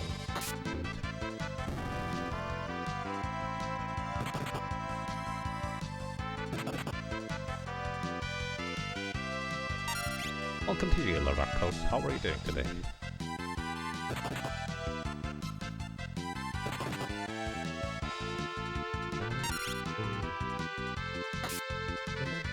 To be fair, I could actually use a Phoenix Down on the Zombie Dragon instead, because that thing does a lot of damage. Then again, the Zombie Dragon could also... Hey, one thing I forgot actually. I mentioned that we take double damage from fire and half damage from ice with the bone mail, right? I forgot to mention, poison gets absorbed as healing, which is also quite interesting. Also, I feel like I'm getting surprisingly unlucky with Phoenix Down usage. It is like a, I don't know, 75-ish% chance to successfully Phoenix Down a Zombie Dragon, I think I've failed about half of them at this point. Kind of unusual.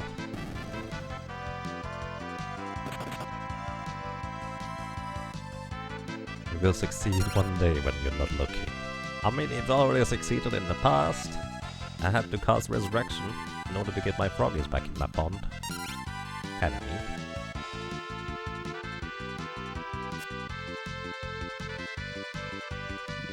Hey, there's Poison Breath. Wait, I don't have the Bone Mail equipped? No wonder I take so much physical damage. Oh, that explains a lot, actually.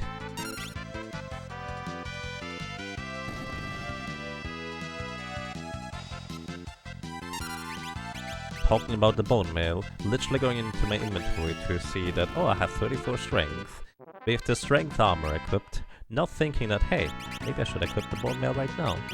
To be fair, without the Bone Mail equipped, it is quite useful to not accidentally Phoenix down myself. But I've literally never done that before, and I haven't even thought about this being a possible accident. That could happen, until somebody in chat mentioned it someday while I was grinding here. I think it was actually with the solo dancer.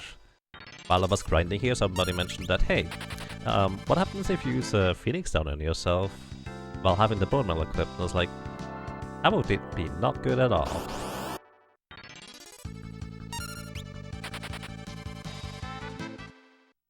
Because I would lose all the experience gained.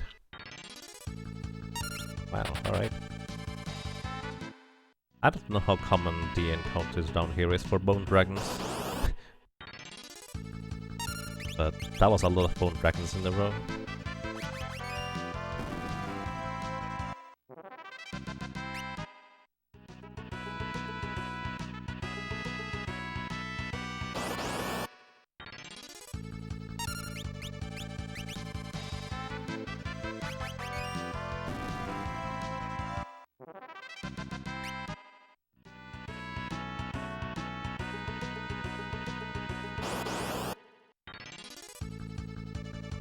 Preemptive strike. I've mentioned it before, but I'm gonna say it again. It is so nice to not get a back attack with a thief in your party. It's just great. Oh, sword tens, no fairies. That's the exact opposite of what we need here. Why would he do that?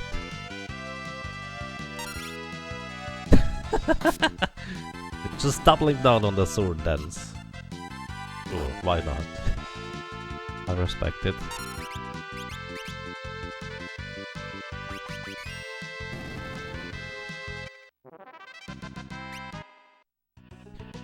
I think that's the third rare drop we've gotten before. We had gotten a tent before, that's the 1 in 16 from the drippy enemies. And we have gotten an antidote before, which is also 1 in 16.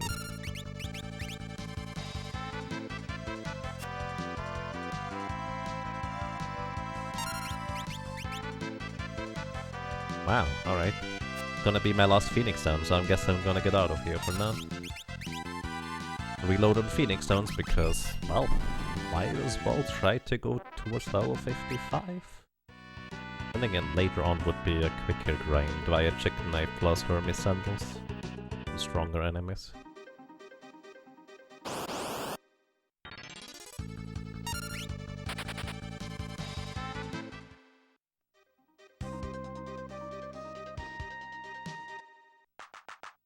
I even bought 10 more Phoenix Stones than I thought I would need. Then again, I didn't think about the potential to just grind along the way, to be fair. Alright, 30. You know what? Just get 52 Phoenix Stones. We have plenty of money. And the only reason why we would necessarily want to have more money in the third world is because it would allow us to buy elixirs for 50,000 gold each. So this is one less elixir, but more Phoenix Stones, and while it is a solo challenge, it's still useful for knocking out undead enemies.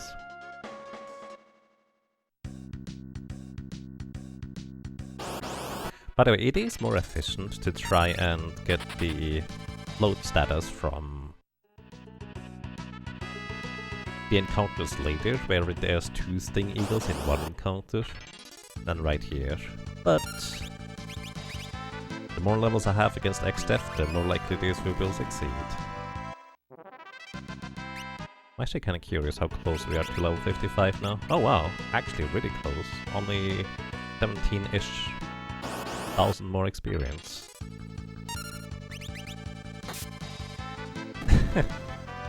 He's not even trying to dance right now. Fair enough. It looks like both of the enemies here skipped their turn. That's kind of unusual.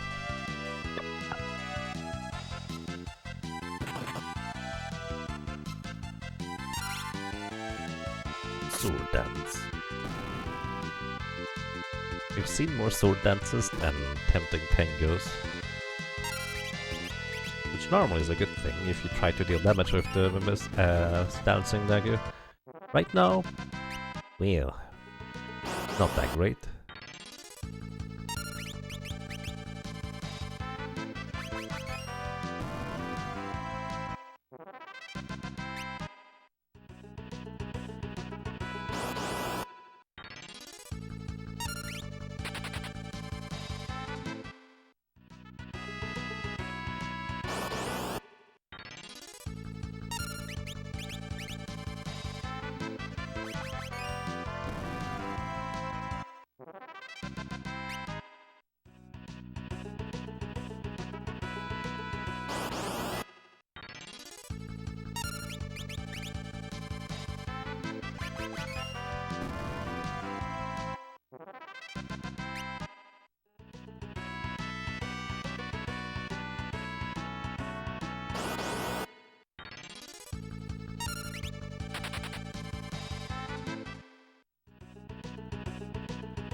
Well, by the way, the Bone Dragon encounters here are also basically part of the reason why I think it was more efficient to grind on the enemies outside.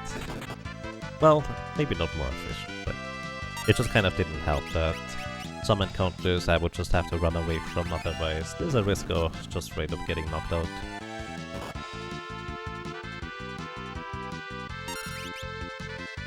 Oh, I guess we're gonna confuse that guy now. And he hits himself.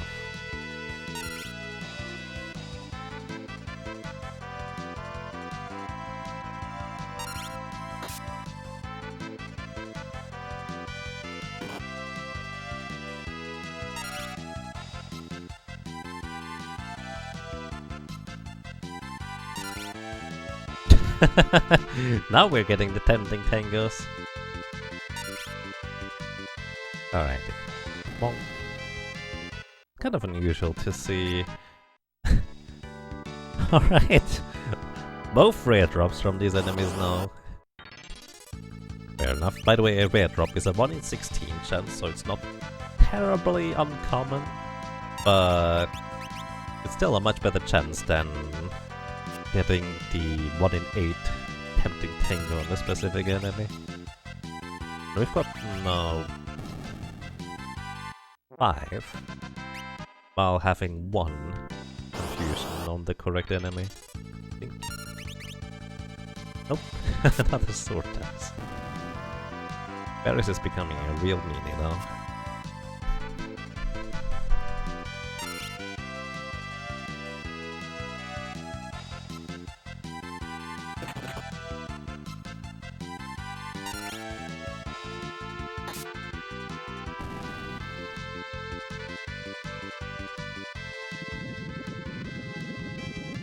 There we go, now we get healed. Oh. Right. Right. There, right.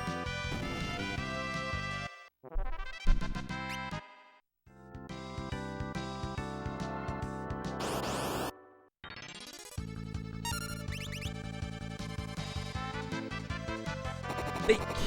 This is the petrification attack. Only 50% chance of success baseline. So it's not that intriguing. Also, I just realized I've been making a mistake this entire time. What I should do is I should wait until the bird goes attacks and then attack him. Because then I would get the ether in before it gets its second turn. Because if it would cast float before that, it would not be terribly useful. Either way, please cast float. Come on, plus float, please. Pretty please? No, not venom. I guess it can do 4 different things. Float, venom, beak. There we go, thank you. Float, beak, venom. And the regular attack.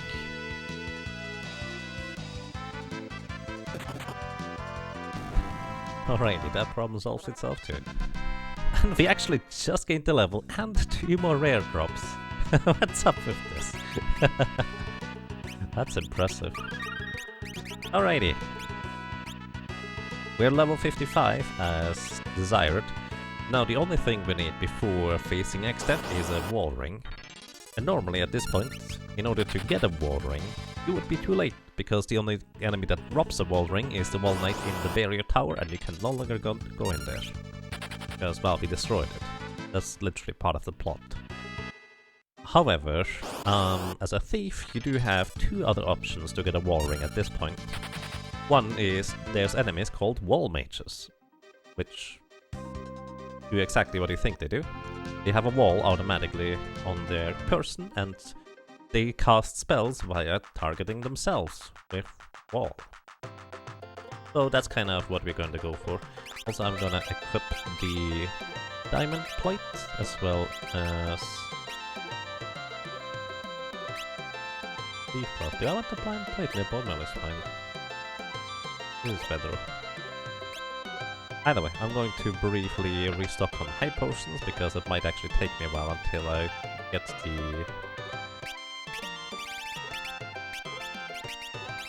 desired wall ring, because it is a rare steal, so it might take a little while.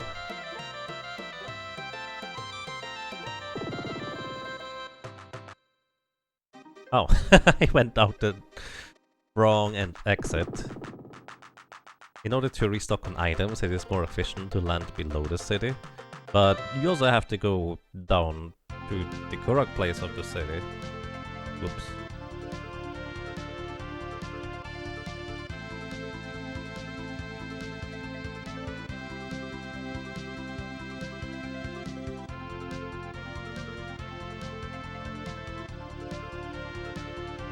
Alrighty, now we're actually going in here. The alternative way, I said there's 2 ways to get the wall ring. The other one is to steal one from Carbuncle. Carbuncle is actually a summon that if you defeat it, you can summon as a summoner. And that summon is actually kind of an interesting one, because it casts Reflect on your entire party. And you can do some interesting shenanigans with that. Can recommend.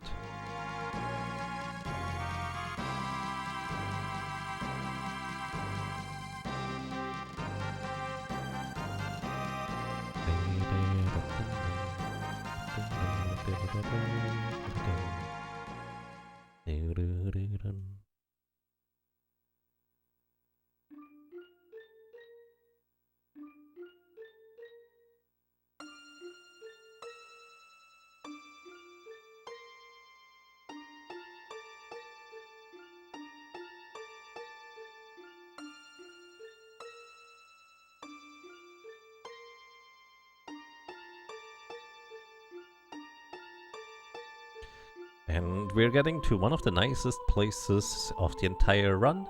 So, any other solo chop class at this point that does not have an automatic flee effect struggles quite a bit with running through X-Dev's castle here, because most of the encounters are pretty tricky to run away from, at least to a certain degree, and some are very difficult to run away from. Not so for a thief, ninja, time mage, bard. Those are the 4 classes that I can think of right off the top of my head to basically have an automatic runaway button. And that's very convenient. The thief has the most straightforward runaway, because you literally just run away. That's it.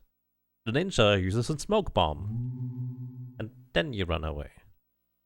Slightly longer animation. The time mage casts exit, then you exit out of battle. Kind of an even longer animation.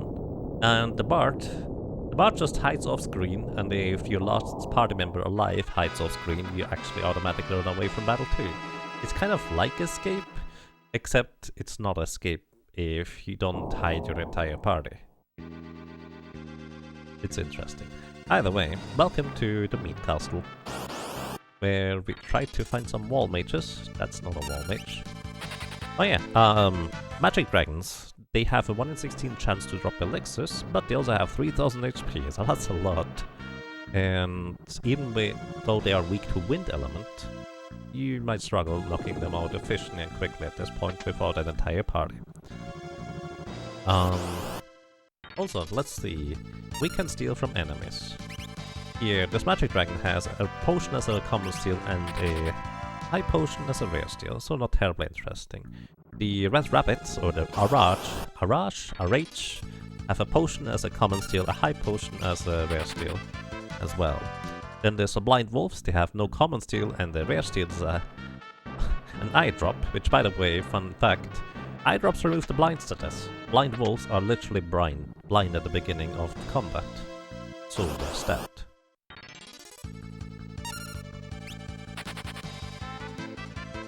So I guess most of the wolves can't find their eye drops because they are too well hidden on their person. I don't know. Maybe I'm thinking too much into this. So then we have the wall mages. As mentioned before, their rare steal is a wall ring. They do not have a common steal.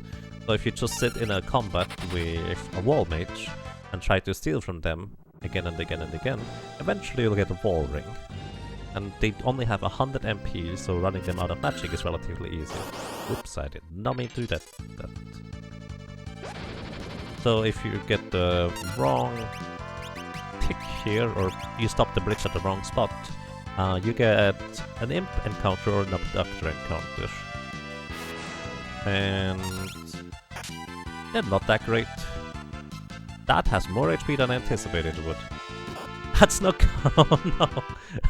Okay. Okay.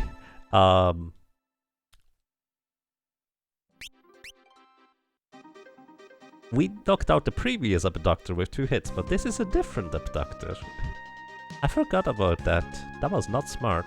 But then again, I had a bone mail equipped, so I couldn't even heal if I wanted to. So never mind, there was not actually anything I could do about that. Well, that is +1 death. Good job. Let me actually update the death counter on my sheet real quick. Because we have 0 deaths from Crystal Guardians, but 1 random death. Huh. Fun fact, that was the first random death we had. Unless I forgot one earlier, but I didn't enter it.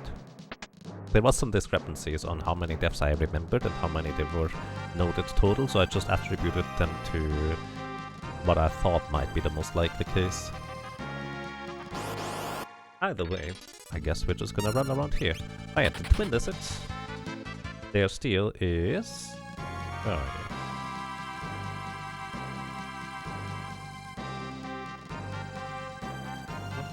I don't see twin lizards in here.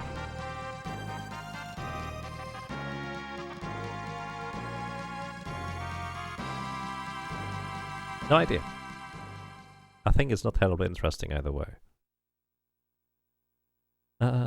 Dark Wizards, their common steal is a Venom Rod, and their rare steal is actually a Staff of Judgment. Now, the rare steal of the Dark Wizards is really interesting, because the Staff of Judgment allows you to cast Dispel Magic while using the staff. And it does not actually break the staff either, if I'm not mistaken. So, casting Dispel Magic already is actually quite interesting. So, might be worth looking into. The Golems have a potion as a common steal. Actually, let me just put it this way. The Golem, the Imp, the Wazaral, the Garkimazra all have a potion as a common steal and a high potion as a rare steal. Then there's the Bundle Quar. No common steal, but a Phoenix Down as a rare steal. There's also Mortar Drive enemies. They have a potion as a common steal and, interestingly enough, a Beast Killer Whip as a rare steal. The Beast Killer Whip is actually a pretty good one overall. It deals always critical hits against beasts and ignores their defense, basically double damage and ignoring defense. It's a really good whip. Unfortunately, it's a rare steal, so it might be a bit tricky to get. The blue dragons have a Dragon Fang as the common steal, a Cabin as the rare steal. Red dragons, Ice Potion and Flame Ring, we already know that. Yellow dragons, Thunder Rod and an Ether, we already knew that too. But yeah,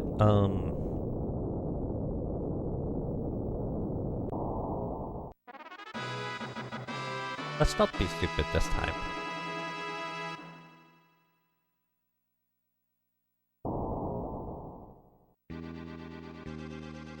By the way, the main reason I'm picking up the ice shield over here is because I need to deal with the ant line after World 3 someday.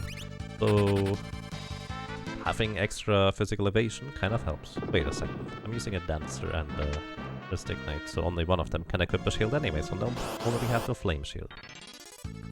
Oh well. Ice shield absorbs ice as healing. Not quite as good as a flame ring, which... Wait. Yeah, that's actually all that it does. Never mind. By the way, if you knock out those red bunnies, they will cast Life 2 on a random party member. Random party member does not matter whether the random party member is alive or not. So that's kind of interesting.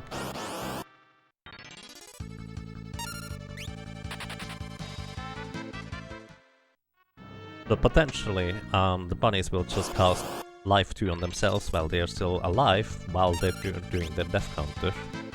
And I'm actually not going to fight against Dark Wizards, because that is very unhealthy if they confuse me. And here, I'm actually going to be a bit more careful than before.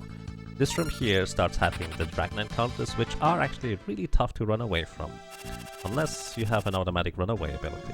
Chest on the left and the right contain a samurai weapon and a knight weapon, respectively.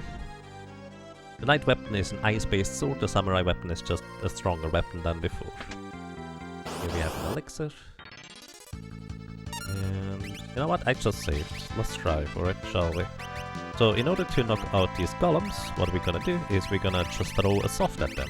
Soft normally removes petrification, and what happens if you remove petrification on a golem? Well, they just die. That's the end of the song.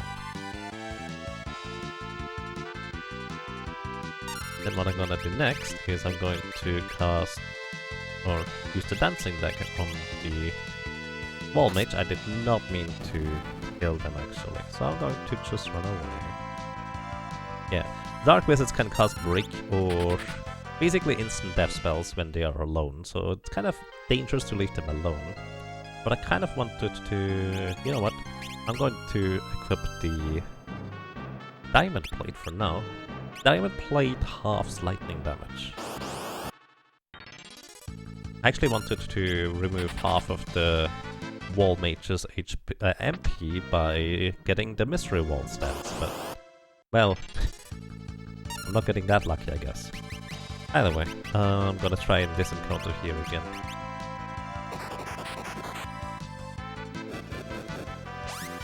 The Dark Wizards are still dangerous here. Actually, I have the protection from the Bone Mail still, so wait, no, I don't, because I just got into an encounter with... This could be bad. Don't slow dance yourself, Ferris. Okay. And immediately charmed again. Wow.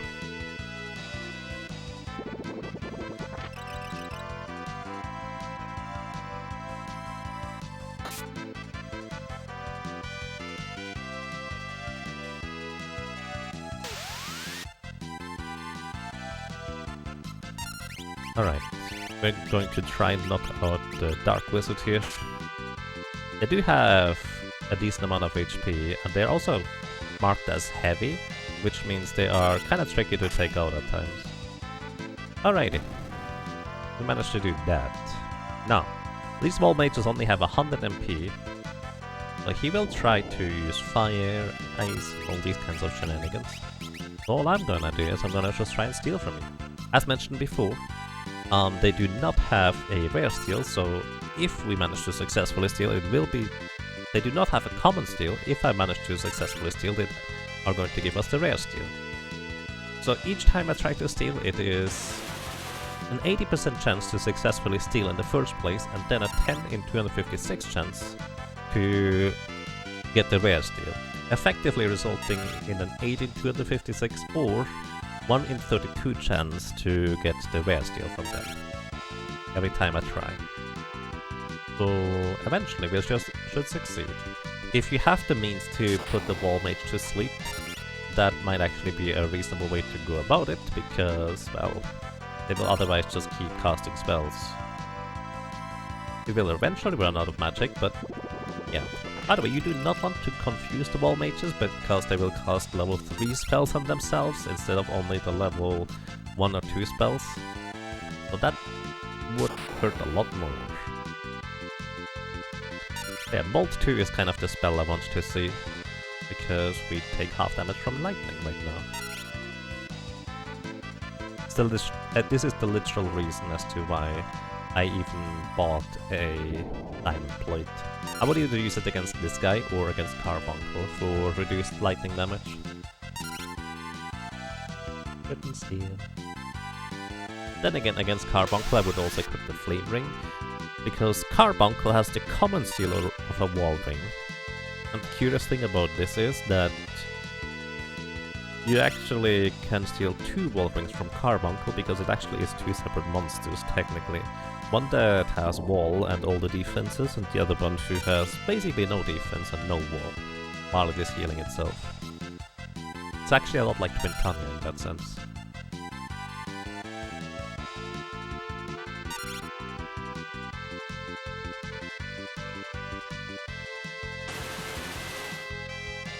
Also, the reason why I unequipped the Bone Mail is so I could heal myself during this encounter, which the downside of that was that I could actually get confused through the Dark Wizard enemies.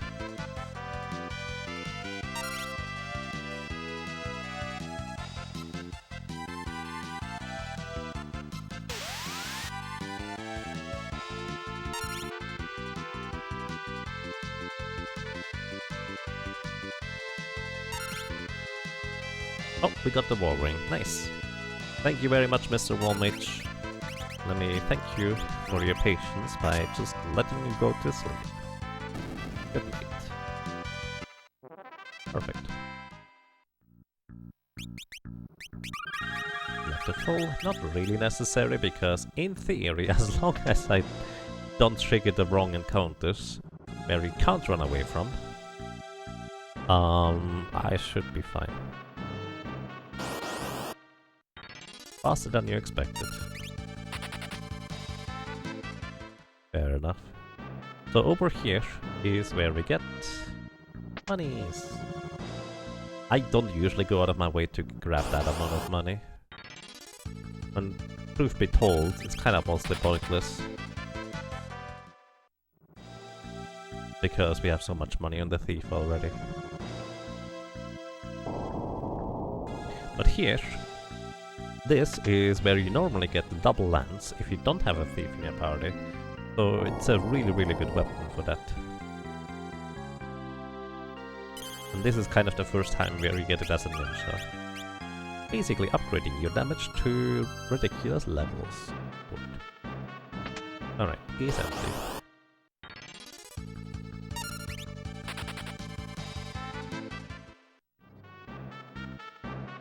Okay, so Health Cape, Strength Armor for more damage, and Healing to full. So, this is going to be Gilgamesh in Extev's Castle. So Gilgamesh here in Extev's Castle has a gauntlet as a rare steel and a high potion as a common steel in the first form. The second form is where it's interesting because you can steal a Genji helmet from him. But beyond that, he has 13,000 HP, and if he casts the wrong spell at us, that's really bad, because this guy can really mess up your stats. Let's put it that way. Woohoo! Hey Leon, welcome! How are you doing today? Good evening to you, or good night, I guess. By the way, he is actually faster than Ferris by a fair margin too, which is kind of impressive. 1. And Strange Dance puts us to sleep. Good night. The critical wakes us up again. Hurricane puts us to critical HP. So we actually have to heal. Where is my Guardian Dagger? There we go. Come up here. Enjoy the music, because this is a pretty rough fight overall. Because Gilgamesh can deal a lot of damage and can do a lot of nasty status effects on top of that. 2. Rock Song. Of course that turns us into a lovely little frog buddy. And Sonic Wave is really what we don't want to see. I'm actually strongly considering just resetting because... Oh well, let me just demonstrate it. Getting your level halved means we are level 27 right now at this point. And all your damage calculation is based off of the level. So this means, instead of dealing 800 to 900 damage with one swing, it is 477 and 468, so almost half. It's ridiculously much less.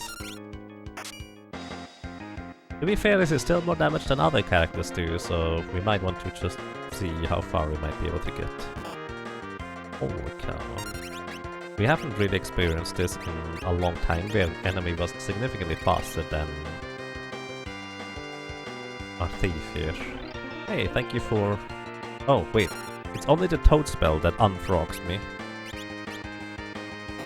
Him casting frogs again does actually not unfrog the character.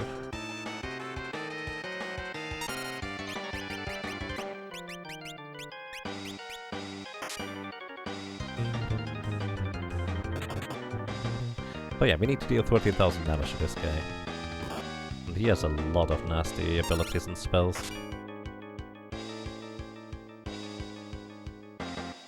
And the worst part of it all is he has not even any particular weakness that you can take advantage of.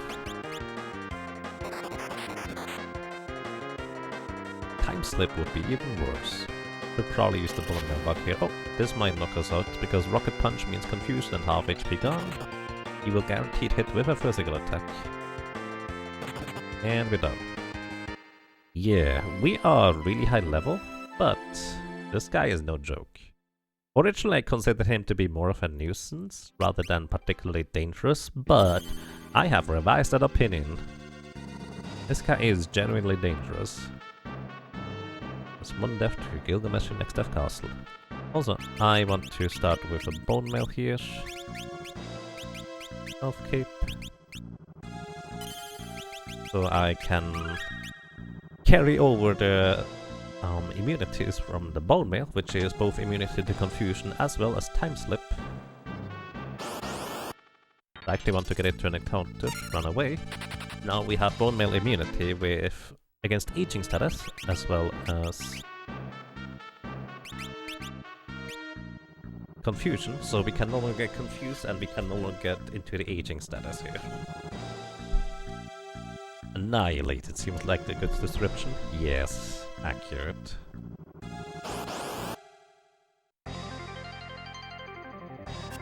So I'm actually going to keep specific track of how much damage I deal.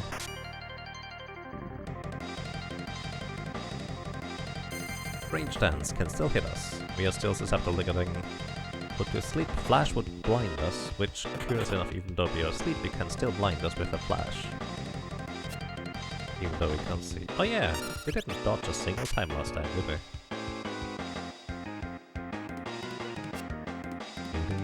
Did I forget to equip the Elf Cape? I feel like I forgot to equip the Elf Cape. So that might be no wonder why I didn't dodge anything. Varus right now is dodging like to the champion.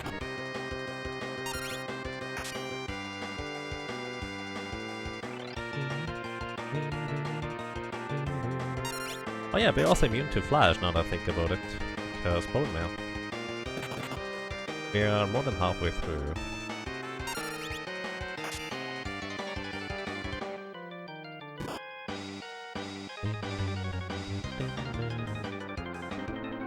And Frog Song. We have to heal here before... Do we? No, we don't actually have to heal right now. Well, he can put us to sleep and stuff.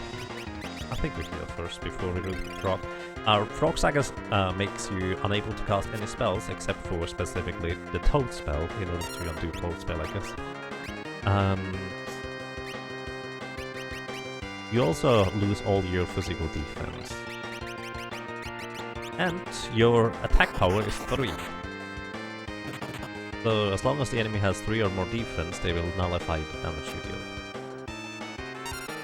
Which, this guy has way more defense than 3. Oh, I forgot to switch back to the double dagger. Double lens.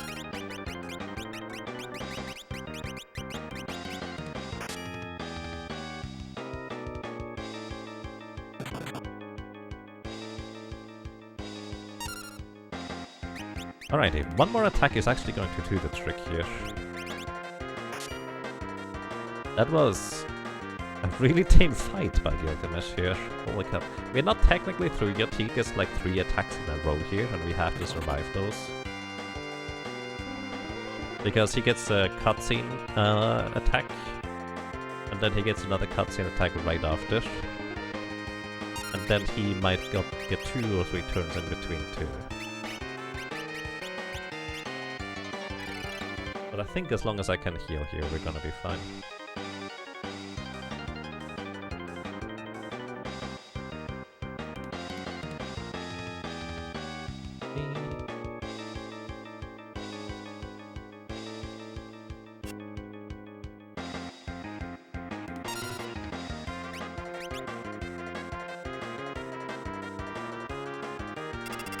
Oh, there's the Sonic Wave. He was really nice to us this time around. Okay, this is the end of my warm-up. Gilgamesh change! I think the Game Boy Advance text is way better than this one. Alright, here's what you want to steal from him. Couldn't steal. Oh no. Excalibur! Let me see your strength. And Ferris just dodges. Couldn't steal. Aw. Rocks had too many slippery hands. Huh?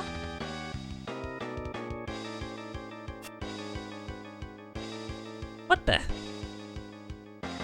Let's try to steal. Alright, we got the Genji helmet. We can't equip it, it's heavy armor, but just for fun, we got it anyway. Isn't it the strongest sword? So yeah, if he actually ever hit us with the Excalibur, it would deal like 50 to 60 damage or something like that, on 0 defense that is. Which, by the way, fun fact, is actually a lot for the Excalibur weapon he has, because if you try to attack with that weapon, it will deal 1 damage, guaranteed. Exactly 1. So it's actually kind of an interesting weapon, because Gilgamesh being able to punch more than 1 damage with the Excalibur means he must be ridiculously powerful. Or at least something like that. Either way, we managed to successfully wrangle the thing from Gilgamesh, and it is time to prepare for X-Death. As mentioned before, I love the old world sprite with the frog. It's actually pretty adorable. As mentioned before, I'm going to give this a few tries, but I think we're not gonna try for too long today. What is our dodge rate? We just dodge everything in this fight. The dodge rate with an elf cape is a 1 in 3 chance to dodge a physical attack, and the Guardian Dagger is an additional 1 in 4 chance to dodge a physical attack. That combines actually to exactly 50% chance to dodge attacks. So that was a lot more than was advertised in this specific fight. So we got pretty lucky with the dodges.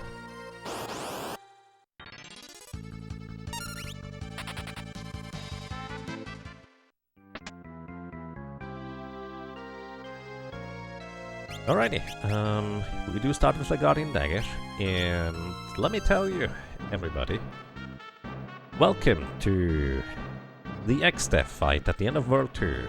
One of the biggest roadblocks for a lot of characters, in fact the biggest roadblock for a lot of characters. And the reason is of his first turn. X-Death here has 32,768 HP. And you need to bring him below 16,000 HP remaining, means you need to deal almost 17,000 damage in order to push him into phase 2. Once he's in phase 2 and you're still alive, after the phase transition, you're golden with the reflect trick. However, before that, every time he gets to his first turn, he has a 2 in 3 chance to use Condemn. Condemn will put a timer above our head, and we will die after 30 seconds. There's nothing we can do about that once it hits us. It's just going to be, well, you're dead. That's the end of the story. In Final Fantasy VI, you can equip the ring that makes you undead in order to prevent the timer from killing you. This does not work in Final Fantasy V. The bone meal will not protect you from the doom timer, it will kill you. And we can never resist the doom clock. It will always hit us. You cannot even block it by an Aegis shield. Let's just kind of get an idea of how much damage he deals to us here. Because he uses a lot of physical attacks, and he has pretty solid defense here, overall, as you might be able to tell. So every time, basically he has 10 turns of AI script. In the first turn, he will have a 2 in 3 chance to basically just straight up kill us, and there's nothing we can do about that. In basically his 11th turn, he can do that again. So the goal of most solo characters is to kill him before he reaches the condemned turn again. We do not have enough damage for that as a thief. In fact, most solo characters don't have enough damage in order to be able to accomplish that. However, we do have pretty good damage overall, I guess. And this is Earthshakers, by the way, why I got float early. This is literally the reason. But yeah, I would like to see a vacuum wave, actually, just to see how much damage he does. Nope, he doesn't give me the vacuum. Either way, that is going to be the fight. Name of the game is gonna be how it is.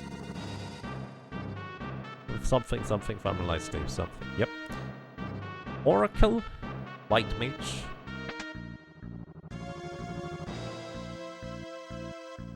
and Time Mage are technically the only characters that have a reasonable way of knocking out X-Death here before the timer would tick down if they were to farm enough light staves. Technically, a Gladiator probably could knock him out too, with enough luck. Actually, I don't know how lucky you need to get with the execution, or whatever it's called.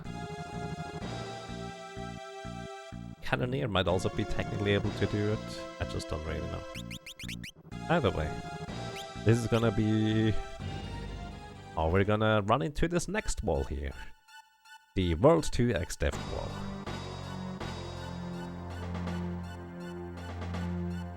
And it's just going to be the same story every time. 2 in 3 chance to straight up die.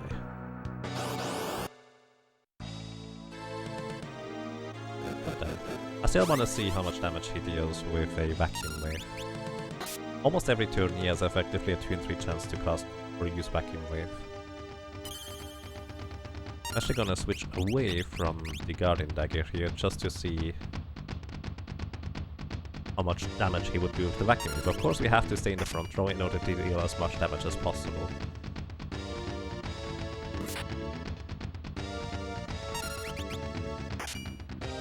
Chemist and Red Mage probably have enough magic power to brute force with light staves as well, assuming they're high enough level. I doubt it with the Red Mage, unless you ride up to like insanely high levels. Chemist, maybe. Either way, could you please use a vacuum wave? I want to see how much damage it does. Hurricane, nope, no vacuum waves. Vacuum wave is his most devastating physical attack. And he has about a 1 in 3 chance to use that almost every turn. Not every turn, but yeah. Yeah, maybe Chemist. I don't really know, really. Then again, Chemist has the convenience that if you survive the first turn, you will survive every subsequent Condemn turn, because that's when you can make yourself immune to Condemn by making yourself heavy.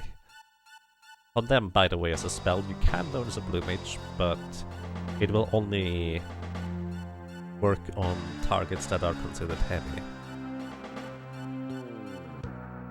We need to never be hit by the attack. We need to never be hit by the attack. We literally have to avoid it every time. So we need to get lucky enough that he doesn't use it, specifically.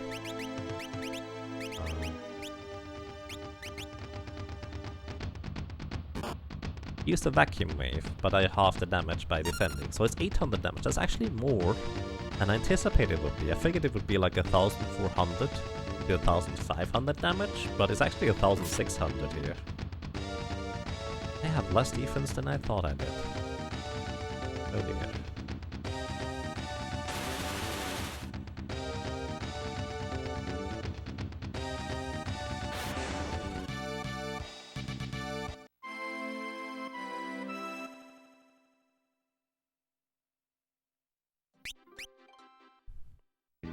Wonder whether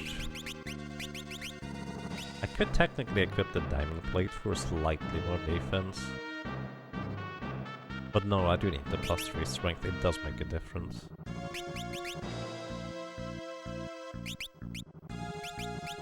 What I'm gonna do, however, is I'm going to rearrange my inventory real quick so my daggers are not in such questionable positions. Plus, rearranging the inventory means that it's going to change what encounter I get every time I start a fight. Double lance is really awkward, actually. Let me do a thing real quick. I'm gonna revive you. And now you get a double lance. Just so I don't have a second one in my inventory, because that's making it really annoying. I should have thought about this beforehand. And I need to knock you out again, Lena. Sorry about that.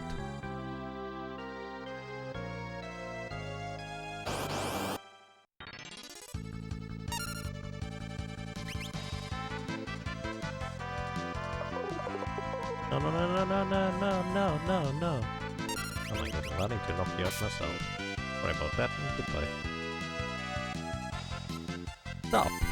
By the way, Dark Wizards are considered heavy, which means the stop spell only lasts for a fraction of a second, effectively. Fraction of an in-game second, that is. But technically can still be long enough for you to get an attack in before they get not stopped. Alright. Everything ready? Yep, as ready as it gets. Attempt number 3. If it's a 1 in 3, we should be guaranteed that he doesn't use Condemn now, right? Haha, that's not how statistics work. Or probability for that matter. I don't think statistics is the correct word. Either way, we just need to get lucky. And I was actually kind of hoping that we were slightly faster than XF here, but hey, we actually did survive the first turn. But hey, it's fine.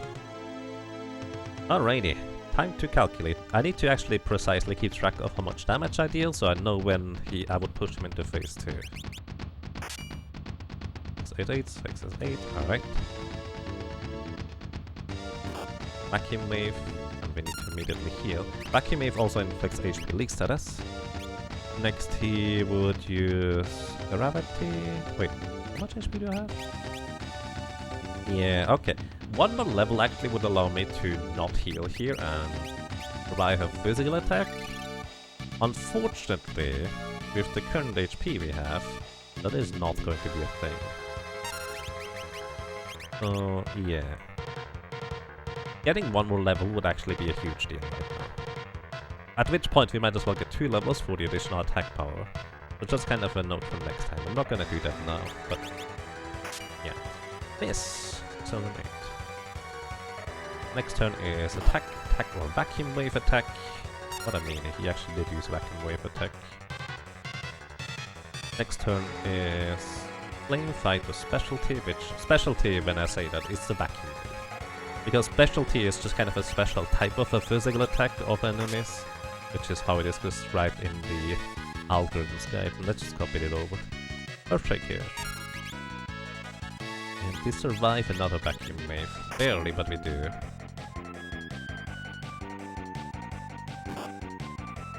Barely. Now we have to heal. Now, the main thing is, he has a chance to use Hurricane this turn. If he uses Hurricane, I'm dead. It's a 2 in 3 chance to use Hurricane, a 1 in 3 chance to attack, but I'm gonna die to the HP leak status, so I have to hope I either survive Hurricane or he uses the physical attack, which he did.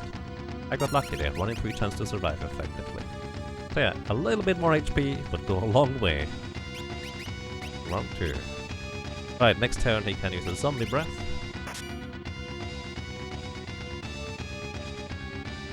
he did. The very, very high variance in how much damage this can deal. And he has physical attack or bio. I want him to cast bio, because even though it's not gonna deal any damage to himself, he will deal about 100 or to 150-ish damage through HP leak. Next turn is going to be a level 3 flare twice or a vacuum wave again. So we hope that it's a level 3 flare, because he is actually level 66, which is divisible by 3. So unfortunately he didn't do that. Now have to heal up again, and now we're back to the condemned turn. 2 and 3 chance to die. There it is. And for reference, in case you're curious, we dealt about 7,750-ish damage to him. So we are almost halfway through his HP. So we basically have to survive 2 condemned turns, and there's not really much of a way around that. Because we just straight up do not deal enough damage. Now, getting these 2 additional levels to the next damage threshold would also help us survive